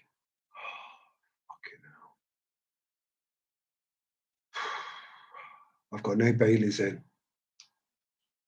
I do quite like a Baileys, you know. It's the only the only really girly drink that I would admit to having a proper love for / mild addiction. Well, yeah, enjoy that, Bo Witchy. Fill your boots. It's Saturday, not Friday. It's Saturday. Are you a cougar or a cat mother thingy? Who's that aimed at? Are you looking at Joe? Are you looking in the mirror? Are you looking in the mirror at the point of saying that? Because you're a cougar. Wow. Yeah. Cheers, my dears. I am grateful that there were no sound effects accompanying your visit to the bathroom. Yeah, I did think, you know, as I got to the bathroom door, I did have a thought, shall I go back and mute this, because I don't want anyone listening to what sounds like someone pouring a jug from a great height into a bathtub, because I didn't want to kind of leave that kind of much information to your imagination, but I declined, and I was discreet because I'm a gentleman, and I wouldn't want to listen to someone else, like, you know. So yeah, I think I did all right there. But wouldn't it have been have been ironic if I'd have played like waterfall music, you know, whilst I was in there until I came back? Yeah, I would have come back, heard that, and then wanted to have gone again. Lily, so my ex's family still love me. Why would they not? Why would they not? You know, you are lovely. You are lovely. And to anyone that's gone over to Lily's channel and listened to her talk, and the fact that she's just so kind of, she's just got such a lovely, lovely voice. You know, so they say that the Americans love the British language, and kind of most aspects of it, apart from maybe one or two accents that are really, really, really strong. Generally, they love our accent, you know, and I love the American accent, but I love it's even nicer if you've got the accent and the right kind of voice to go with it. And Lily has that. So yeah, why would they not love you? They are not fond of his present woman. Yeah, because they're going to be looking at him. They're going to be looking at your ex and thinking they're going to look at him, look at his new partner, and then look at you in the background, smiling away, being a social butterfly, and thinking, and then looking back at him again and thinking, what the fuck were you thinking?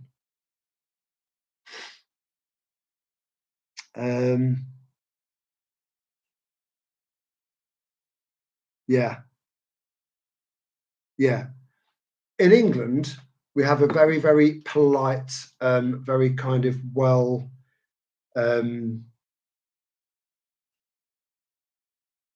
it's just it's really, really, really beautiful way of putting this particular thing that I'm about to put across to you. So, basically, this rival woman has ended up with what's known in England as your sloppy seconds. You know, he's not half the man of what he was when he was with you. So pat yourself on the back and move on. I'm a good judge of character. You won't.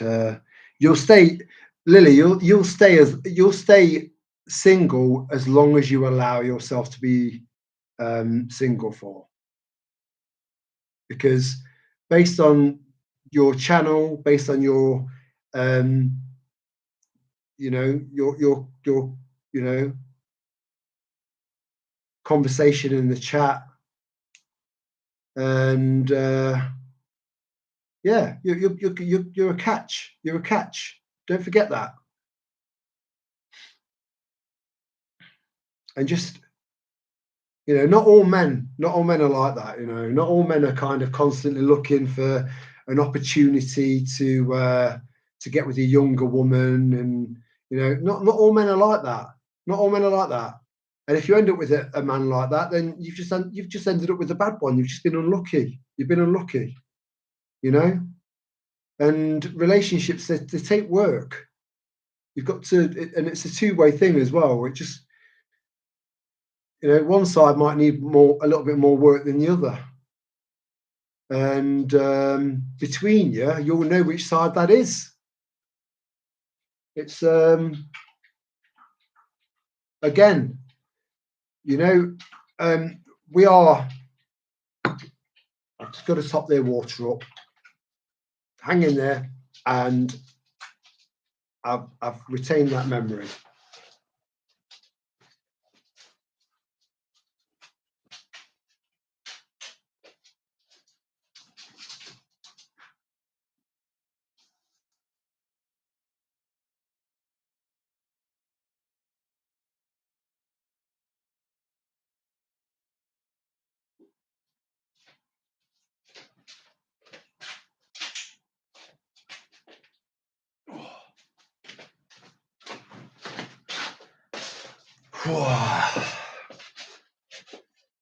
Being a parent is a 24-hour job.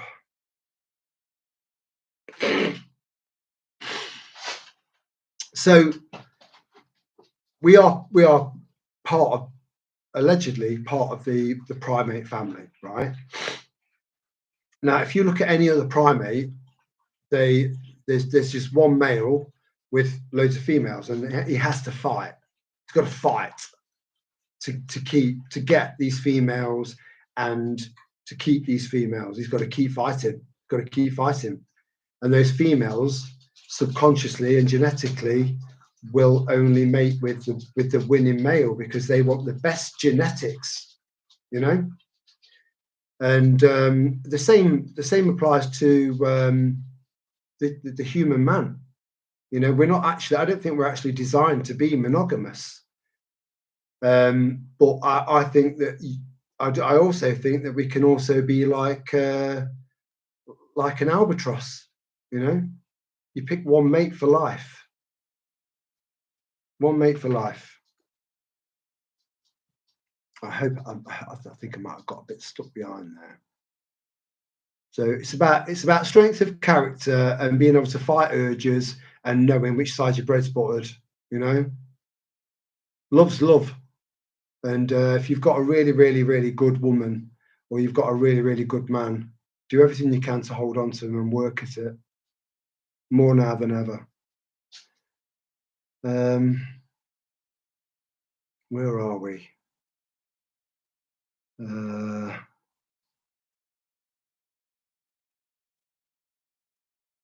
So, Joe, if you met your ex and his new girlfriend, you would engage with her and ignore him.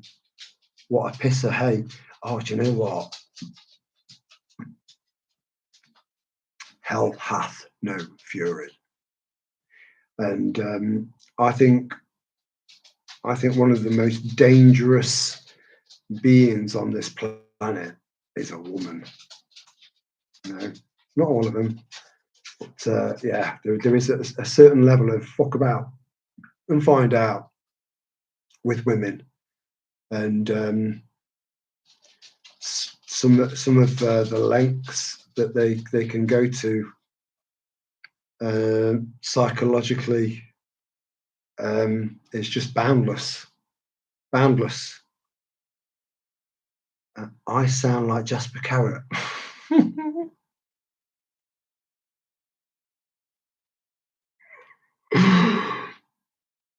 Well, Outrider, do you look like Jasper Carrot?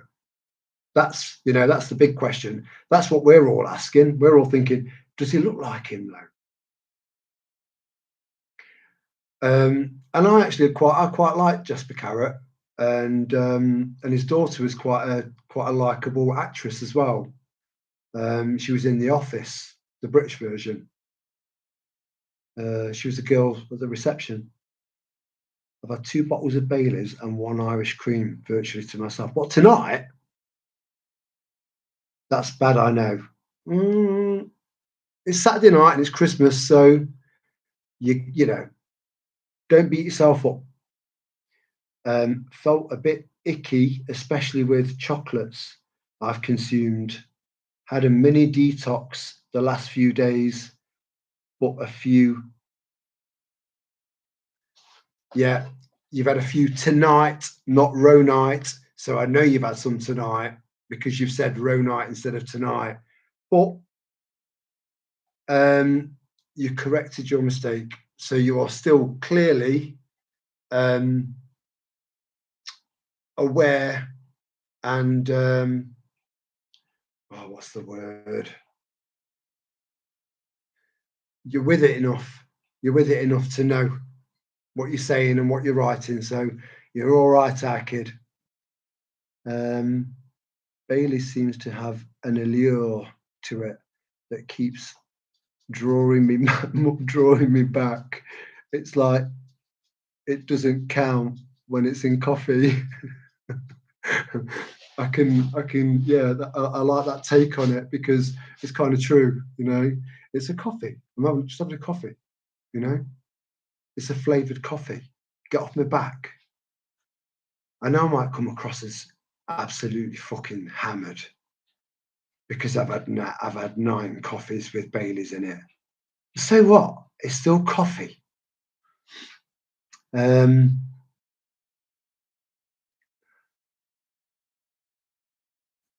right, that's it. Breaking out the Irish cream for my caramel latte. You posh bitch.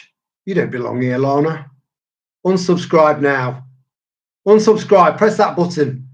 Go on, do one. Far too much snobbery in one sentence. Who do you think you are?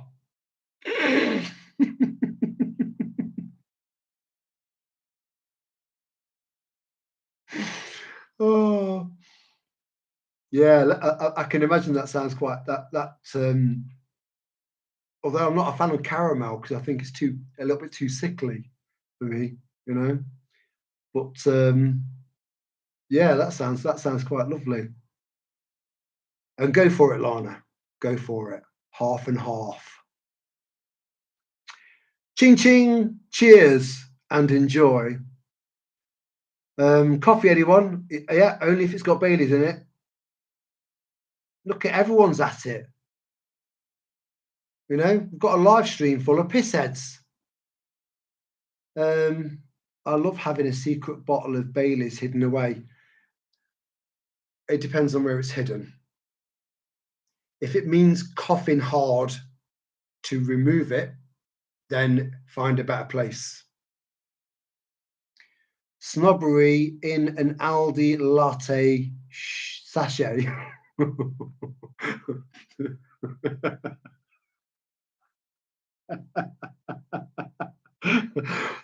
That's my kind of snobbery. Oh my gosh. Where were we? I would love to say yes, I look like Jasper, but I don't. I was born in Birmingham, but I lived in the backcountry for the last 16 years. Oh dear. Yeah, but you're still keeping your Britishness alive, you know, and that's what matters to me. I love that, you know, and yeah, it's lovely. It's lovely. Um, and yeah, Jasper was from around that area, I believe. Um, no, we are not primates. We are humans, different species. Um, oh, we could go right down at some proper fucking rabbit holes there. Um, but we won't. We won't. We'll keep it light. We'll keep it light because there are different species of primate, and there's only one chromosome difference between us and a chimpanzee. One chromosome difference. One. So yeah, it's a tricky one, and because it's quite late, we'll keep it light and yeah. Um, I do like water. Yeah, good stuff. Well, that's fucking random. I love water. I think water's underrated, and we are, 70% plus water, and so the quality of water you put in you is important. Um, Lulu's prepper pad. Oh, hello, Lulu. Oh, I think this is the first time. I'm sure this is the first time you've joined us on a live stream. Lulu has a channel, a prepping channel, and she's lovely. She's lovely, and she's got cats. She's a cat lover. Good to see you, Lulu. Hope you're doing all right, lass. Um, infinite spiritual being in a cosmic avatar. Ooh,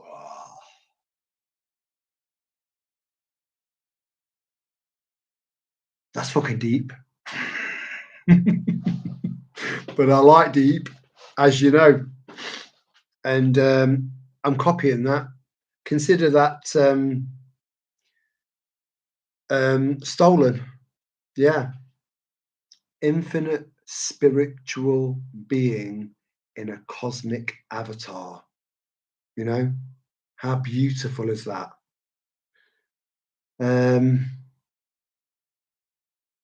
Yeah, I knew it was Lulu. You know, again, I, I can sort of remember. I sort of put almost faces to names. You know, so I kind of know. It's hard to explain. It's hard to explain, but I'm just glad you've just joined us for what would be a first Rose Hippie Guy live stream for you. You know, avatar equals water. I didn't know that. I didn't know that. I didn't know that. Lulu, I didn't, and it was the problem was that I was trying to do.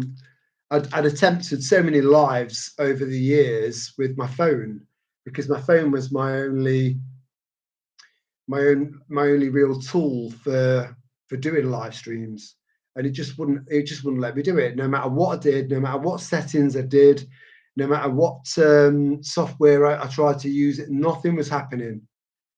And I kind of started to think that maybe it was something to do with just some form of censorship, you know, because I'm unscripted, and I'll talk about anything generally, and I don't think YouTube likes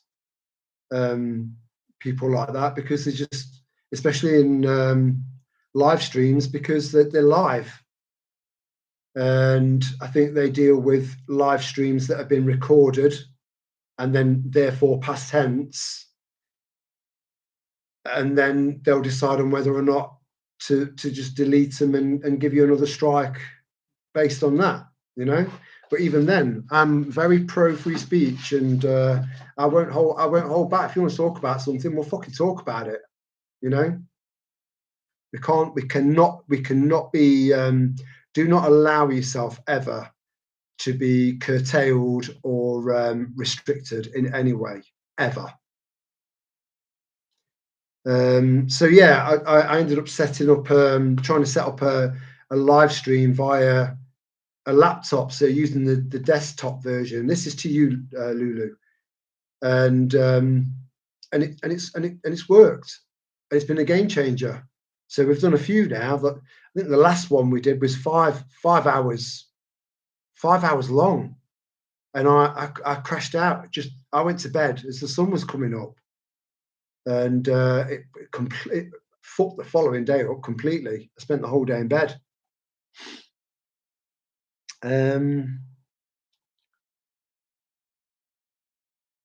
Yeah, everyone say hi to Lulu. She's got her own little channel.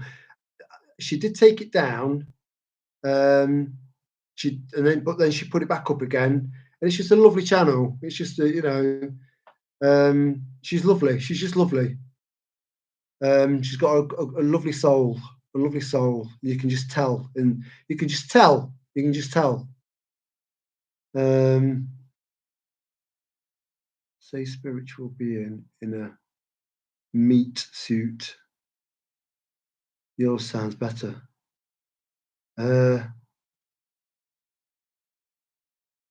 No, that's gone right over my head. In fact, the first thing that came to my head then was Twatty Gaga. I prefer that than Lady Gaga. Nothing lady about it. You know, you don't wear pork chops and a few sirloins as a dress if you're fully functioning up here. Yeah. Keep an eye out. Look, Lulu, and they'll be kind of semi-regular, probably more regular than the walk and talks, because I just feel like sometimes I don't want to sound like a parrot, and I don't want to be an echo chamber that all of the other prepper channels that are all saying the same thing. They're not prepping channels anymore. They're just sat there reading the news and then reading it to the screen. You know, I think interacting like this is way more important. And if anyone has got any, like I said earlier on, if anyone's got any holes in their preps that they want to fill, or they want any advice, on anything. We're still a prepping channel, but we're a community. So we can just exchange ideas and help each other out. We've got a wealth of information between us, you know? So, yeah. Oh, what film was that?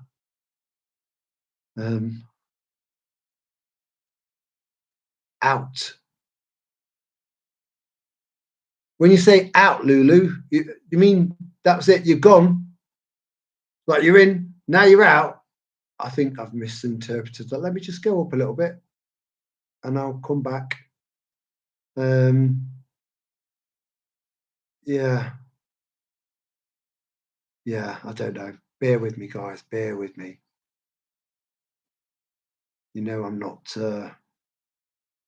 great at this, but there are loads of people out there that do live streams all the time, and they'll have a more up-to-date computer and like proper amazing kind of Starship Enterprise fucking setup in front of them. I've just got a really, really old laptop of my dad's. It's really, really old, and that's it. And a light. So it's very basic at the moment, but we'll hopefully build on that as we move along.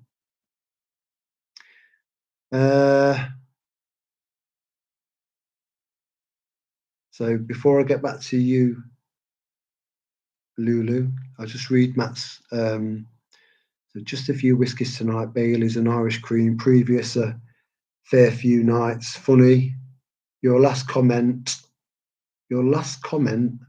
all in one go, but you seem okay. You've done well tonight. Enjoy these live streams. Oh, cheers, brother. I appreciate that, mate. Yeah. Yeah, it's flow. It's all down to flow.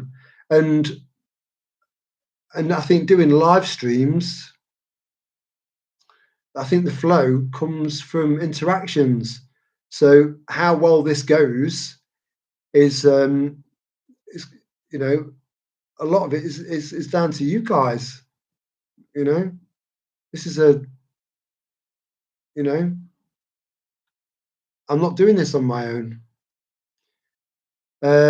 Lulu, I thought you had deleted them all, and that's a shame. And I think you struggled with the occasional. I think it might have been a mixture of you kind of not knowing whether or not the videos that you were going to be putting out, I don't think you felt very confident about continuing with your channel. And I think you might have had one person, maybe two people, that might have said something that was kind of that you might have interpreted as negative. You know, I get trolls, not very often, very rarely. And but I did say to you in a comment on your channel a long time ago, don't let them get to you. You know. So it's a shame because we've lost another prepping channel, but it's lovely to see you here. You know, and that's what counts. So thank you. Yeah.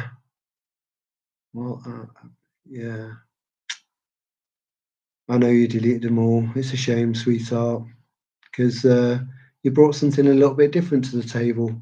You know, your own uniqueness. Where are we? That's one of my favourite emojis. That is, Lana. Just like delusional, fucking happy face with love hearts stuck to it.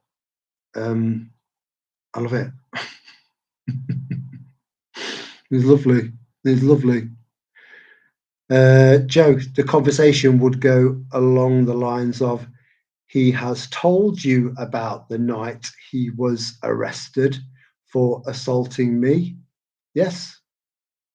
What fun we had. Oh. Yeah. Again, I think it's getting to that point. I think we'll go up to 1. We'll go up to 1 a.m. because I do need to cut off at that point because my body clock's fucked. And I would like to get to the caravan tomorrow. I would. I can feel my soul's yearning for it. And I'll take some photos of the surrounding area, just some random shots, just and post them. You know, if you don't mind that sort of thing, it's not really, you know, it's nothing constructive, you know, but just to give you an idea, or maybe do a little short video of one of our little walks and upload it and just show you why it's so important to me. Which it was fabulous. I love that word, fabulous. You know, that's such a British word. That is fabulous.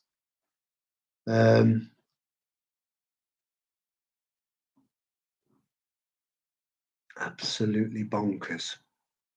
Have I got a show for you? Makes my shit itch. Well,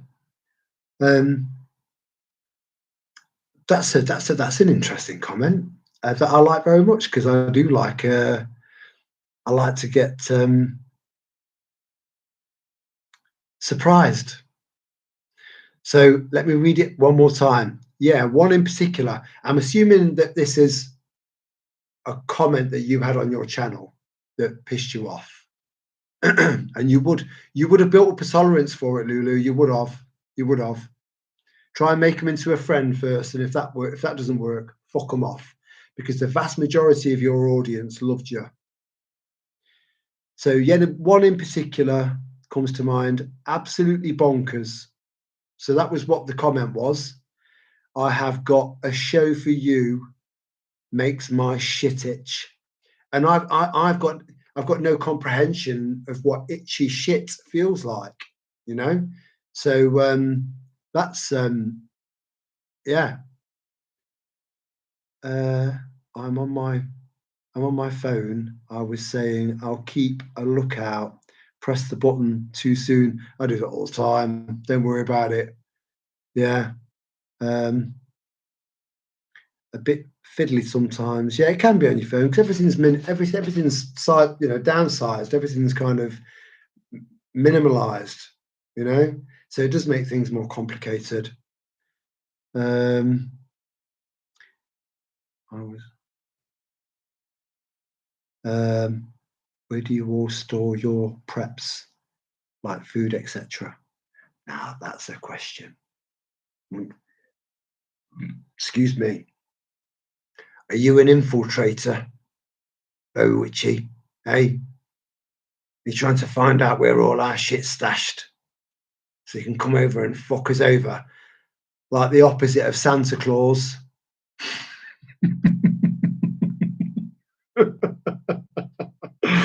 oh, you wouldn't believe where my stuff is, Bo Witchy. Yeah, I've got it all over the place, mate. All over the place. And I think it's different for different people. I had thought about starting an art channel, but so many already. Yeah, but Lana, you've got different people with different styles and then different approaches. So you might get one person that's got an art channel that's kind of pushing and promoting their art to sell, and their art might be amazing, but to talk to, I would rather just put my head in a grinder and fuck it up than listen to anything more that comes out of that person's mouth. And then you've got people that are just lovely, you know, and the way that they put themselves across, and maybe even kind of teach a younger generation, inspire a younger generation to get into art, which is extremely therapeutic, you know. I mean, when I was growing up, my two main influences were Tony Hart, who's sadly no longer with us, and the guy who sang "Tie Me Kangaroo Down," sport, tie me kangaroo down. If I can't find a kangaroo, I'll find a child. That man. So unfortunately, yeah, they were my influences of art moving forward as I grew up. So you could put a lot of really good kind of vibes out there and inspire people. Your your art, Lana, is worth showcasing. You know, I've seen good art. I know what good art looks like. I'm telling you, I know what good art looks like, and yours is good. It's exceptionally good. I feel like I might have right. I hope I haven't kind of gone too. So Lily, I have lots stored on a farm in eastern. Uh, what is WA? Western. I'll come back to that. Enough here at the cottage near Seattle to get by for 3 months. 3 months is a minimum, but you know that anyway, Lily. Um, it's an old homestead from 1900s. It has a well, but it's not on the government list. What the well isn't on the government list. Um, if the well's not on the government list, then that's a good. That's that's not a bad thing. Discretion. It's all about discretion. It's all about mind your own fucking business, government. Stay out of my life, and I won't gather an army and destroy you all.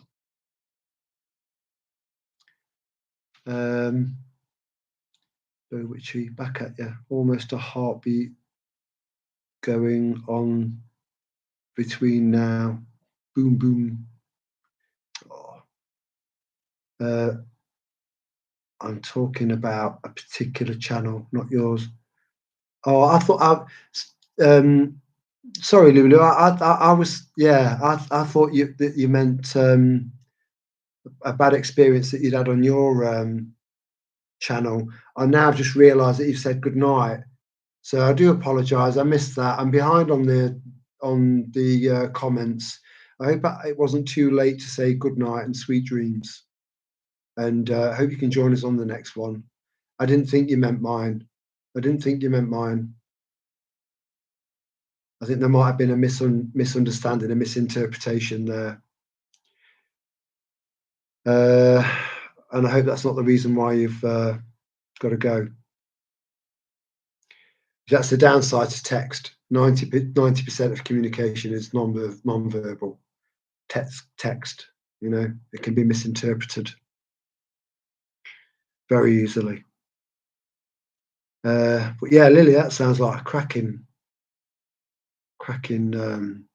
setup there. I hope Lulu didn't get the wrong impression.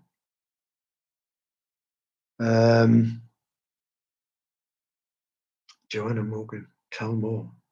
Pray tell.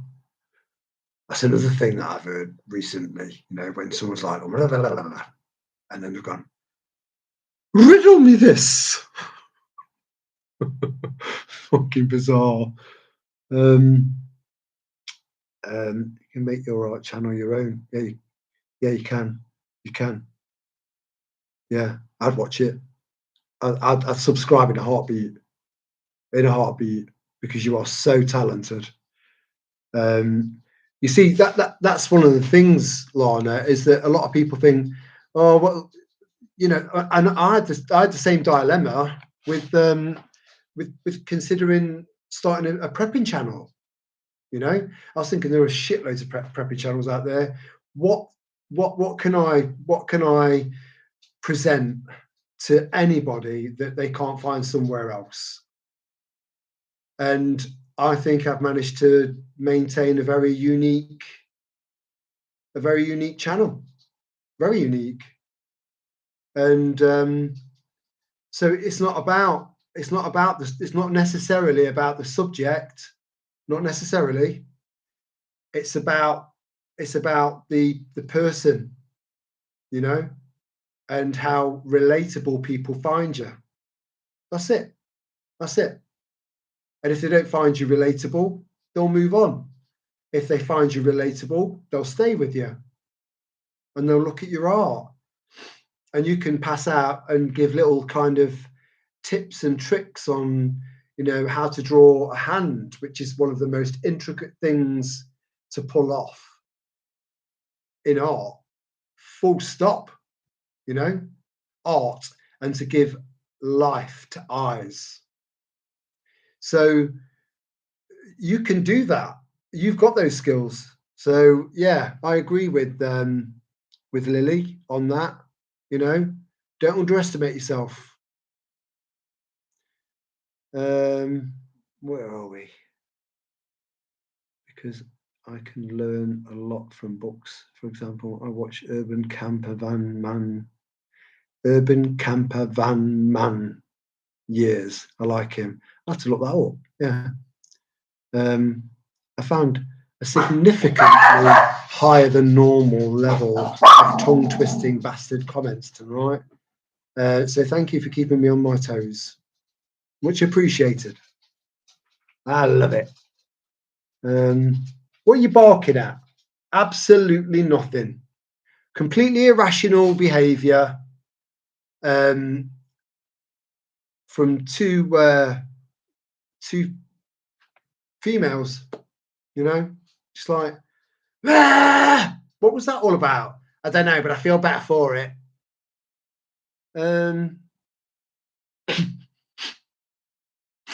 No, I don't want to stereotype. That was just for a crack. Both P's. Talking about preppers, it reminds me of a time I asked a guy if he was prepping. The guy was 6'6" and looked like a Viking, probably a prepper. He said, "Why do I need to prep when I can just take it off someone else?" This is one of the problems that we may encounter, and which is why I believe that the whole lone wolf approach probably isn't a great idea, unless you live on a property that's kind of surrounded by landmines and motion activated Browning machine guns and rocket launchers and shit like that, that will put anyone off from coming anywhere fucking close to your house. Most of us don't live like that. So my plan is to stay as discreet as possible for as long as possible until I need or think I might need a bit of assistance. And that's when I bring my neighbours in. But by then, they'll be desperate to help me because they'll be desperate. So just a thought. But yeah, anyone coming to my house, that there's so much I can't tell you. There's just so much that I can't tell you. And so many of these ideas would inspire you and help you. Just keep thinking outside the box. I could wipe out so many people so easily, multiple adversaries coming at my address all at once. And yeah, I wouldn't want to be one of them. So it's doable. So yeah, this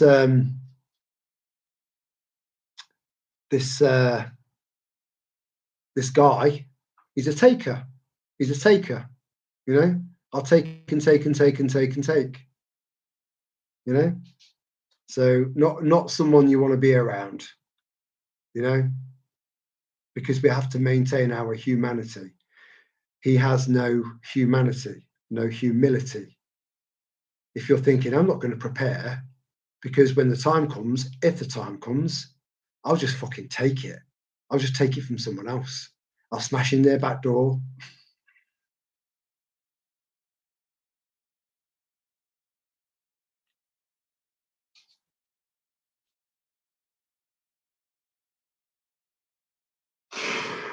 Oh my God.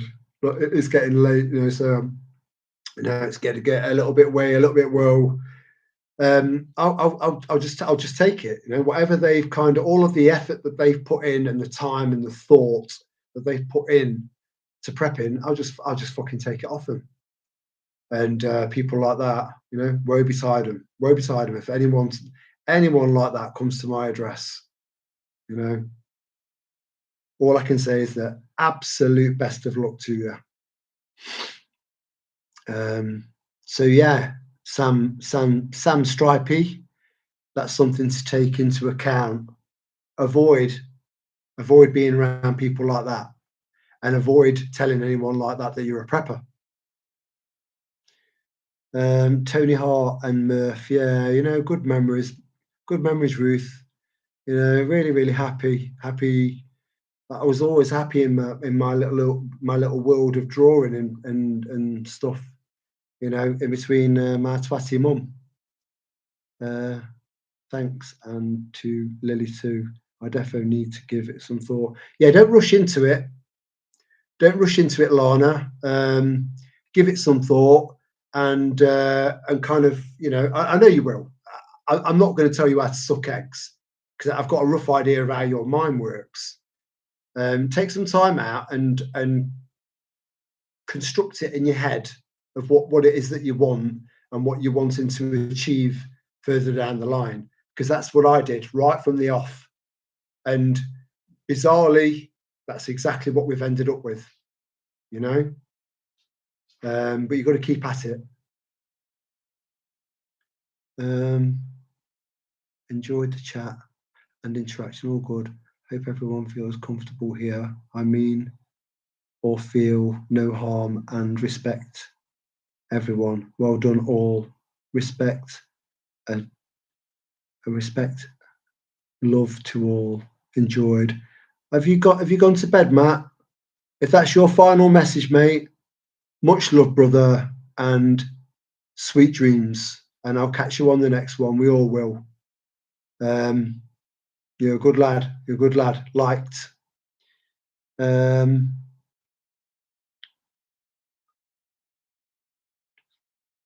Does great artwork. Yeah, Lily. When there was somebody that came into the live chat in one of the live streams. I can't remember which one it was now, off the top of my head, and he was saying that he was kind of completely on his own and he was working on something. And I did say that you work on your back, you work better alone because you've got more focus, you know. And so I concur with your comment. A guy, you know, stealth dwelling and does great artwork because he's got no distractions, none. And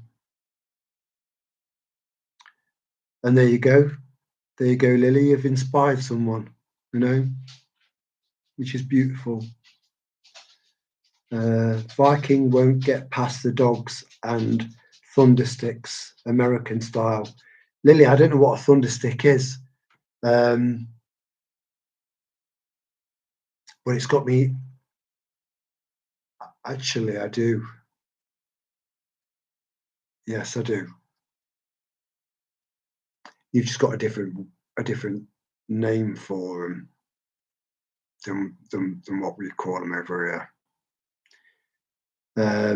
Well, yeah. Good luck to this fire. You see, like I said, I wouldn't mind getting this platted or plated.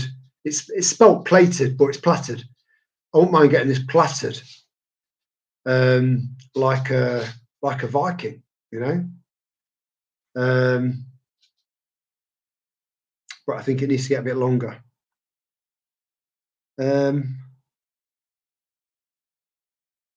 Right, let me just get context on this again. When will be the time, Terry? When will be the time for what? For what, Maria? Because I am aware that there is a delay. There's a delay in this, and all I can say is that, you know, I do apologise. I didn't think ahead, and unfortunately, the build up to this live stream, because I wanted to try and make the text bigger. I ended up clocking a few other things up that I had to get back right again. So yeah, so it's kind of, it's left me a little bit kind of out of context with things. So if you can tell me what you mean by when will be the time, Terry, I will answer your question as best I can. Outrider, the back door, exit only, no entry. Absolutely, mate. There's no need for that.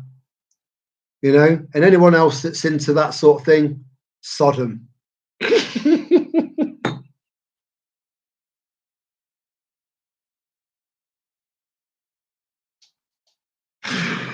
Oh my god. I already dealt with one intruder. He was sorry. Yeah, good, good. And things like that, situations like that, kind of build your confidence up. And with your confidence comes resilience, and resilience is key. So yeah, I've got absolutely no doubt that you are a force to be reckoned with, Lily, even off the back of your beautiful, soft-spoken voice. It's me. I'm the 6'6" axe throwing Viking. No, but in all seriousness, it's a worry. Yeah, it is. It is. You know, I have tried to push this. You see, I'd let years go by before I started talking about defence. Years, and that was when I got the bows and arrows out, which was just the tip of the iceberg. You know, no matter what room you're in, have something to hand. No matter what room you're in.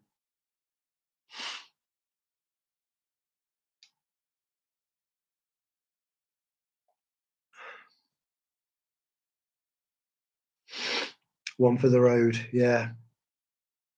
I think, well, I mean, I'm out of red wine, but I've made a whole bottle of red wine last me for, how long? How long's it been going? Does it say? Fucking hell. Sorry about my language.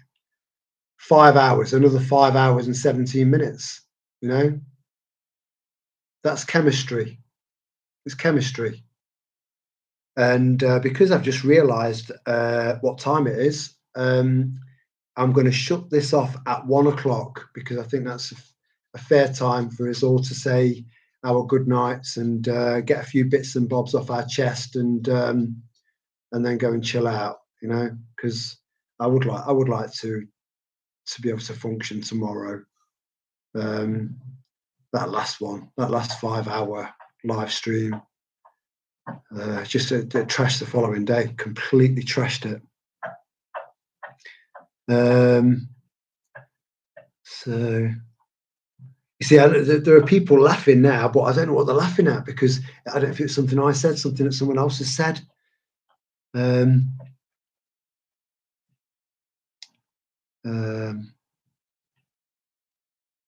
Got to hop in the shower and doll myself up for this evening. Thanks for your live streams. Glad to meet your tribe. I'll be bold tonight. When you right, so again, I'm British, and it's British humour and innuendos. I'm assuming just big razor, bold, you know. But I think what you actually mean from an American perspective, a clean, wholesome perspective, is that you will be bold, as in brazen, like you fucking own the room, you know. So I hope tonight turns out all right for you, Lily. You know, just own it. Just own it. You know, because in the end, you were the victor. You were, and it is his loss. So, you know, regardless of what happens, just make it your ambition to enjoy yourself. You know, not for his benefit, for yours. So much love, and yeah, brazen, yeah.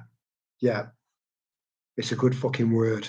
It's a good word, you know. It carries weight. So much love, Lily, and enjoy your evening. Enjoy your evening.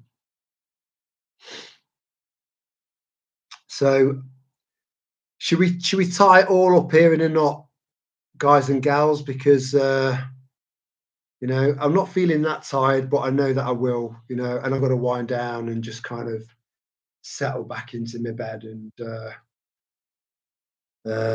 you know, get my head down and yeah. Yeah, and you have been right there from the start as well. A few of you have, you know, and it's lovely. It's lovely, and just know that you are so appreciated. You've got no idea.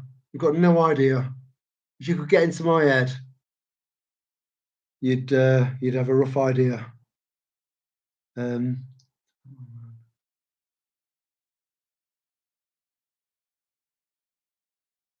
yeah, I think we've all got a lot of love for each other. We all have. It's a kind of an unspoken thing. We just feel it. We just feel it because we just all connect together. We connect. Looking for the best self-defense training to get my children into. I would go witchy if I was completely honest with you. I wouldn't just stick with one. I would go down the mixed martial arts route because not only will you get the best of both worlds, you're also going to find that it's a little bit cheaper. My personal advice would be a combination of judo and taekwondo, but it depends on what's available in your area, you know. But mixed. Don't go down. Don't just master one art. Don't get your kids to just master one art.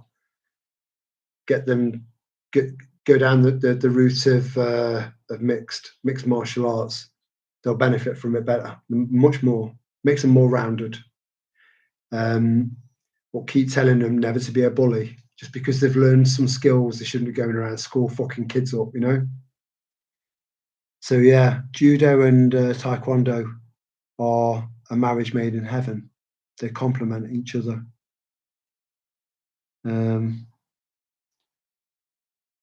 You have garnered an electric mix of fine people. Thank you. This is a comfortable place to be. Good night, all. That's a beautiful thing to say, Joe. Thank you. And I agree. Night, night. Yeah. Good night to everybody. Good night to everyone. You know, I hope you sleep well. And we will reconvene. Yeah, so am I, mate. Thank you very much for your time. You know, people keep mentioning my time. My time. It's your time as well. You know, you've given me your time, and time is priceless. So, thank you to everyone. And yeah, just know you are appreciated, and just know that you really do matter. You do. Much love, and ciao for now.